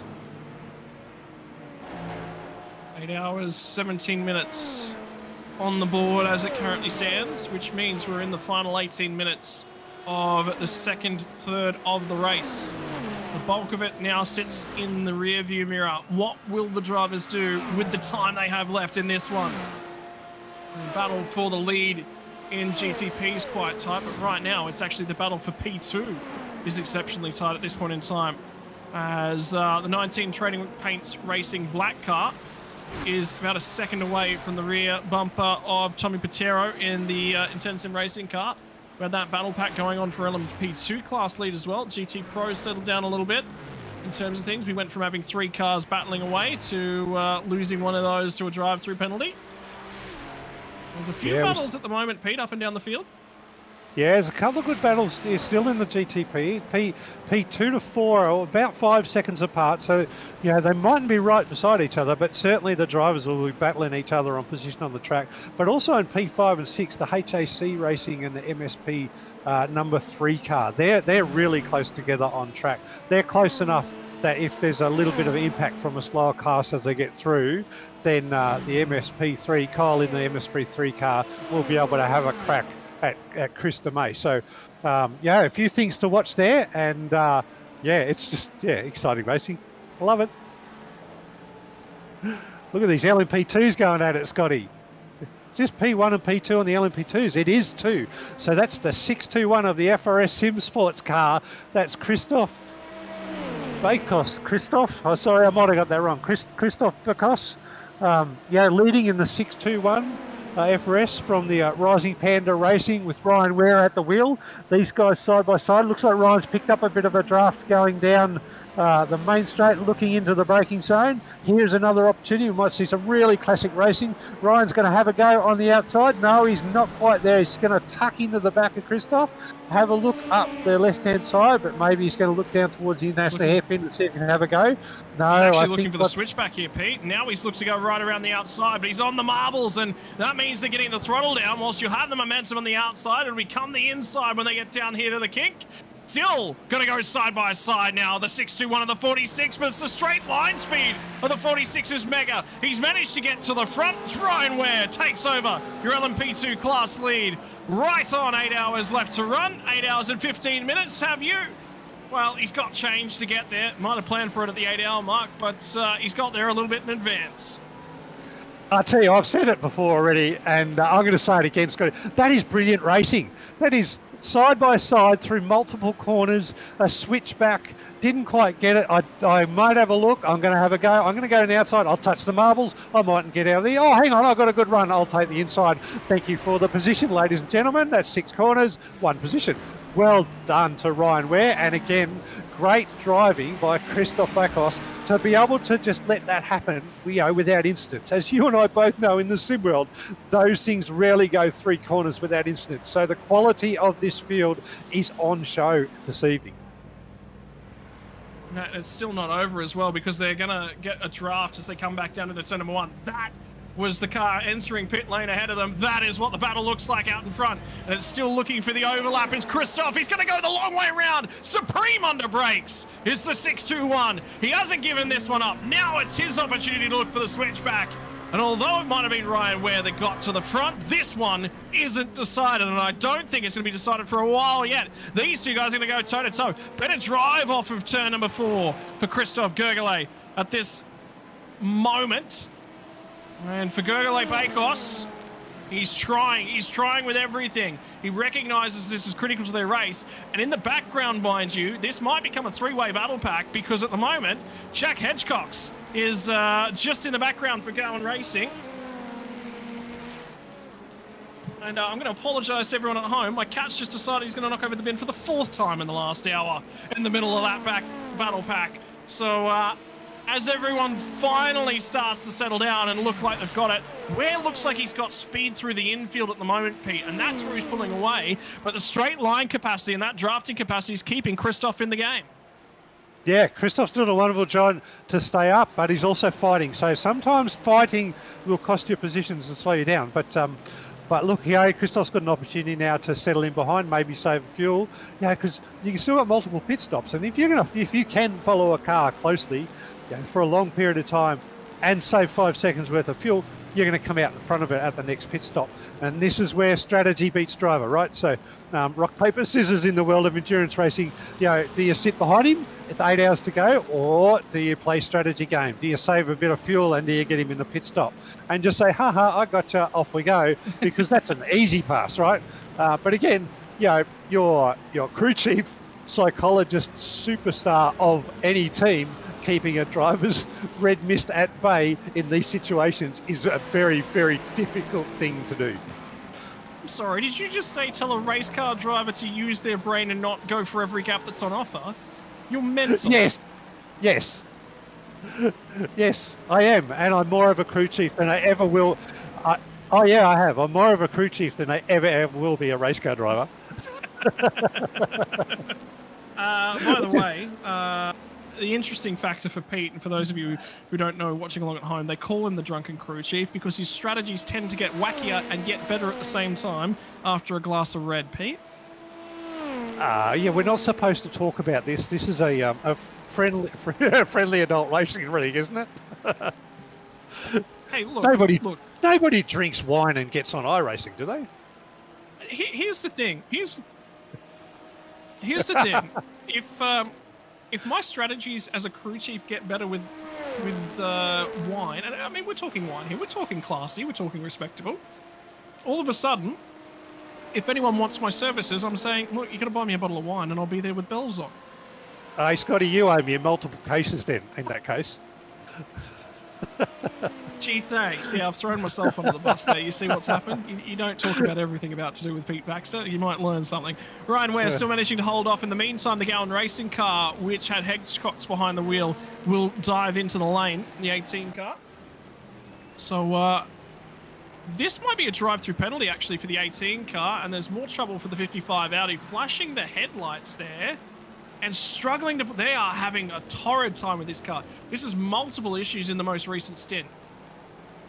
Yeah, and it's the same spin too. It's a rear end spin. It's a little bit offline and touching the marbles and the car's turning around. I wonder if they've got that car set up really tight in the rear end, Scotty, because that's the sort of thing that would tend to cause the rear end to step out like that if you're a little bit early on the throttle. You know, you can, in your setup, you can get rid of that if you soften the rear end up, but you know, sometimes softening the rear end up will slow your overall lap time down, but it makes the car a little bit safer. So maybe in the Audi, they've got it sprung a little bit tight, and that's what's causing this current driver to have a few of those spins.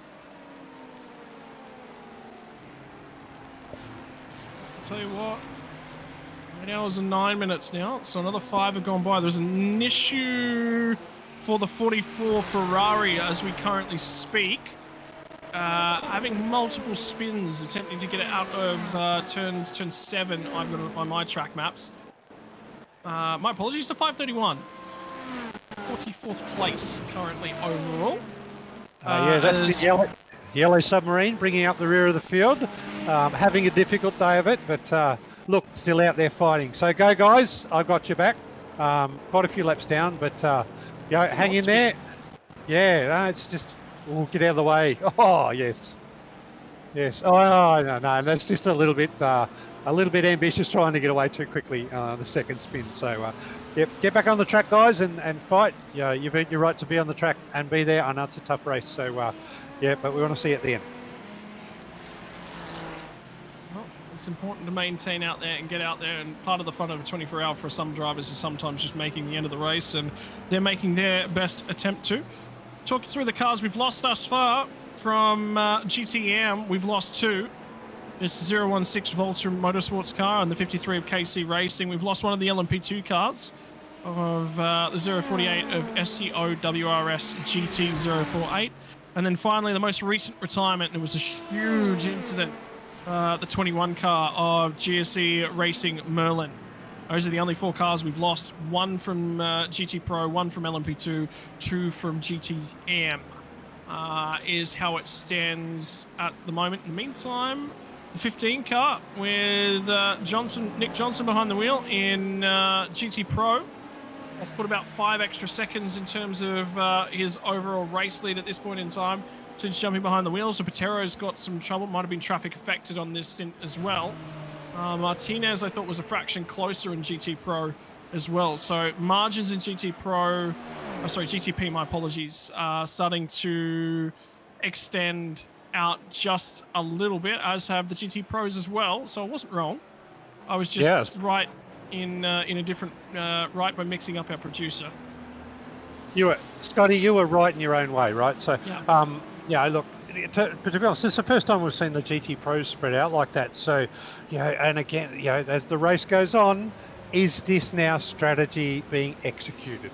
Right? We've had 8 hours, we've had 14 hours now to really learn, 16 hours to really learn, 8 hours to go. Is this now strategy being executed? Is the Ambrosio in the 69, is he now been given the guidance, just get out there and drive fast and pull a gap? Because now we reckon this is time to start driving away. Or is it just a case of this is the way the cookie is crumbled because the faster cars are coming through? It's just upsetting their race rhythm just a little bit. And and Victor Miranda in the 992 just might be getting impacted a little bit more, but they're certainly not front to back like they were. Having said that, the two cars that are still neck and neck in this race are in the LMP2 class. That is the race to watch right now. Although I just note that Christoph Baekhoff has just had an incident of some sort. He's just losing time to Ryan Ware right now, so something's happened. He's just dropped off. It looks like he might have had a bad line and come out of the corner nice and slowly, because he's lost. He was just sitting there for about 0.2, 0.3 seconds over the last couple of laps, but he's just dropped down to 1.6 seconds behind Ryan Ware. So just to open up a little bit of a gap and give Ryan a little bit of comfort. So we'll see what happens. We'll monitor that and see if Christoph can fight back and get back right under the wing of Ryan and bring that fight back to the fore. One of the interesting factors of this race as well, when coupled with the LMP2 versus GTP package, is the difference basically between those two cars is an electric battery and a fraction more downforce. That's it. That's the only difference between the two cars. Over the course of a lap, what does that amount to? Well, in peak lap speed, it's in the realm of 3 to 4 seconds. That's about it in terms of the difference between those two classes. It's not a huge deal. And the real tricky aspect of it from both classes is recognizing where's best to let them go. Because for GTP drivers, they obviously want to cut their way through as quickly as possible. But at the same time, if they can get a little bit of a toe onto a straight, well, both drivers benefit, because then they offer it back in the reverse. And that's going to be the 29 Mercedes having a spin coming out of the international horseshoe. Again, we're seeing those marbles on the left-hand side be really, really tricky for a number of drivers up and down the field, Pete. Yeah, it is. No, it's just very, very tricky. I mean, look, that's multi-class racing, Scotty. It's just looking at our commentating roster, Scotty, and I know that you're jumping off a bit earlier than I am tonight. Is Ryan the Ryan that's driving right now? No. Oh, good. I was going to say that was going to be a really good, fun conversation. But anyway, hopefully Ryan Ware can jump out of the car and jump into the broadcast booth, because I've got to tell you, I want to know what it's like to have Christoph following you that line, and I want to know what it's like to drive around and make that pass that he made on him, because to be honest, that's some of the best driving I have seen in a long time. It was good, it was clean, and it's been that way as well. We talked to the driver behind the wheel of the MSP racing car, Cole Burney, a little bit ago, when we spoke about, it's not easy. And this is actually a conversation I've had with a few different people throughout this last week of what it takes to be a league admin, what it takes to be a racing administrator right the world over. We're actually really, really lucky in Australia, by the way, Pete, and I only learned this week. We actually have one of South Africa's previous sports car champions and also sports car administrators in a driver by the name of, I don't know if you've ever heard of him, and his name's just gone off the top of my head, Darren Lobb. It was actually an interesting discussion to talk about him, about the crossover into real world motorsports, and one of the comments that he actually said was, if you ever want to know the best way to make your racing career die as quickly as possible or stagnate, become a racing administrator. So for Kyle Burney, that is actually working in the opposite, because Kyle's actually doing a reasonable job out there. 3 wide on the oval at this point in time, and this is actually going to be a battle in class as well for position in the GTP standings. 7th and 8th overall on the track. It's Stop and Go Racing versus Trading Paints Black, and around the outside went Morten Kofod. He's now going to go around the outside of your LMP2 leader, and the problem is that is the Trading Paints Racing Black car that's in behind these guys, as well as another car comes out of the pit lane. And all of a sudden, take a breath when you can find it, because this was a moment on the oval. And have a look at the aggression level that kicked it all off. He had to find a winner to go through. The air stagnated. There's another car offering drafting support. That's the LMP2 car on the inside. He'll dip down. He'll grab some draft. And from the Stop and Go Motorsports, this is what it looked like from the point of view of Morten Kofod as he cut his way through multiple different cars. One of them was Ryan Ware. The other one was one of the other LMP2 cars. So it was your race leader in LMP2 Was it potentially actually first and second in our LMP2 class? That's how difficult it was. And then on pit lane exit, there was another car entering from the pit lane, which all in the matter of moments. A bunch of stuff just happened for these cars. Well, that's right. I'm just listening right in my mind to all the spotters calls, right? Because the driver's just like, hold my line, dear God, hold my line. 3 wide, GTP coming through the middle of two of us, right? And can you imagine the spotters? How good is that job? Yes, GTP, right, goes right through the middle, stay there. Right, you're clear, slop in the draft. Oh, mate, could you imagine the airwaves if we had it all at the same time? That would have been messy. Yeah, car left, top of 3 is the calls that normally come in. Good luck. And for the guy that sent it through the middle, my word, you have to get aggressive to get the job done. He had to find the toe as well, and he did so. And for Stop and Go Racing, they'll grab another spot out on track, and they've now put a second over Caton. It's Caton Bomersbach behind the wheel of the Trading Paints Racing black car. So that has worked out for them. A little bit of a change in the LMP2 field. Oh, Bakos! The 621 of Bakos comes through what looks like to be a drive-through penalty, and on the pit exit, he's just lit it up before the cones, lost it, and he's lost another 15 or 20 seconds. Oh my God! I think he did cut the wall. He has gone from superstar driving against Ryan Ware to, oh my God, man, what mistake did you just make? Oh no, there's a touch, so there's 4 points. So that's 4 points that's got on his tally and led to the drive-through. That's put the 621 into the pit lane. But we've got to see the pit lane exit. That is going to be something to watch. Oh yeah, looks like he's just touched the wall. Yep, oh no. No, he hasn't. He's just lit that up. So there's a small change in camber outside of the white lines right next to the wall. Keep your eyes on the right-hand side here, right up against that wall. And there's just a tiny hit of camber change. The problem is, see the impact with the inside barrier there, and although, iRacing things aside, and again, we'll Oh, can we see the steering wheel? I want to know whether he's got his speed limiter on or not. Did he turn it off early? Yeah, because he had it off as he was recovering. He had it off, so I was wondering whether he turned it off early just before that corner. And for Christoph Bakos, who only just lost the lead of the class, things get worse from here because he picked up damage.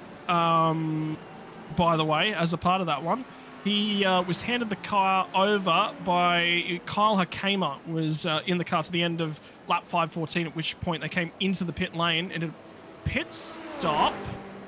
That is a stuck throttle. Yeah, he's got a problem there. That is. Oh, hopefully he can turn that off. Oh, get it out of gear. Put it in neutral, Christoph, if you can. Put it in neutral. Stop those wheels spinning. Although you put it in neutral, the engine will probably blow up. Well, no, there's no RPM. I think it's okay.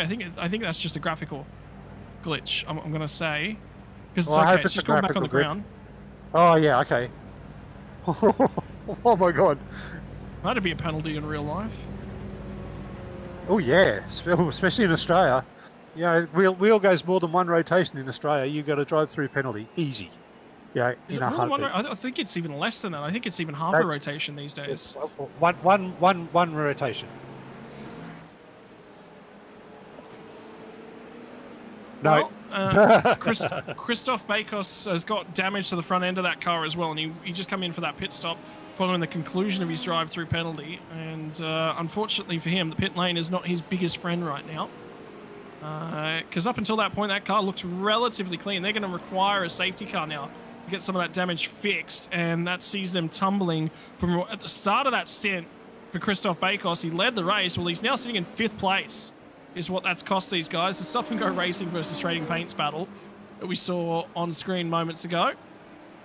Yeah, and I think it's going to put exciting.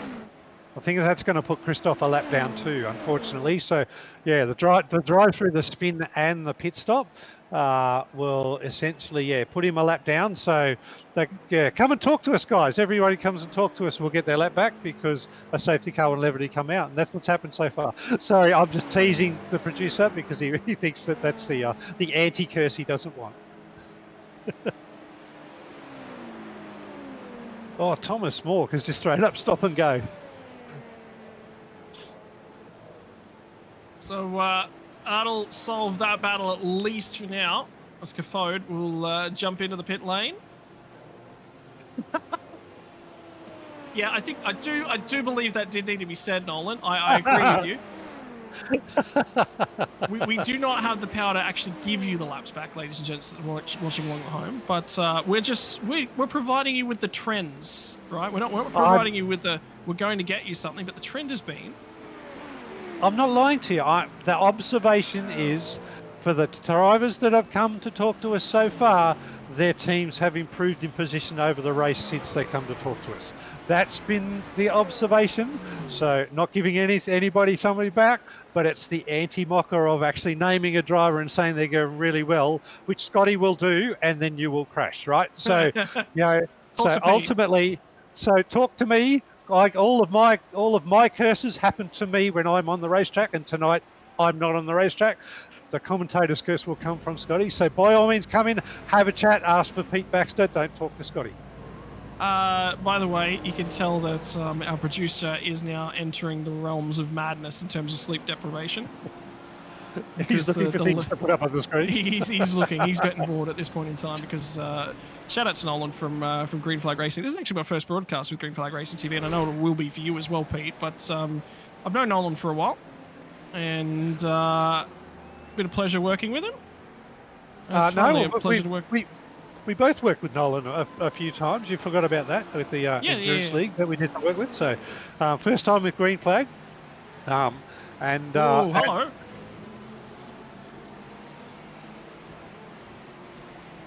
As trouble comes the way of the 42 car, who were doing quite well. And is there a gap that's going to disappear down the inside? I believe there is. Yeah, Marco Valella at the wheel of the 42 car, the MV Skin Lab DS racing car. A little bit of a gap closed on him. Not much he could do there. I think it's fair to have a go when you're under brakes and kind of expect the GT3s will just give you a line on the inside of the corner. But in that time, he just had to hit the brakes and try and avoid it. He ended up costing him more time. And he didn't spin the GT3, so that's kind of cool, right? No, we call that a self-penalising incident in terms of the race controls perspective. The driver that was at fault was penalised sufficiently. Probably no need to be further looking at it. We're not going to go out there and hand out drive-through penalties to every driver that spins out on the road. No, you spun out on your own. That's already resolved bus itself. Stop action. Oh, big action at the bus stop.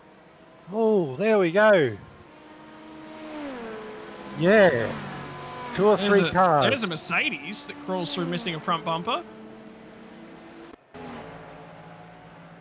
And it was the Mercedes that kicked everything off. And it's the 5 that was in the lead of actually, it was in second place at that point in time with the GCM standings. And they were in pit lane only about 6 laps ago. So these guys were in with a hot shout of contention here today. A little bit of an unsettled car as they come through the bus stop. Tyres have just come up to temperature, just come up to pressure. And I wonder whether or not that front bumper was damaged before they went in there. I wonder whether or not that was a loss of downforce. Yeah, and absolutely nothing the drivers behind could do. Maybe I just put the mocker on the broadcast and they come in and talk to us, Scotty. Driver in front of someone. No damage. That's just a single driver incident, and faster drivers right already on the limit coming through the bus stop. Yeah, you can't avoid that once that happens, and that's really unfortunate for the faster drivers that got tangled up there. But yeah, a little bit of action, and that's what can happen in endurance racing. You just don't know. He's just gone a little bit wide and touched the marbles, and yeah, it's just slowed him down in the bus stop. The LMP2 behind, I think the LMP2 or GTP, he would have been coming through timing that to get a good exit on him anyway, so he already would have been on the throttle. Unlucky. And cries of we want another full course yellow coming through at the moment for a number of drivers in YouTube, which I mean, the benefit is, compared to, and I was talking to people earlier today about this actually, is that, full course yellow procedures keep a race alive until the very end of it. Quite often you see endurance races at the back end of the thing. There's not really all that many cars and teams actually fighting for an outright win. Whereas, have a look at the field here in VSCA. There is a line on a battle in every class that is up for contention. Pit stops are coming through on the LMP2 field at this point in time. The Gowan Racing Machine is about to rejoin the circuit. They were just down on pit lane, I thought, just recently. Which might not, it was a drive-through penalty for Jack Hedgecox, which is now translated into a pit stop. And for Ryan Ware, it'll be one lap later that he will come down to pit lane and complete his next stop of the race as we go into now, Pete. We've completed 2/3 of racing action. We are into the final third of the race. The final 8 hours, the final chances coming your way as we get further and further into this one. Yeah, and it's a case of you kind of know where you're at, but you don't know what's going to happen. And, and again, this is where the strategist of the team has got to keep drivers in check. And you know what, Scotty? That's not always possible, as you and I both know. But yeah, there's talk there of more safety cars, I don't know. I've got a feeling like 7 hours 50. So, where this is the back quarter of the race now. So we're 75% through the race. We've got the last 8 hours to go. 9 safety cars so far. I'm kind of thinking there's going to be one. I don't know when the end limit is of the safety car. I know one of the randomness things, 7. Oh, no, there we go. The fact checker has said 7 so far instead of 9.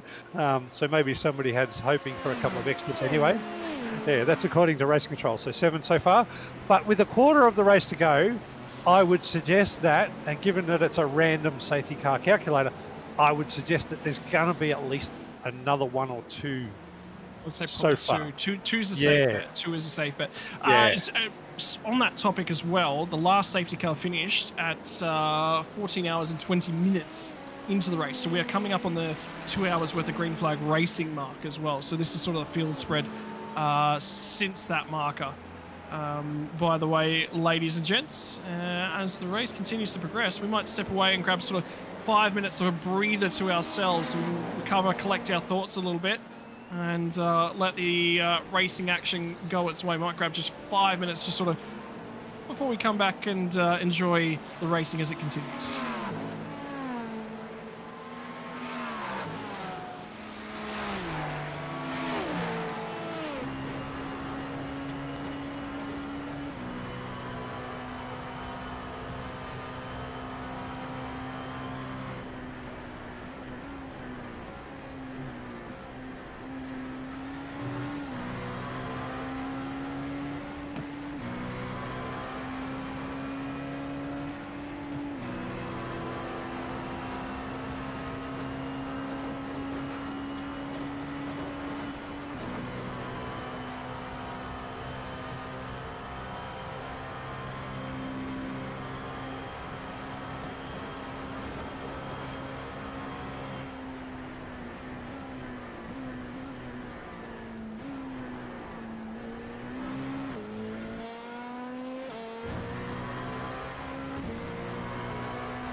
that gave us an opportunity to step away and, for me, feed cats that were screaming to be fed.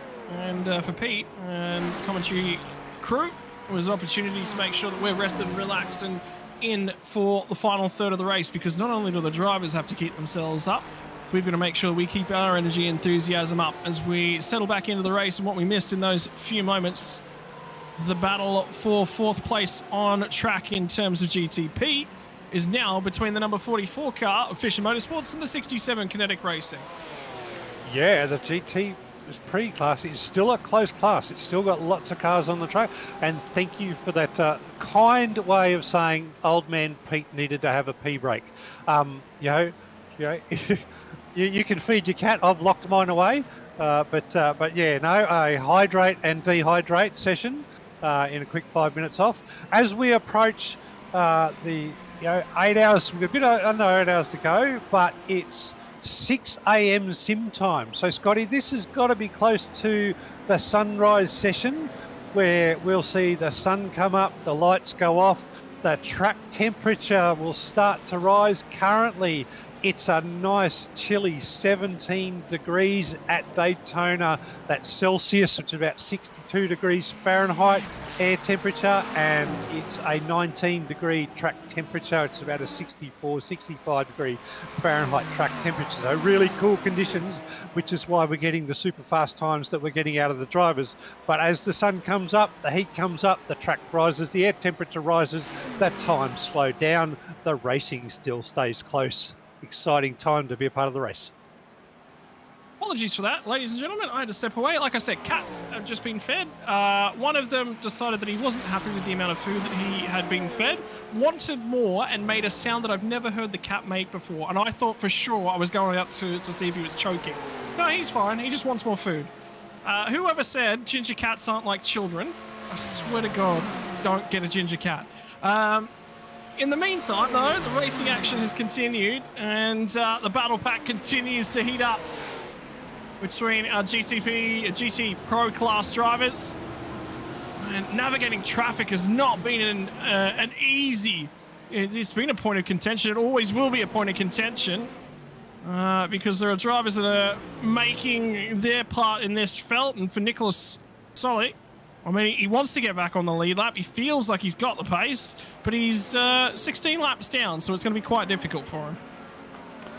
Yeah, that's a long way down to come back in any way, shape or form. But sometimes when we get in the official races, being 10 laps down is actually quite achievable because you just don't know who's going to have a crash.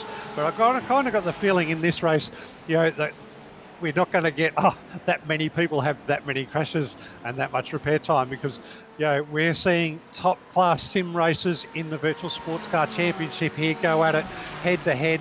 4 classes on track: GTP, LMP2, GT, 3 Pro and Am series in 2 different cars, with the GT Pro in the Porsche and the Audi GT3 cars, and the GT Am in the Ferrari and the Mercedes GT3 cars.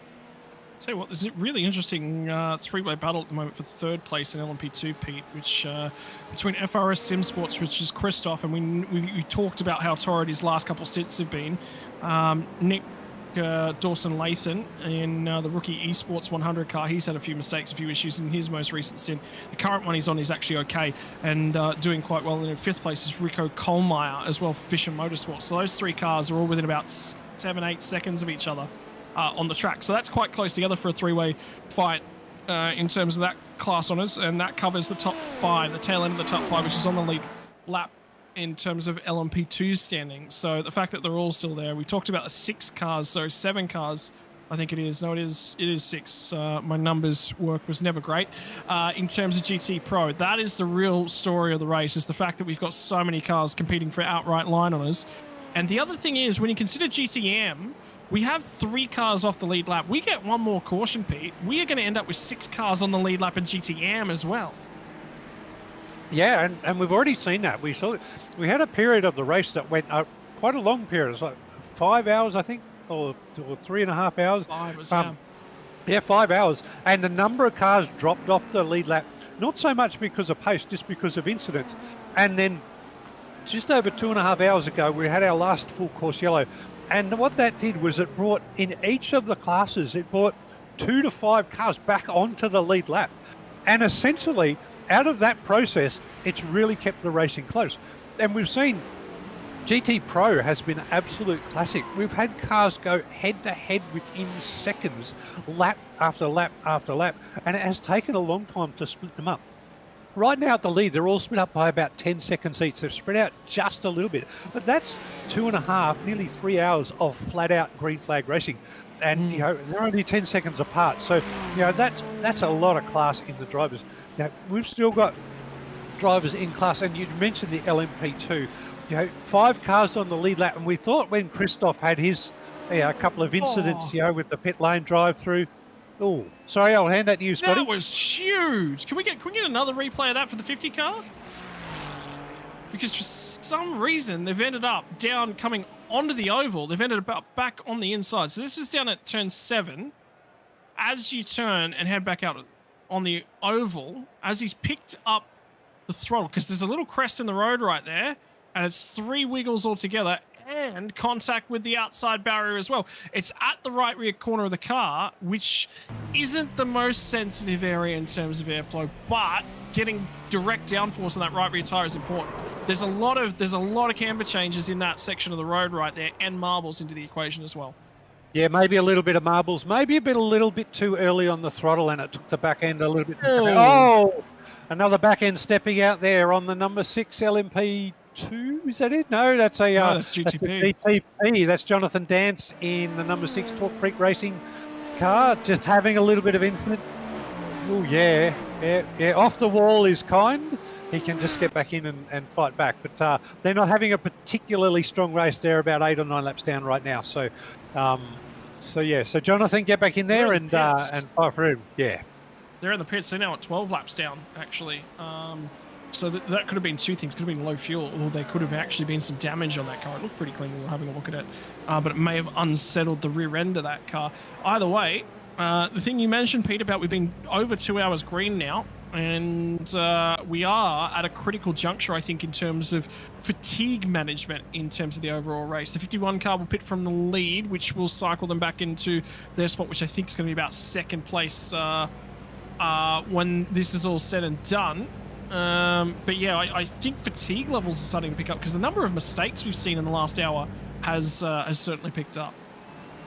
Well, and this is the old challenge of endurance racing. You know, do you single stint, double stint, triple stint, or potentially even in a GTP? Yeah, super fit dudes. They might even do 4 stints, right? That's close to 3 hours of racing. And I don't know if you've ever done the I think the longest single race you can do in iRacing is the 4-hour Nürburgring, Scotty. And I did it once on my own, and I limped out of my sim, and it took me like 10 minutes to get blood back into my legs to be able to walk again. So you do kind of limit yourself to about, personally I do, about 2 hours. So that could be just over 2 hours is 3 stints in a GTP car and an LMP2, but it's really only 2 stints in a GT3. And I think what we're seeing now is we're starting to see a number of different names pop up on the timing screen. So as we got to that sort of 2nd safety car past the yellow, I think we're starting to see those driver changes come in, and we might just see the race reshape a little bit over the next couple of hours. Yeah, and I think one of the critical things, I don't know about worldwide, but I know it's much less of an issue in the rest of the world than it is in Australia. But certainly in Australia, with the distances we have to cover in terms of real-world driving, there's so many driver fatigue awareness programs that was developed particularly through the 90s and the early 2000s. It's sort of fallen off a bit in the last sort of 10, 15 years, but the slogan of Stop, Revive, Survive was put out there a lot, and they say for fatigue management, 2 hours at a time is what you should be handling. Anything more than that, and that's where the mistakes sort of creep in that you're not aware of. And for a lot of these drivers as well, something else to consider is they also talk about sleep, lack of sleep. And I think it's something about the 24 hours without sleep is the equivalent of, I think it's a 0.025 alcohol blood level. And you go any longer than that, it starts to ramp up quite quickly. And the legal limit of blood alcohol on the roads in Australia is 0.05 for those of you watching at home. So enough to sort of feel a buzz, but not more than that.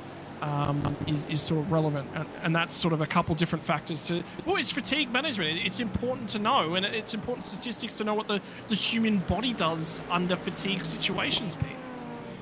No, that's right. And ladies and gentlemen, if you have somebody in your family or in your friends that has an energy level like Scotty Rankin, just don't give them anything, right? You know? Well, no. You see, I have a condition where caffeine actually settles me down. So if I'm going over the top, it's probably because I haven't had enough caffeine.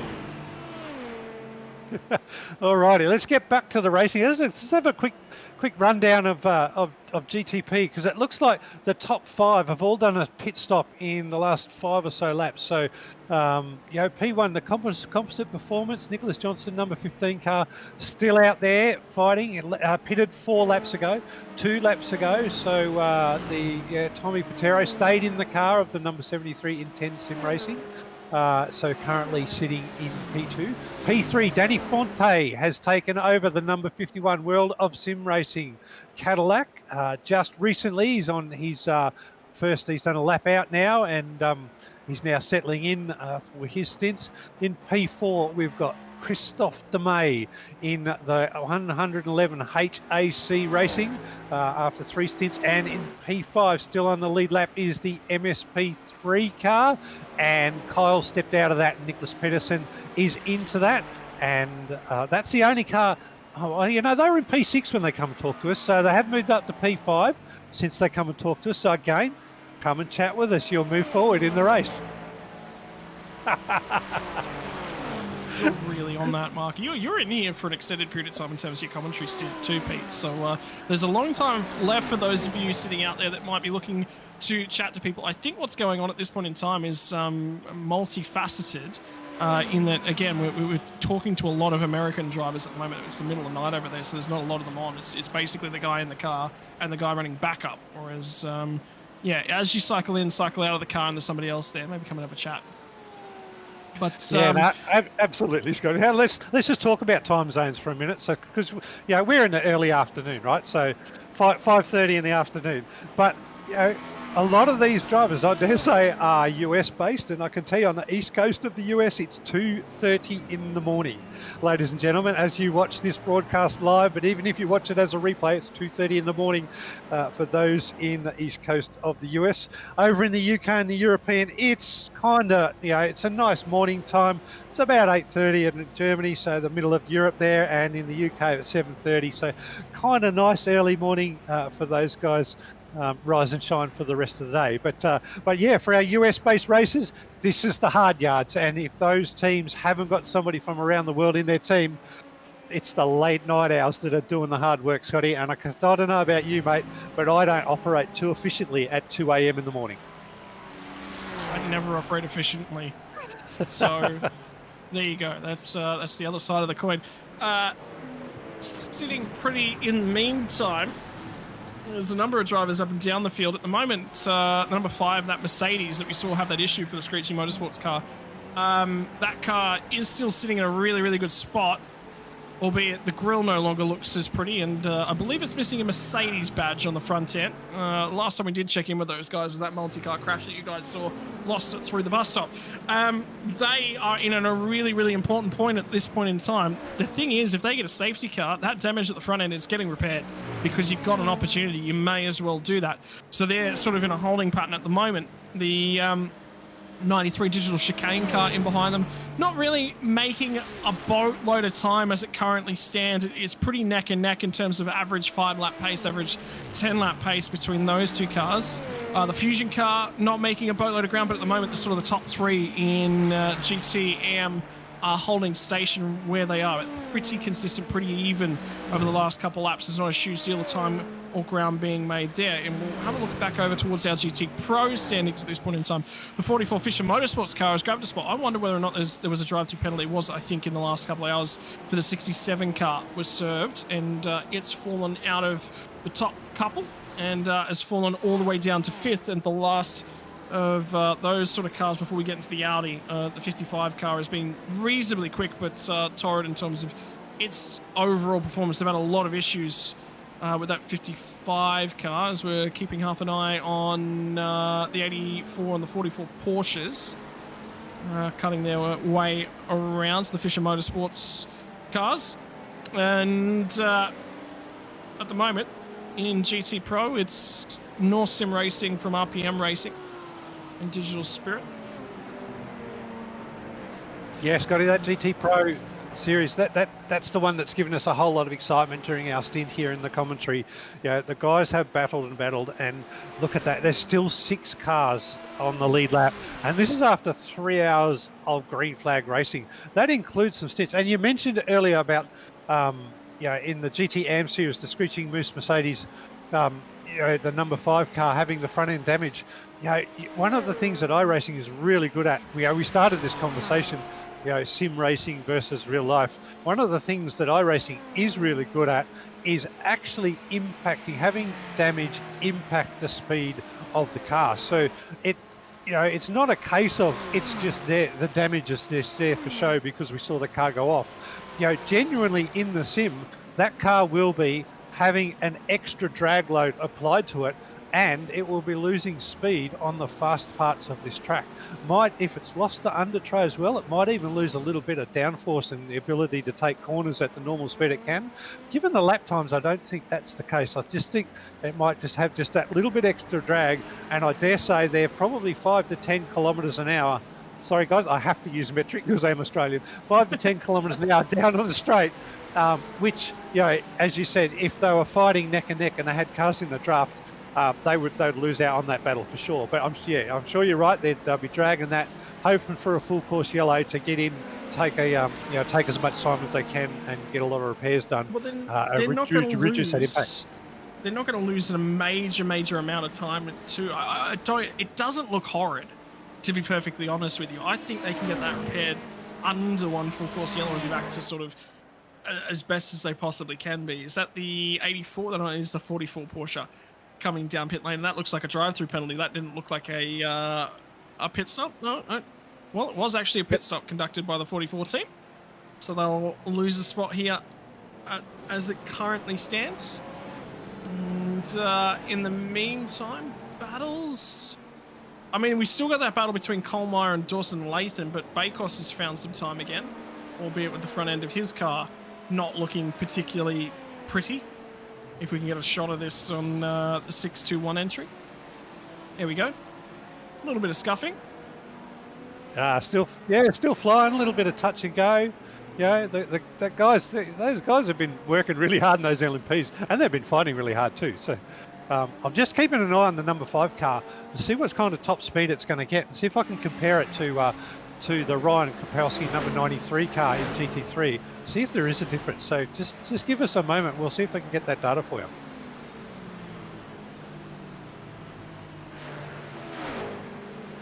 So they are losing a little bit of time to the cars around them, but it could be worse. It definitely could be worse. They could be losing it by the boatload. At the moment, they're left with the current race scenario, Pete, and with that damage level. It's not bad enough to force a pit stop, but it's just bad enough to go, we've got to get this repaired when an opportunity presents itself. And it's the same for the number 5 car as well.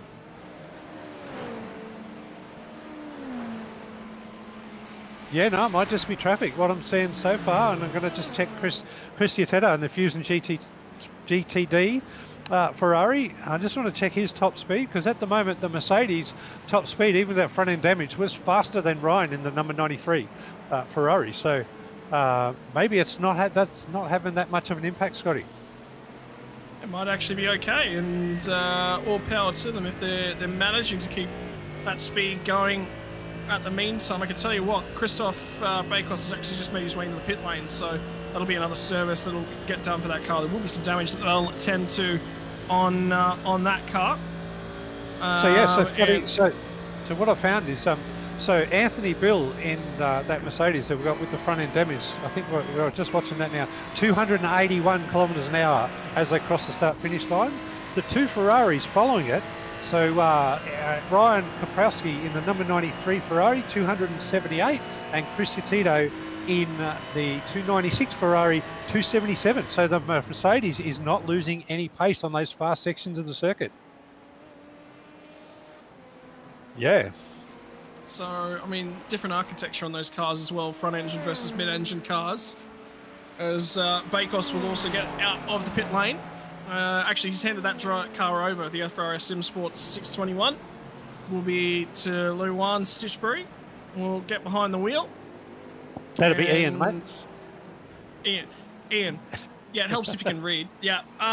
Look, in terms of this car, I think Bakos will be keen for a break, and I think the team, it looks like fatigue mistakes are coming the way of Bakos there, Pete. That's a long weekend, and it happens at some point for someone on that team. If there's one thing that you can say in terms of an endurance race, a fatigue mistake will happen at some point, and for Bakos, it could have certainly been a lot worse. Well, absolutely, and he's raced so close with Ryan for so many laps. And when you race close, your mind's running a little bit faster than when you're sort of cruising around, just ticking off laps and doing fast lap times. So that adds an element of fatigue. I don't think drivers really count that in. They just go, "Oh, no, it's still a 2-hour stint, right?" But when you're racing really close, your concentration level is up a whole lot of level. You don't necessarily get to relax like you do when you're on your own and just cruising down the straight. And in this case, nice and open on the oval. You can have a break, you can take your hands off the wheel, you can give them a little bit of wiggle, relax, then just get your mindset, run through the bus stop, change up the gears, and again, you go back to one light hand on the steering wheel, just loosen it up and keep yourself going. But when you're side by side, we saw cars, 3 wide around the oval, you're gripping that steering wheel, your concentration is well on, and there goes the training pace, taking a little bit of a shortcut in the bus stop. They'll get a little bit of slowdown, but probably taken automatically pretty much with the speed that they come out of that. So I wonder if they just had somebody tucking into them a bit quick under brakes coming into the bus stop then. But look at the steering wheel on that car. That's something dead set wrong with that car. No, that's had an off, and that's had front end damage, because that steering is well and truly out. There's something wrong with the front suspension of that car. Which one are we looking at? Is that still that same Ferrari? Oh, there we go. Oh, that is turn one. Is that the digital chicane car? Yeah. Because it's just had a massive moment. Well, digital chicane have just hit the wall very, very hard on the exit of the bus stop. The car transitioned in the rear, and they've hit the wall very hard on the exit of the bus stop. Check this moment out. This is about to be a huge one for another car that was in contention. We're just talking about fatigue. You see the car transition over the curb. It gets a little bit sideways, and then it's an overcorrection. Oh, and that's all it takes, a little overcorrection. Yeah, what is it, last year or 2 years ago? They had the sausage curbs in the bus stop, and every second driver would do that. Oh, that's an untidy incident. That's just a little bit of a move. Cars coming together. Yeah, and that's what's happened. That is killed the front of the Trading Paints car, and it's put the other Porsche, didn't catch the number on that one, into the fence. That's 2 drivers out. Are they both GTPs or are they GT Am? Oh, they're pros car too. That is pro. 2 pro. Oh no, that's a pro and an Am car together. Wow. Oh, fatigue, Scotty. Maybe you're right. The GTM, the fatigue level in the GTM. Is this new drivers, or is this drivers going a little bit too long? Well, Patrick Lindsay was behind the wheel of the Trading Paints car, and he'd only done 1 stint, so he'd only completed half a stint. So I mean, it could be late night driving, and he's just not necessarily ready for that one. But I don't know, with the Patrick Lindsay and the Trading Paints incident, it was actually the Digital Spirit DS Racing with Nelson Lopez Narciso behind the wheel, and he was about the same sort of. He was probably maybe another 5 or 10 laps in the car over the Trading Paints car. So I mean, it could be fatigue. It could be. That was a little bit of a miscommunication, but then if we have a look at the 80 car, that's going to be a little bit of a different story, I think, overall. No, you know what? Both of those cars, all 3 of those cars have sort of been in those instances in the last couple of moments. They're only drivers that have been there half to 3/4 of a stint. So it shouldn't be fatigue. If anything, it'll be what we talked about. Although Matthew Orves in the digital chicane car had done a number of driving hours. He's been in that car since lap 375. He did all the way through to lap 464. So he's done about 80 laps or so there. Got out for a single stint, and then he's done another stint again. So it will be fatigue for the digital chicane drivers. They've put a huge load on Orovech's shoulders, and that's the response that'll happen sometimes. Still a lot of racing to go, Scotty, and a lot of time yet, but it's not the time you want to have incidents. It's really the time you want to be shaping your race up. And maybe it's a case of the guys have put some pretty quick drivers into the team to try and set themselves up for the back end of the race. You know, that last 2-hour stint of whoever it is. And, you know, a little bit of aggression coming out. But essentially that incident between the two GT3s on the front straight, you know, that Porsche just sort of lifted up a bit and sort of drove into it. He, you know, to me, he needed to stay closer. Oh no, he needed to stay closer to the yellow line. I'm not sure why he drifted out like that. So yeah, a little bit on the pro driver there, I think.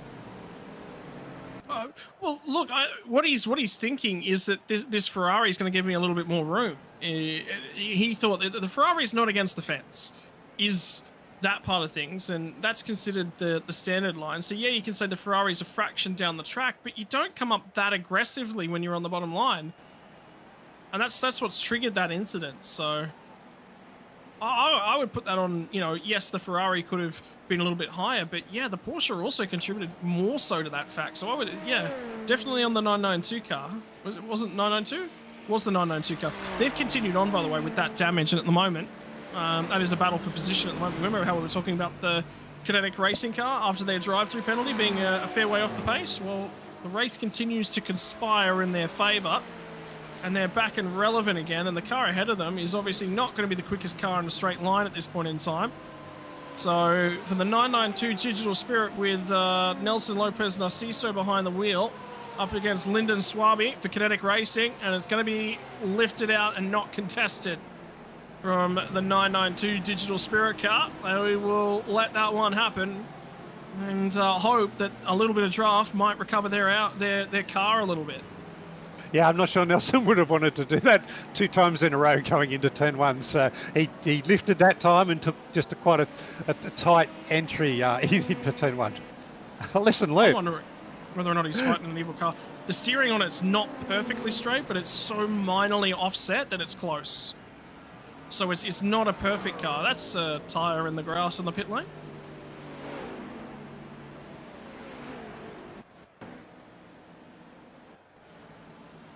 That's just an interesting pit lane entry. Yeah. Well, that is a sign of fatigue, Pete, because that's a lack of accuracy. Oh yeah, absolutely. And that's quite wide too for pit lane entry here. You can actually take quite a bit of that inside apron to come into the pit lane. So unless there's rules say you've got to follow that white line that I haven't picked up in the regs. But so yeah, quite wide, a little bit late, and hopefully he hasn't picked up a speeding fine getting into that one, or a speeding penalty. But yeah, Scotty, we mentioned pronunciation of names a little bit earlier, and look. Okay, to everybody listening, we are Australian. We have our own accent. We have our own way of talking. You know, sometimes when you're with Americans, you guys can't actually understand what we say, and that's fair enough, right?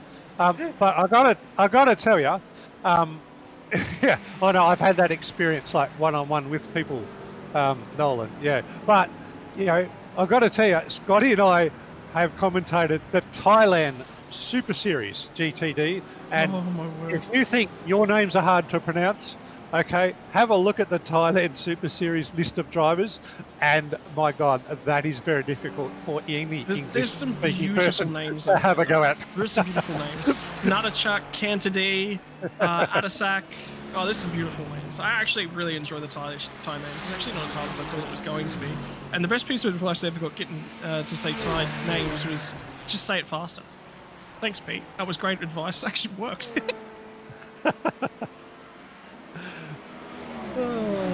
Yeah. So, again, race continues to settle down. 7 hours and 15 minutes in. And the 2-hour period that goes between 2/3 race distance and 3/4 race distance is rapidly approaching the halfway point. We got 7 hours to go. It will be an hour until we are 3/4 of the race to go. And we are within the next hour or so, we'll be starting to see the conditions lighten outside the cockpits for these drivers as night will finally give way to day. The track conditions out there at the moment, 17 degrees Celsius in the air temperature, 53% humidity is a little bit higher than I thought it was. Partly cloudy, 19 degrees Celsius on track conditions at the moment. And it's as cool as it's going to be right now.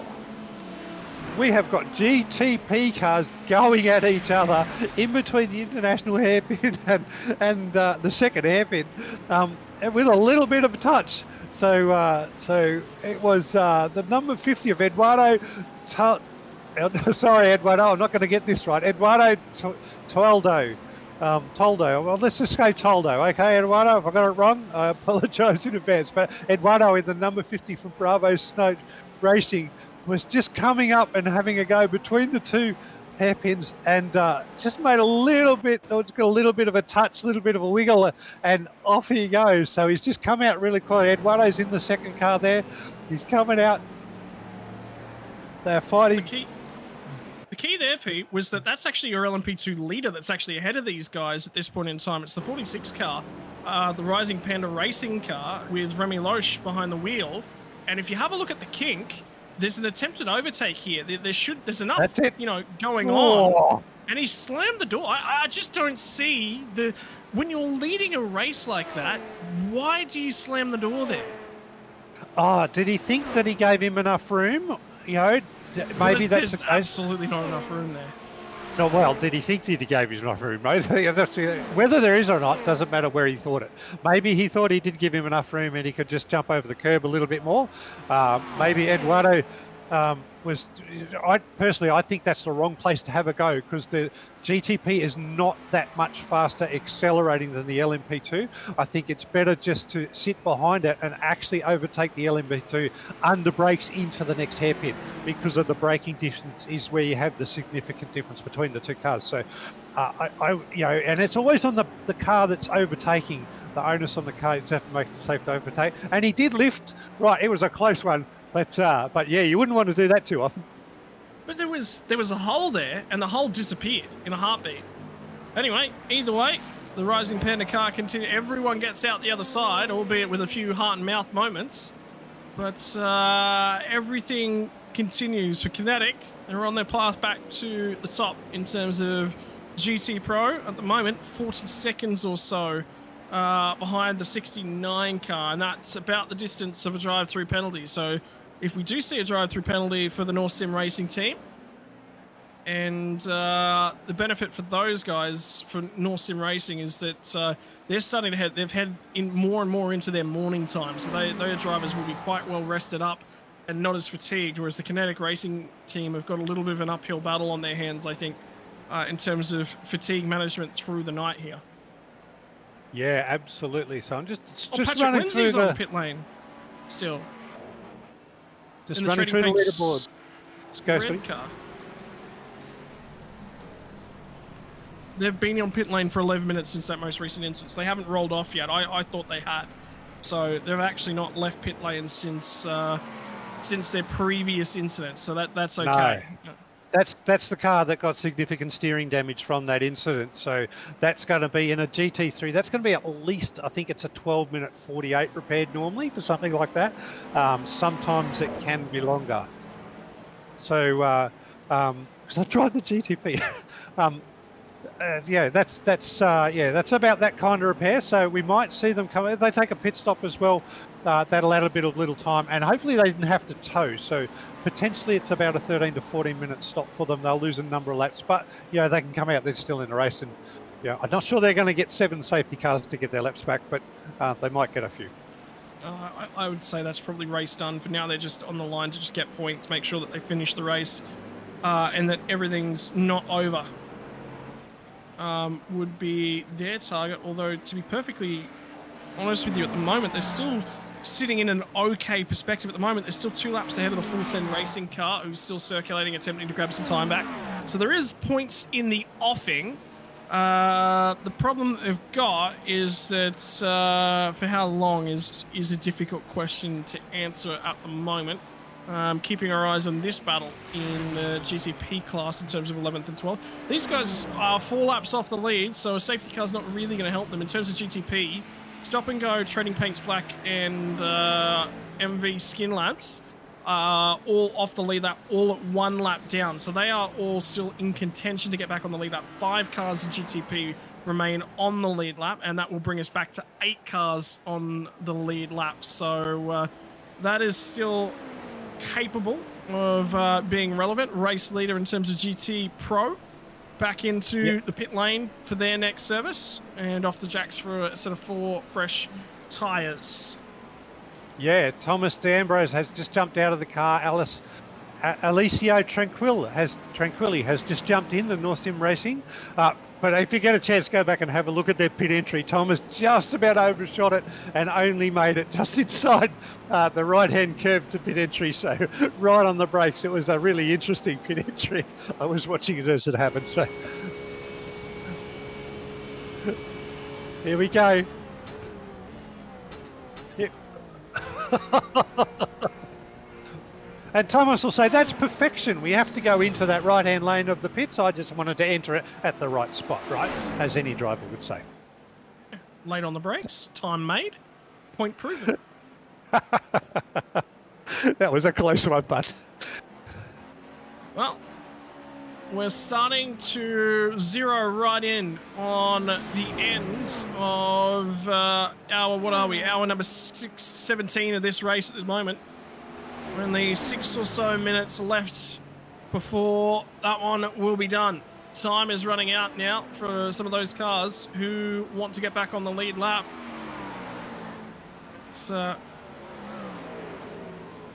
it's another opportunity, ladies and gentlemen, to say a big thank you to the sponsors that make it possible, in particular, a new sponsor that's come on board to be a big part of the broadcast. And yet again, Virtual Sports Cars of America says thank you to Twin Bush Garage Equipment, your Virtual Sports Cars of America Sports Car Championship broadcast, proudly brought to you by Twin Bush USA, your expert in automotive workshop equipment. Located in the north of Las Vegas, Nevada, you can visit them in person today, or if you can't visit them in person, online, find them at twinbush.com. Twin Bush, quality that convinces. That's Twin Bush Garage Equipment. Don't forget, go and get your rattle guns that apparently I'm banned from purchasing. So says Peter Baxter. It's been a pleasure to bring you this segment of the race. I'm now going to bid you all adieu. It's been a pleasure bringing you the race. We'll have Ryan Walker on commentary team, Pete. But thanks for sitting through another broadcast with me. Please don't give Nolan any freedom to think he's comfortable once I leave the booth. No, look, you know what I'm like, Scotty. I will continue to put the pressure onto Nolan, but we've got a UK commentator coming in, so that's going to be a whole lot of friendly banter to come up. And for all of our US friends listening in, if you've heard a US and a UK guy go at it, it can be a whole lot of fun. But you might have to understand a little bit of cricket. You might have to understand a little bit of rugby league and some of the other sports that we play that you don't. By all means, Nolan might have to throw in some baseball references to keep it I was going to say cricket's just baseball with extra steps. But anyway, and Scotty, I was having a look at the Twin Bush website myself, mate, and one of the things that stood out to me, product videos and how-to videos. So if you need a bit of hand with some of your workshop tools and techniques, go onto the Twin Bush website, go through some of their videos and use their helpful tips to get out there. And maybe you should get on those videos, Scotty, and if you pass, we'll organise a rattle gun to come your way. Yeah, well, I had a fan that I had to get replaced on my car just recently. I took one look at it and just went, yeah, that's a garage job. That's not for me to do. Thank you very much for letting me participate in the broadcast. To all the drivers and everyone, enjoy the final 7 hours of your motor race. There's going to be another full course yellow that Pete and I have a bet on for you, Ryan Walker. Welcome to the commentary booth. Yeah, morning, Scott, or good evening, I think it is for you. But yeah, it's good to be here, and looking forward to calling the 4 hours of this race. And yeah, from what I saw so far yesterday, it's been pretty much a race of attrition with a few cautions thrown in. Well, for you, my friend, your goal for the next couple of hours sitting here with Peter Baxter is the last time Peter Baxter was on comms with a Brit, he lost a bet. My challenge for you is to make Peter Baxter lose another bet to a Brit.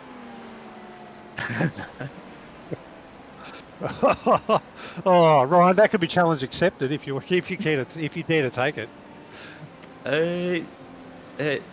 Throwing a few beers and yeah, challenge accepted. We never know. No, well, the thing is, we never know what the bet is until we make it, right? Here's the thing. The last time he lost that bet to the Brit, he had to stand with a Union Jack flag outside the entrance to one of Australia's most famous rum distilleries. So, which is actually not too far from where Peter is. So there you go. I'll leave you with it. But that was certainly capable of being broadcast on the next stream that those two were a part of. And yeah, that one worked out quite well. Make him lose a bet. I want to see him display that Union Jack with an even sadder face on next time. Yeah, it might have a personal hashtag message for Scott Rankin if I have to do this twice in a row. Well, boys, it's been a pleasure. I will bid you guys adieu. Have fun with the remaining 7 hours of the Virtual Sports Cars of America broadcast. It's been Scott Rankin signing off. Thank you, Scotty, and well done. That was a good 4 hours. Always fun with Scotty Rankin. He's a fabulous commentator. I love working with him, and he always makes it a little bit entertaining. And his methodology of getting into what's happening on the track is, I find, something special. So thanks, Scotty. But Ryan, welcome to the booth. It's the first time you and I have met either online, in person, or even in commentary. So this could be a whole lot of fun. Very dangerous for Nolan, because as I warned him a little bit earlier, Nolan doesn't have a lot of experience of having an Aussie and a Pommy in the box together.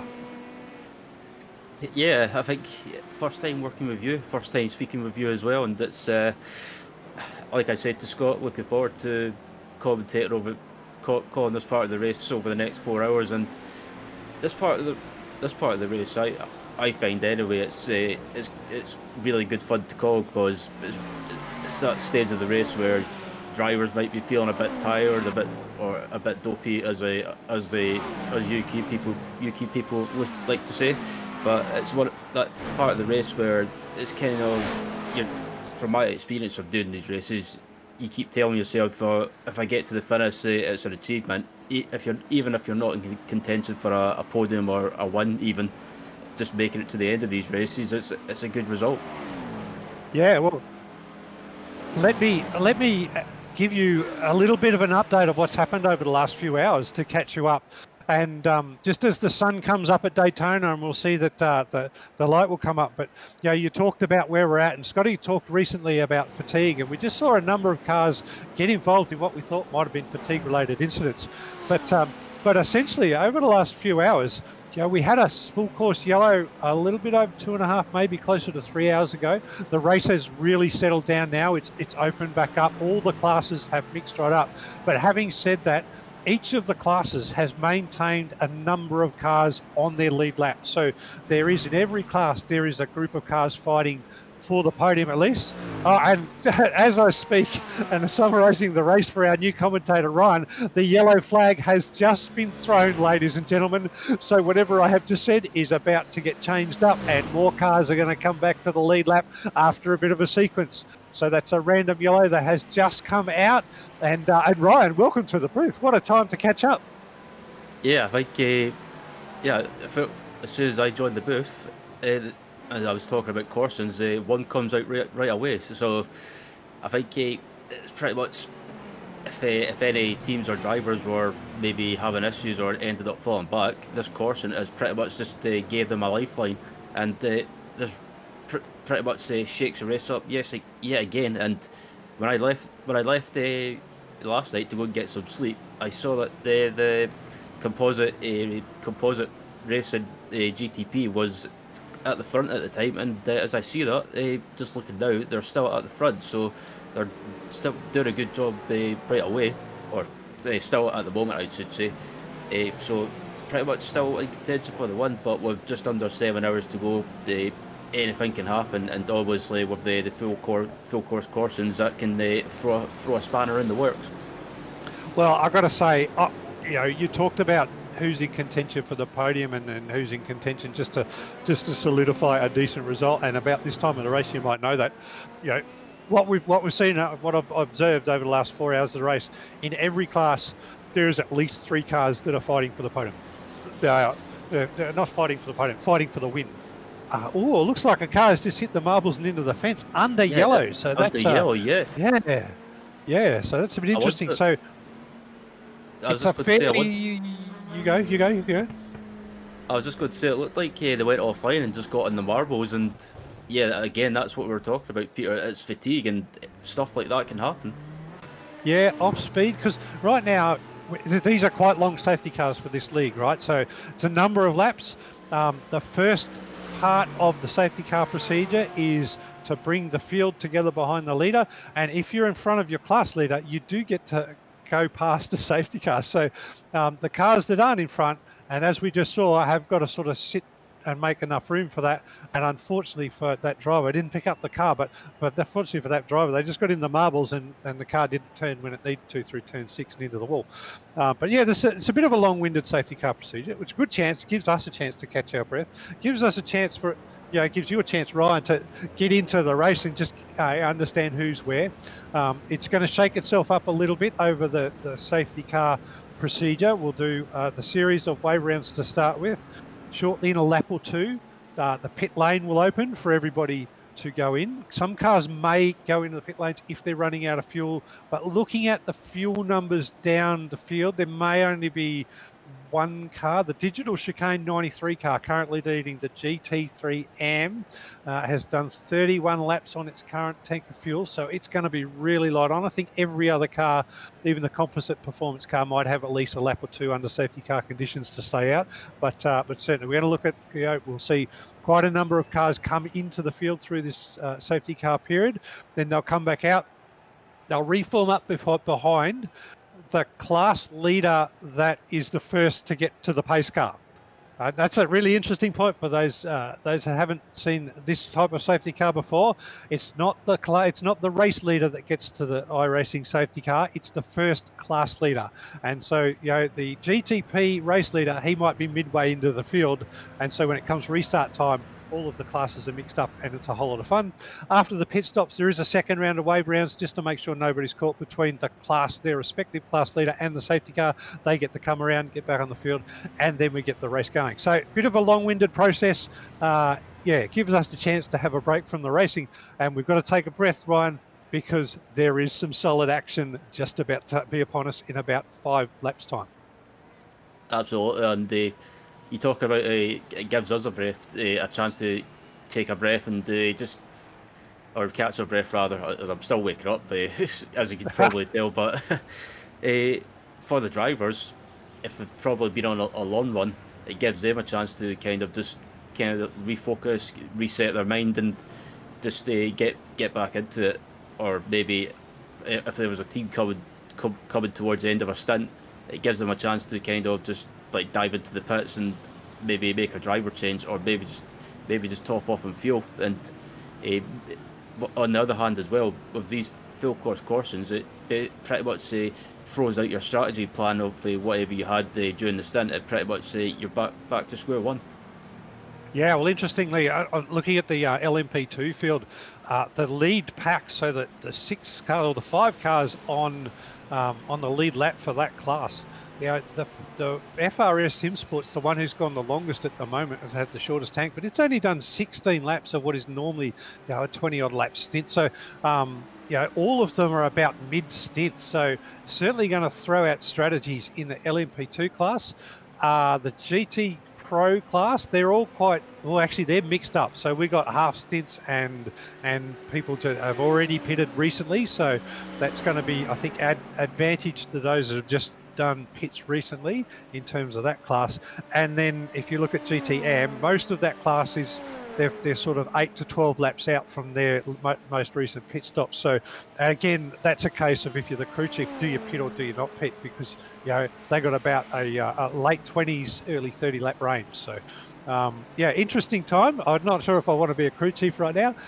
Personally, I think if you're on the back half of a fuel, you'd go and top up and you'd say to the driver, off you go, even if it extends their drive time for half an hour or so. Yeah, absolutely. And also, depending on if you were maybe out of sequence or maybe one lap behind, and you've still got a lot of fuel left. I think if you've still got a lot of fuel in the tank, I think you do something different. You stay out for the trap position. If you're getting that wave around and it puts you back on the lead lap, it might mean you have to pit and be out of sequence. But I think it gives you a better shot of maybe possibly making progress through the field and maybe getting back to the front in your class. But obviously it comes down to depending on where you were in the stint. If you had probably maybe 3 or 4 laps of fuel left, and then I think you dive in and top up. But if you've still got a lot of fuel, I think if it was me, I would probably say stay out. Oh, interesting. I'd like to be in the cockpit or the crew chief of the Composite Performance #1 car right now, because I've got to tell you, they have done 28 laps on this tank of fuel, and the standard stint length at green flag racing in these cars is 27. So Nicholas Johnson, as soon as that full course yellow come out, he would be doing everything in his power to use as least fuel as possible, so that he doesn't have to take an early pit stop. He's still going around another time under this safety car.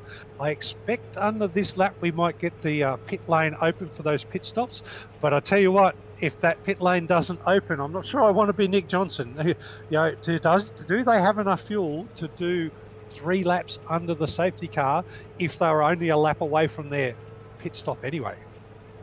Yeah, that's a good point, because I was just looking at the live timing, and they're pretty much, I think they're not far away from having to pit and take fuel. So if I'm Nicholas Johnson, I think like you say, you've got to try everything to save as much fuel as possible. Even from my experience, I normally do, if I'm coasting round behind the safety car, I normally turn the engine off and just let the car roll and just do anything to try and save as much fuel. But I think if you have to, correct me if I'm wrong, Peter, but I think if you have to pit under the safety car when the pits are closed to take fuel, I think do you get an end of line penalty, I believe? Yes, you do. So it's either an end of line or drive. I'm not sure what the exact penalty is. We might have to check the regs on that one. But yeah, no, you do get a penalty though if you do have to pit. But the good news for Nick Johnston in the composite car, and also I think for the HAC racing car with Christopher DeMay in it, who's just 1 lap behind Nick, the pit lane entry is open. So the pit entry is open at the end of this lap. So I think if those guys were praying for it to be open, their prayers have just been answered. I'm going to tell you what, I think, given they've done 28, now 29 laps with those last 2 under the safety car, that they're going to be, what's the term the crew chief says? We're running on rags, mate. Yeah, absolutely. I think Nicholas and Composite are probably counting their lucky stars, but I think they probably planned for that if there was a course, and because I think I've watched the Composite in the past in other series, and they're a very experienced team, and I think they probably had a backup plan in place for this sort of situation. But I think having the pit entry open just coming up soon, I think they'll be breathing a sigh of relief. Yeah, if anybody from Composite is there and can fill us in on how close they do, how much litres they have left in the tank when they get into the pit lanes, that'd be a nice bit of information. Or maybe that's too much information to give away to your competitors at this stage of the race, given we're getting into the hot zone.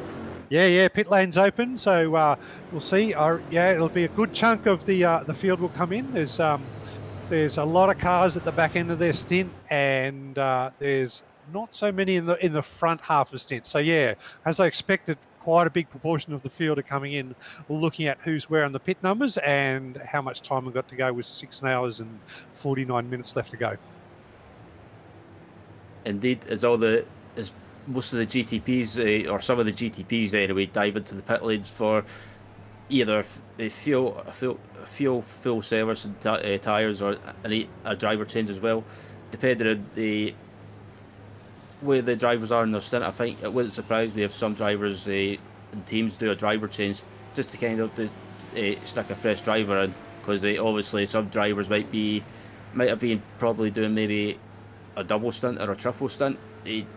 But so in a triple stint around the Daytona, especially during the early morning or during the night to early morning hours, it can be a bit draining mentally, and sometimes if your driver says he's starting to feel a little bit tired, or you notice he's starting to make mistakes, that's when you make a driver change, as we see a lot of cars diving out the pits now and making a scramble.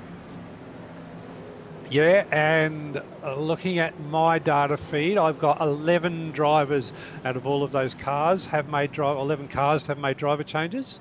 We might be able to go through them while it's a little bit slow. So John Goodwin has jumped in the number 6.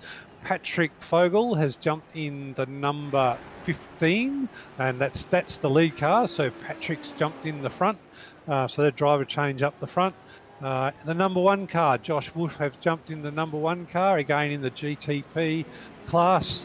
The number 73 GTP as well, Emil Otobasic, has jumped in to the number 73.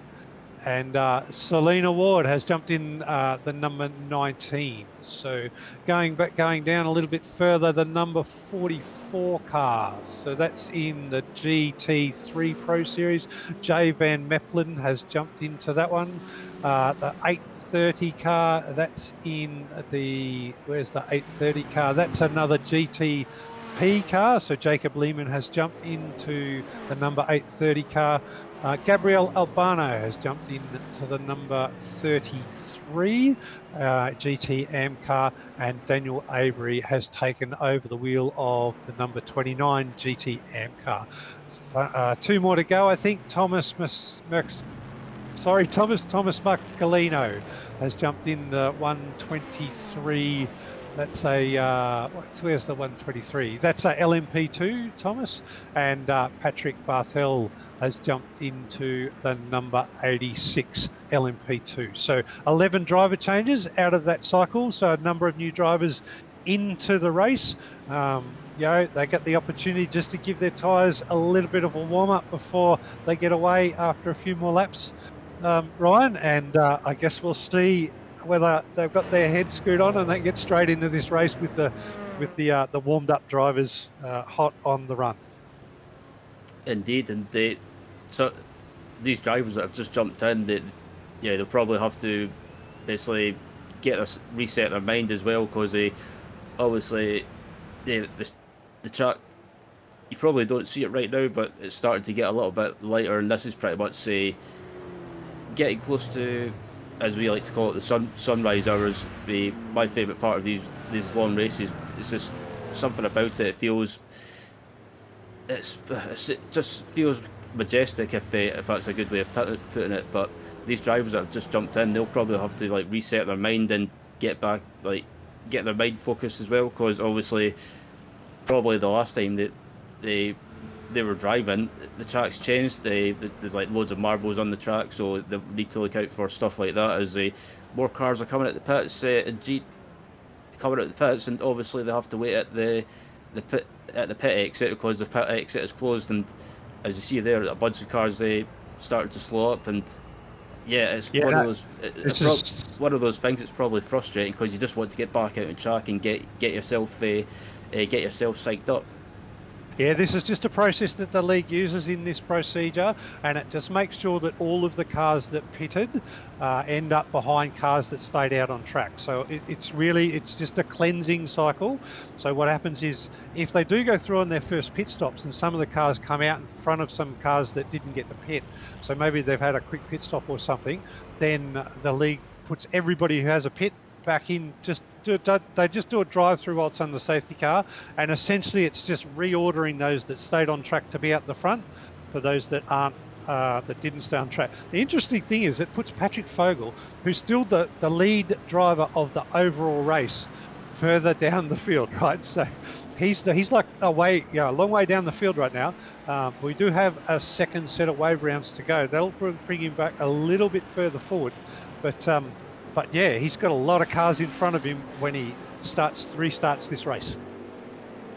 Absolutely. This is the thing as well. When a restart, you've got loads of different class cars in front of you, and you want to get by them as quickly as possible on the restart, but you don't want to take any risks, especially if you're someone like Patrick gets in the leading car for composite racing in the GTP class. You don't want to take any risks and possibly end up possibly end up ruining your race or maybe getting caught up in a tangle.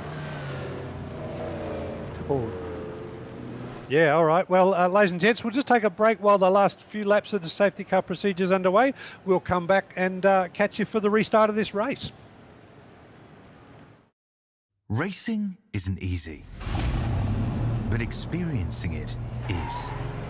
iRacing puts you in the driver's seat with the industry's leading sim racing game. Drive on laser scan replicas of the greatest racing circuits from around the world. Go head-to-head against other drivers chosen by skill-based matchmaking to ensure competitive racing at every level. Compete across all your favorite series. In officially licensed cars, engineered to deliver the most accurate driving experience possible.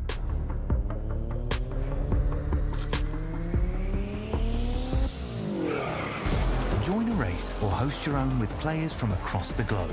Race against the computer or in a league with friends. Feel the thrill behind the wheel. Visit iRacing.com.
And ladies and gentlemen, we are back to the Virtual Sports Car Association Daytona 24-hour for 2024. Geez, that's got a wonderful ring to it. We are nearly 18 hours into the race, so we are 17 hours and 20 minutes into the race. We've got 6 hours and 40 to go. We're on the back end of the 8th, I think it is, a random full course yellow procedure, which has tidied up the race. It's made all of the cars come together. We are in for an exciting restart. We've got LMP2 cars at the front of the field. We've got the faster class GTP cars a little bit further behind, and some GT3 cars stuck in the mix of that restart.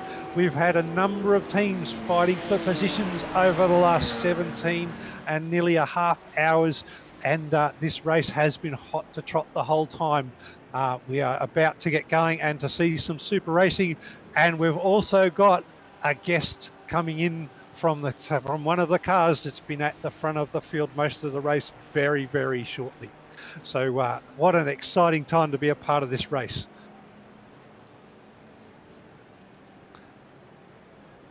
Have we got lights on the pace car? Are we doing one more lap? We want at least one more lap. Might grab Nick Johnson and bring him in, Nolan, and see if we can have a quick catch up before this race gets mad again, eh? Yeah. Hey, Nick Johnston from Composite Racing, the number 15 GTP car. You've been leading the field for a lot of this race. How does it feel to be up the front? Feels really good. In the beginning part there, we fell back a little bit, but we've worked our way back up with some cautions and some strategy, and the cars felt really, really good during the nighttime, so we've taken advantage of that and worked our way towards the front of the group. Awesome. I do have a question for you. I threw it out there earlier. How much fuel did you have left in the tank for that pit stop? That one right there, we were pretty safe. I was scheduled to pit probably another lap, and we've been pitting 2 to 3 laps early, so we were pretty safe. We weren't in, we've been trying to avoid that all race. We've been short pitting by 2 to 3 laps the whole time, just to make sure we don't get caught up in that mess, because we've seen a few teams get caught, and you just don't want to be there. So we were pretty safe.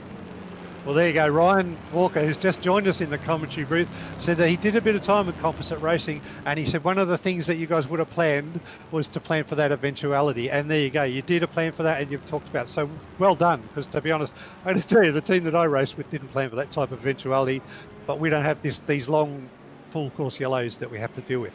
But that's really good. That shows the level of that team. What are you looking forward to for the rest of the race, Nick? Looking forward to seeing how Pat can do here. We got the sun coming up. That's going to change the track considerably.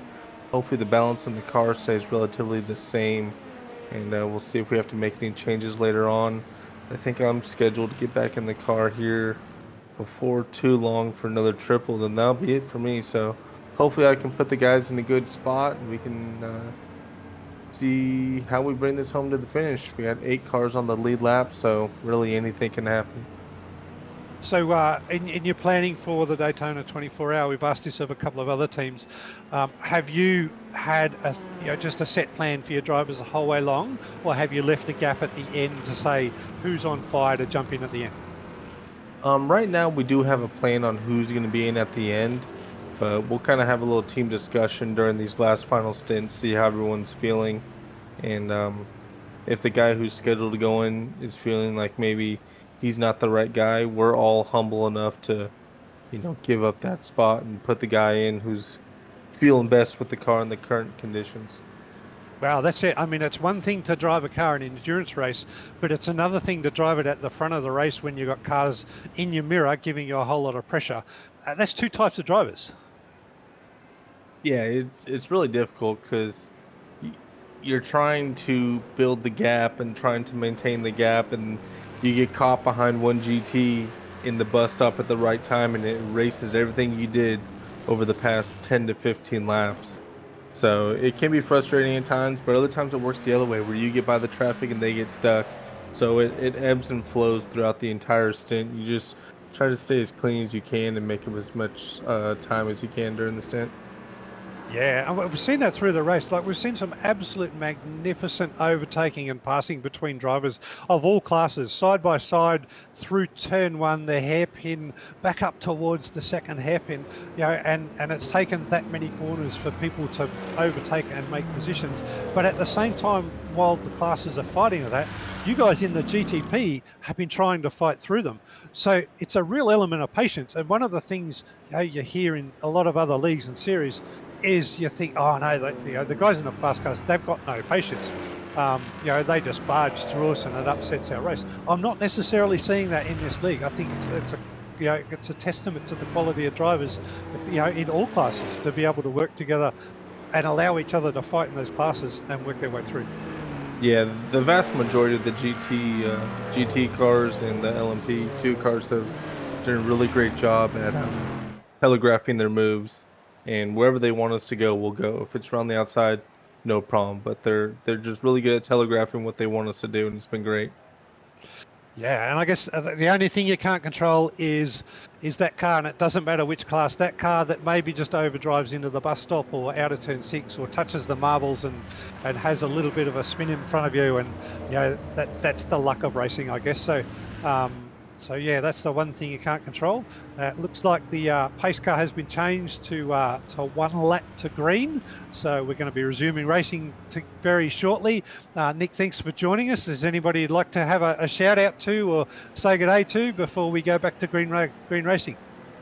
Just all my SKL boys if you're watching, and then obviously Composite Performance for having this team and having me on board. It's been a great time. You guys for putting on an excellent broadcast. You've been fantastic the entire time. I can't wait to watch the end of this race.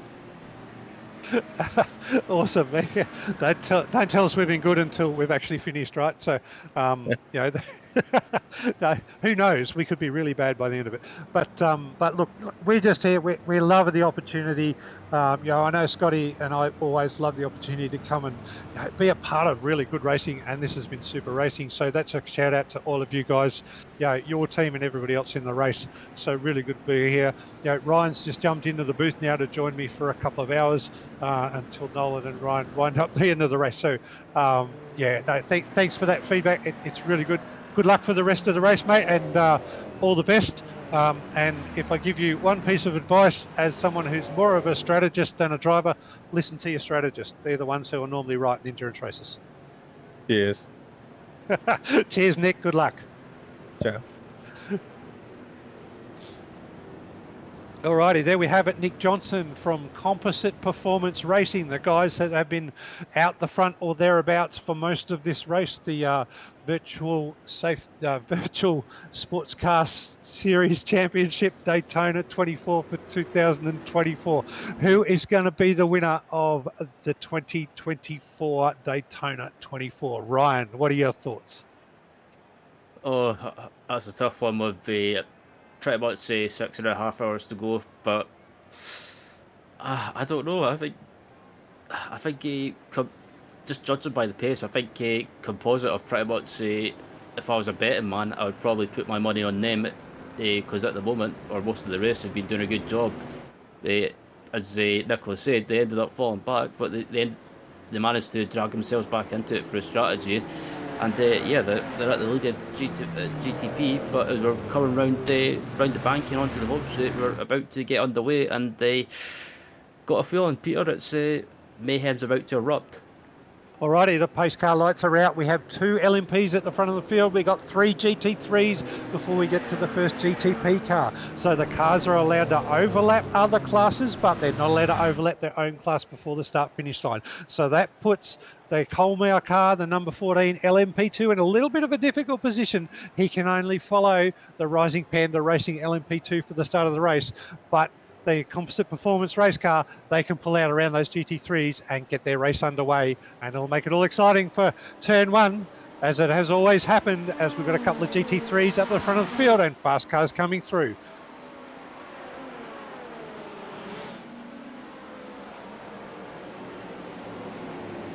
And there we go. It looks like the GT3 cars have taken a nice slide wind. It's not really taking the apexes. They're staying right to the inside, allowing the faster cars to come through right now. Again, this is really classy racing from the VSCA championship drivers. Everybody out there, they've done this a number of times now, so they all know that these race restarts are something that can get them a whole lot of trouble. It's something that gain them a whole lot of positions. But the worst thing is, Ryan, you just don't want to get into any sort of trouble. You really just want to reset your race, and away it goes. Yeah, absolutely. And also, you don't want to do anything silly when trying to get by GT traffic as well. Obviously, you don't want to lose too much time, but sometimes it's better to lose maybe a second or two in traffic. It looks like one of the LMP2s has had issues. Yeah, that's the number 14 Fisher Motorsports car with, who's got that in there? So that's Rico Colmeyer's in that one. It looks like he's just come out, had a little bit of a spin maybe, yeah, a little bit early on the throttle, or not as much traction control, or cold tyres, lost the rear end, little bit of spin. Fortunately, it hasn't impacted anybody else's race, so a little bit of time lost, but they are on the lead lap still. They'll get back into the fight. The unfortunate thing is that they'll have to overtake the whole of the GT3 field once they get back on the track. So unfortunate there for Rico in that car. Yep, absolutely. As a GTP, we've got a battle for the lead starting to shape up as well, with Patrick Fogel from Composite Performance and Danny Fonte Pedra from World of Sim Racing going at it for the lead. And it looks like Fogel gets held up slightly and trying to lap someone, one of the LMP2s, but he gets held up slightly. Yeah, that LMP2 has proven to be difficult to pass, and I think I've said it earlier. It's actually not a really good place to pass an LMP2, because the LMP2's underpower and acceleration off the corner are not that far off the GTP cars. The real benefit of the GTP car is under brakes and aerodynamics through the bus stop. So if you think about that from a driver's perspective, trying to overtake it in such a short shoot from the international hairpin through to that little kink is probably not the best place, and it puts you in that awkward position at the kink.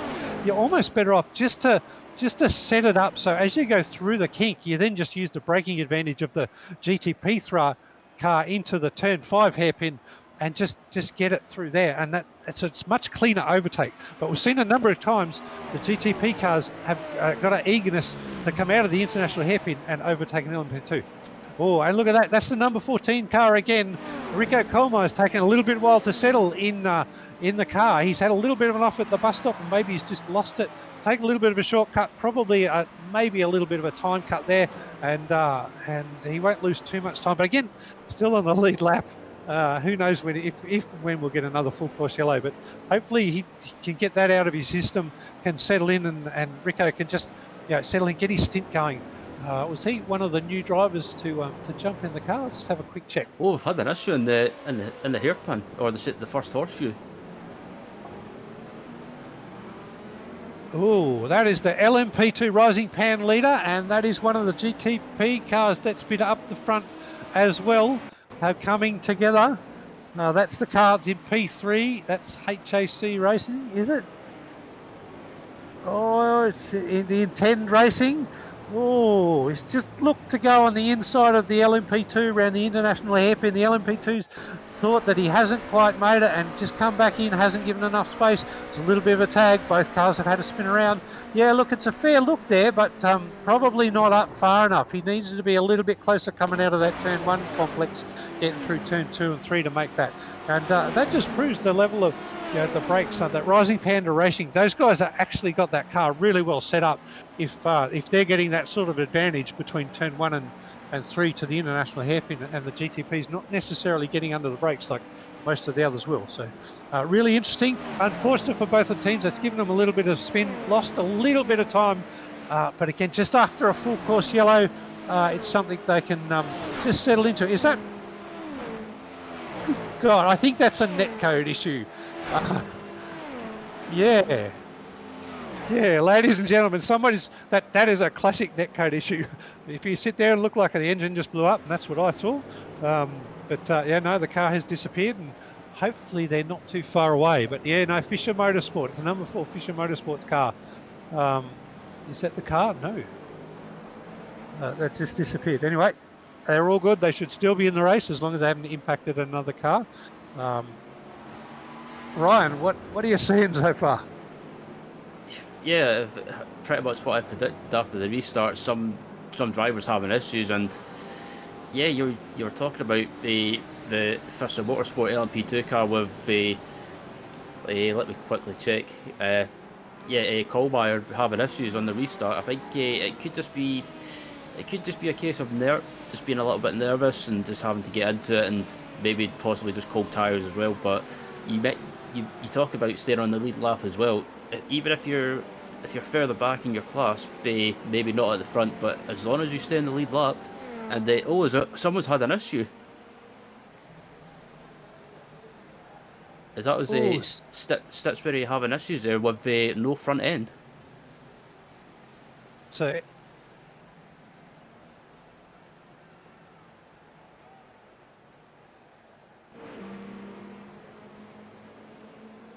Well, that's... Oh, the 621, Ian Stitsbury at the wheel of the 621, and they've been flying. They've been having a great race. They were racing the leader for a long time in the last 5 hours of this race. They have had, this looks like some netcode issues, and now a major crash into the wall. That's unfortunate because they were a competitive team. They were fighting for a win. Absolutely, and I'm not sure what happened there. If that was not sure. I wonder if that was a technical issue or just basically a driver mistake. Maybe it could be going back to what we were talking about, Peter. I wonder if that was just a bit of fatigue starting to kick in. Yeah, I'm going to try and find it on my own feed and see if I can get a view and see if I can let you know what happened. But I'm not sure that I'm going to necessarily get it.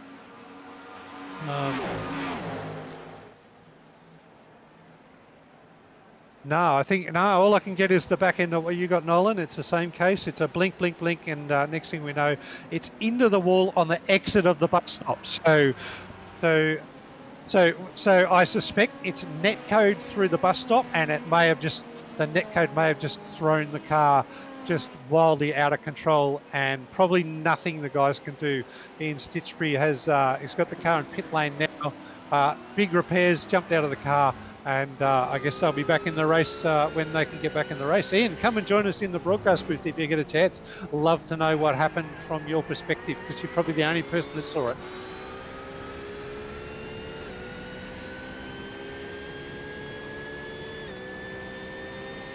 Absolutely, as I've got a battle for the lead in the GT Pro as well, between RPM Racing and North Sim Racing as well, between I believe it's two Italian drivers. This battle's pretty much been close together since we got underway after the restart, and yeah, good to see plenty of battles going on as well throughout the field as well.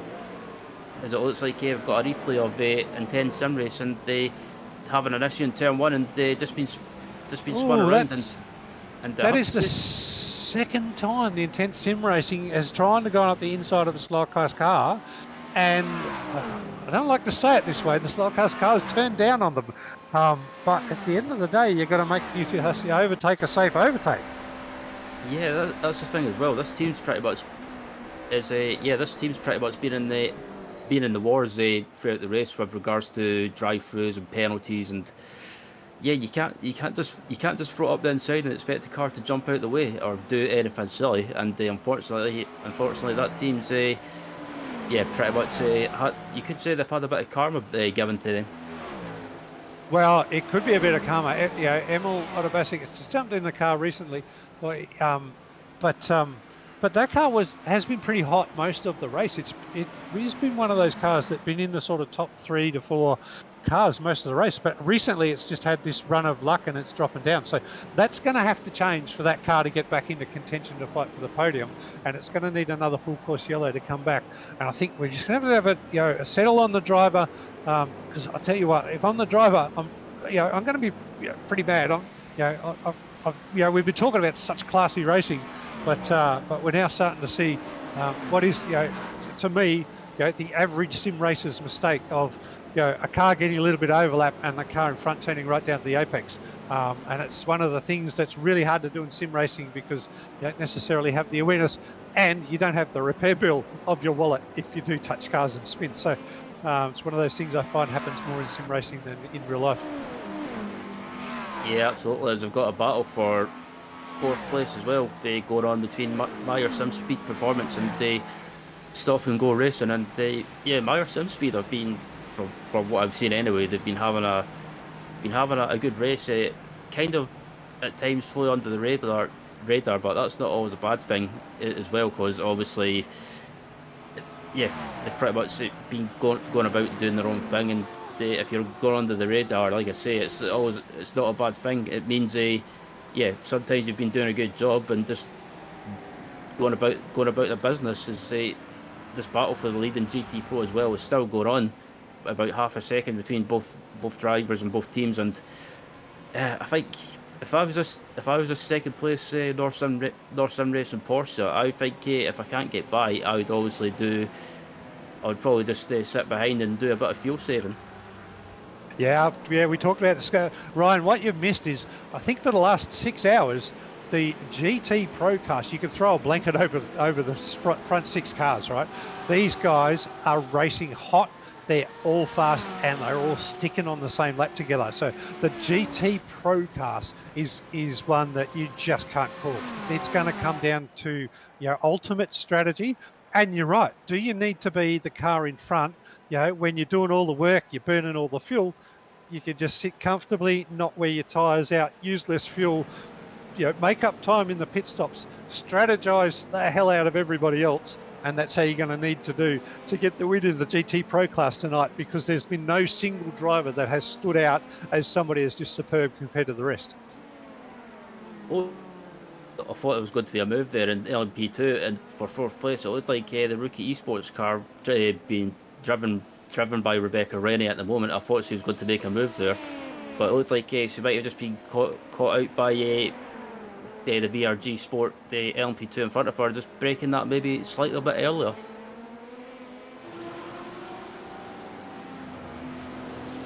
Well, we've still got a whole lot of action. We've got the faster cars that are coming round and finding their way through the GT3 field that was compressed during the last full course yellow.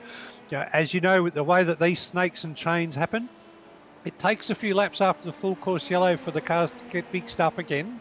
You do get a 3 or 4 laps where you're just racing your own class, but what's happened is, we condense all of the classes together. We sort of split them up after we let them go green again, and then in about 4 or 5 laps time, you get groups of classes coming through groups of classes, and that's some of the hardest times to pick when you actually get a really good place to overtake if you're in a faster class. Yeah, absolutely, and that's the thing as well.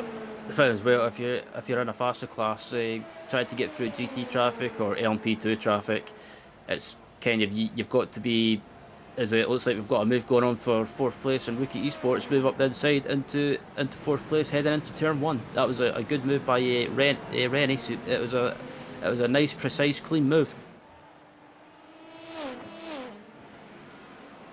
Yeah, we've seen a lot of nice, precise, clean moves throughout this field for the last 6 hours.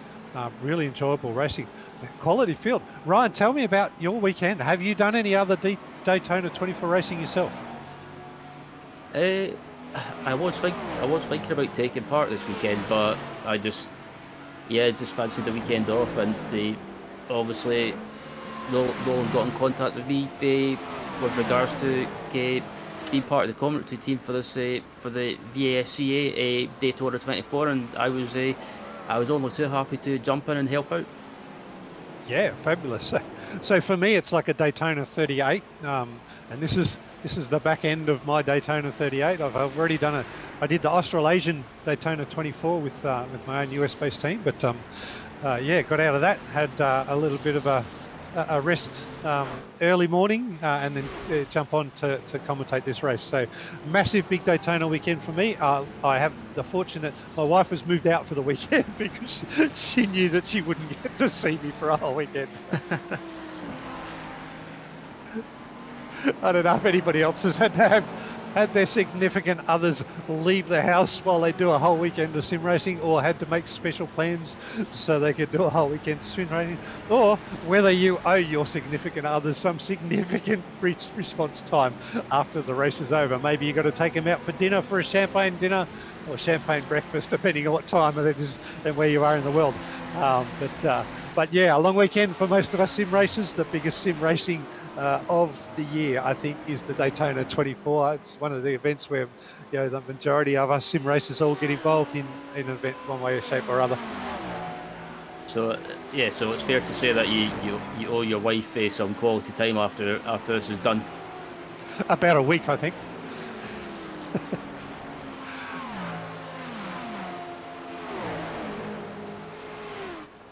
Alrighty, the action's hotting up through the field. We've got LMP2 cars trying to make their way through the GT3 field that has been compressed, been a little bit condensed at the bus stop recently. Yeah, here we go. We got faster cars with slower cars. Always a bit of fun, a little bit of headlight flashing. I'm not sure that does anything at this stage of the race. The headlight flashing is really just to let the other cars know that they're there. But I'll tell you what, iRacing's got some really good functions in terms of class color codes, relatives, and we also get the opportunity to have spotters to let each other know we're there. So flashing the lights, I think, can be antagonistic, can be a little bit of a warning. How do you see flashing the lights, Ryan? From my experience of doing these multi-class races, I think it's nothing intentional or trying to intimidate you. It's more kind of just a flash, more of a flash to let you know that I'm coming up behind you, and just a bit of a warning in advance. But as this battle for 4th place in LMP2 is still going on, it looks like Rennie in that Rookie Esports car is just starting to maintain that gap, and maybe just build a bit of a gap slightly as well. But I think after Rennie got by, I think it was just a case of just trying to maintain that gap and keep the position. But obviously, on the other hand, that VRG Sport LMP2 could just be sitting behind and doing the usual way, fuel saving. Yeah. Oh no, I just had a chance to see the replay, a Twitch replay. What happened to the 621 car, the FRS Sim Sports LMP2 that has been at the front of the field. Now, as we saw on our broadcast they seem to have a whole lot of netcode issues with the race server, and that's why the car looked to us to be blowing an engine onto the straight. But from the perspective of the actual twitch of the car, when you're in the car, you don't realise you've got that kind of netcode. They got a touch from the rear end as they came through turn 6, so that's on the entry to the oval. That touch caused them to spin it out. And then what happened was, as they were spinning out, and I dare say its netcode is playing a massive big part in this incident, a couple of other cars have come through naturally, probably not even seen them on their sim because of the netcode issue, and those cars that have come through have basically just flipped it upside down. And after 2 cars have hit it and a number of 360s, I'm glad the driver wasn't in VR. They have found themselves, their netcode has resolved itself, but they've found themselves sitting off the fence with 4 wheels off the car. Really, really unfortunate. A sign of sim racing, something going wrong that you really can't control sometimes, and out of the race. Really unlucky for the FRS Sim Sports team, and I doubt any other damage got picked up from the cars that contacted it under netcode, because there's no other incident points that come up, but certainly the first one came up. So really unfortunate there for the guys in that car, and I know they're just sitting in pit lane now repairing that. So shout out to you guys. That's a sad way to go out of this race. You guys were absolutely flying, and you're racing with Ryan Ware in the last few hours at the front of the LMP2 class. It was something spectacular to watch, and I'd love to see you guys back up in the race, fighting for where you really should be, guys. Yeah, we've got a battle going on in GT Pro as well with the Fisher Motorsport and the DS Racing Esports team as well. When, at the moment, Jay Van Meppel for Fisher Motorsport is trying to hold on to that position, and it looked like it for a few seconds. It looked like Bruno Carrera, he was trying to make a move into turn 1, but I think he decided to back out of it as they've got LMP2 traffic starting to come through as well. And I think at the moment, I think Van Meppel doing a good job. He doesn't look, just watching the body language, he doesn't look to be too ragged and not overdriving. He's just kind of just doing his thing. And I think I don't think he'll be too bothered if he loses that position, because obviously he can just tuck in behind and use that slipstream, use the draft to do some fuel saving. But I have to say, Peter, considering we've got about probably just coming up for pretty much 6 hours remaining in this race, it's still really, really, really close in each class. And this is why I love these endurance races, because you might be out of it at one point, maybe 1 lap down, for example, but a full course coursing can just pretty much reset the race, and it gives you a lifeline.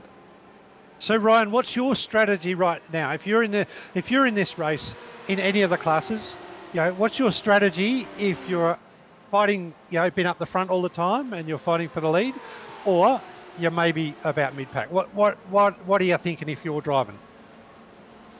It's one of those situations that maybe, say for example, if I'm still on the lead lap, but I'm further back in the field. Say maybe I'm about 50 seconds behind or something.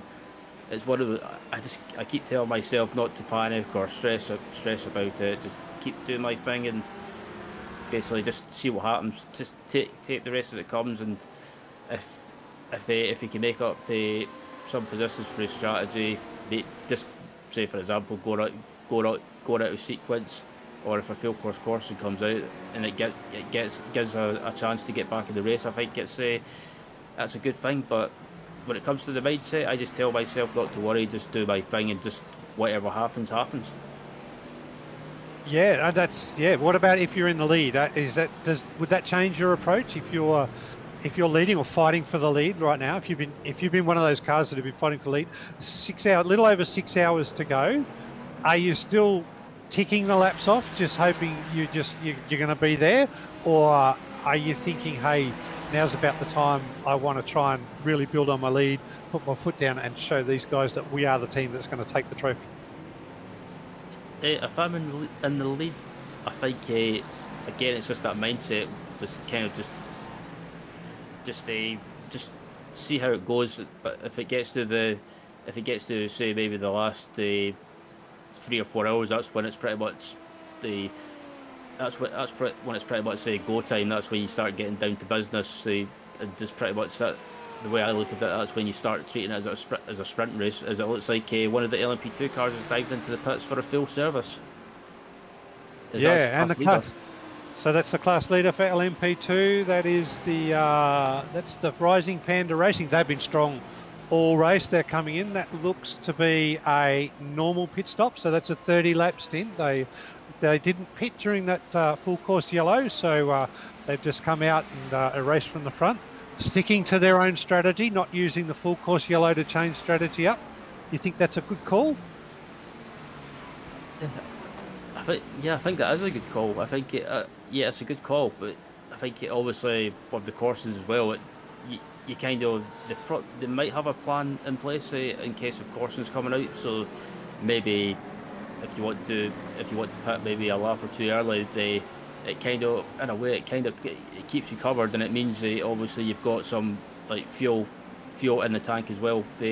In case of a course, as it looks like an LP2 car or GT, was that an LP2 car getting a bit sideways heading onto the bank in there? Oh, what car was that? Oh, we just lost it. The one ahead of that with this one we're on, Nolan.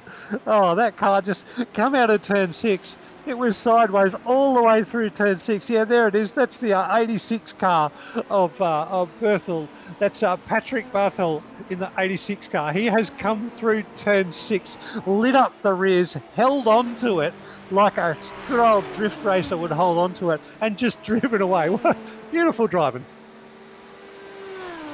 Yeah, but it's probably beautiful for us to watch, but probably not beautiful for him. That probably gave him a bit of a wake-up call. I'll give you a wake-up call, heat the tyres up, make it a little bit of fun for the bus stop.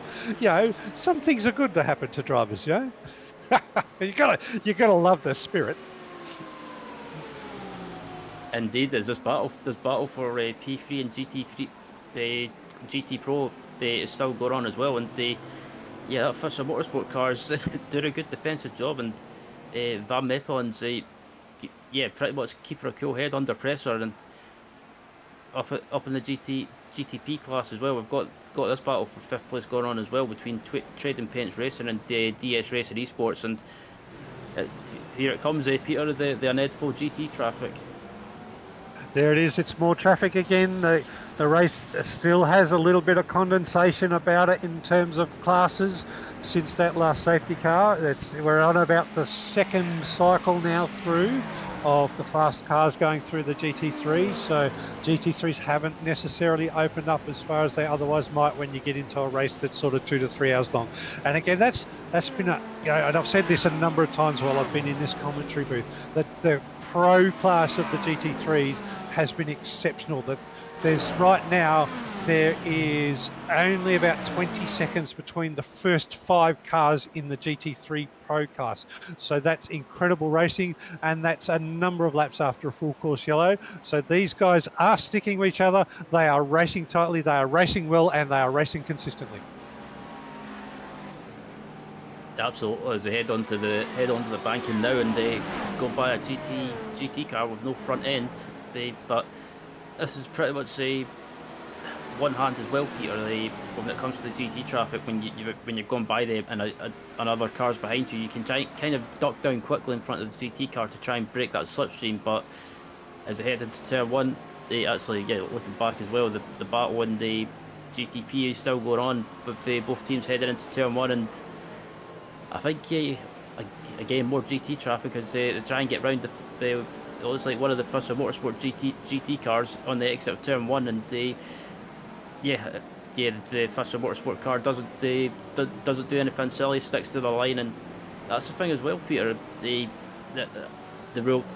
advice of the multi-class racing, if you're in a GT car, they always say stick to your line and not do anything too unpredictable, like move off line at the last second, which can cause a bit of an issue, and even worse, it can cause a big accident. Yeah, absolutely. Yeah, slower in all multi-class racing. What do they say? Slower class cars, you just do your racing line and stay consistent, so we know where to overtake. Faster class cars, the onus is on you to make a safe overtake. So they are the classic case, and it doesn't matter whether it's GTP, GT3, GT4, or as we see in some of our other iRacing series, you get you get cars as slow as the MX-5 or the Toyota GR86 out there. So ladies and gentlemen, what we're going to do very shortly is we're about to do a bit of a stream slot. So those of you watching part 3 of our VSCA Sports Car Championship, we are about to end part 3, switch over to part 4 and take you through the last 6 hours to the end of the race. When we come back into part 4, we'll start off with a sum up of the race, where everybody is in the race positions. Let's get you all back into the race spirit and let's get into the last 6 hours of this race, see who's got the drivers to take the silverware.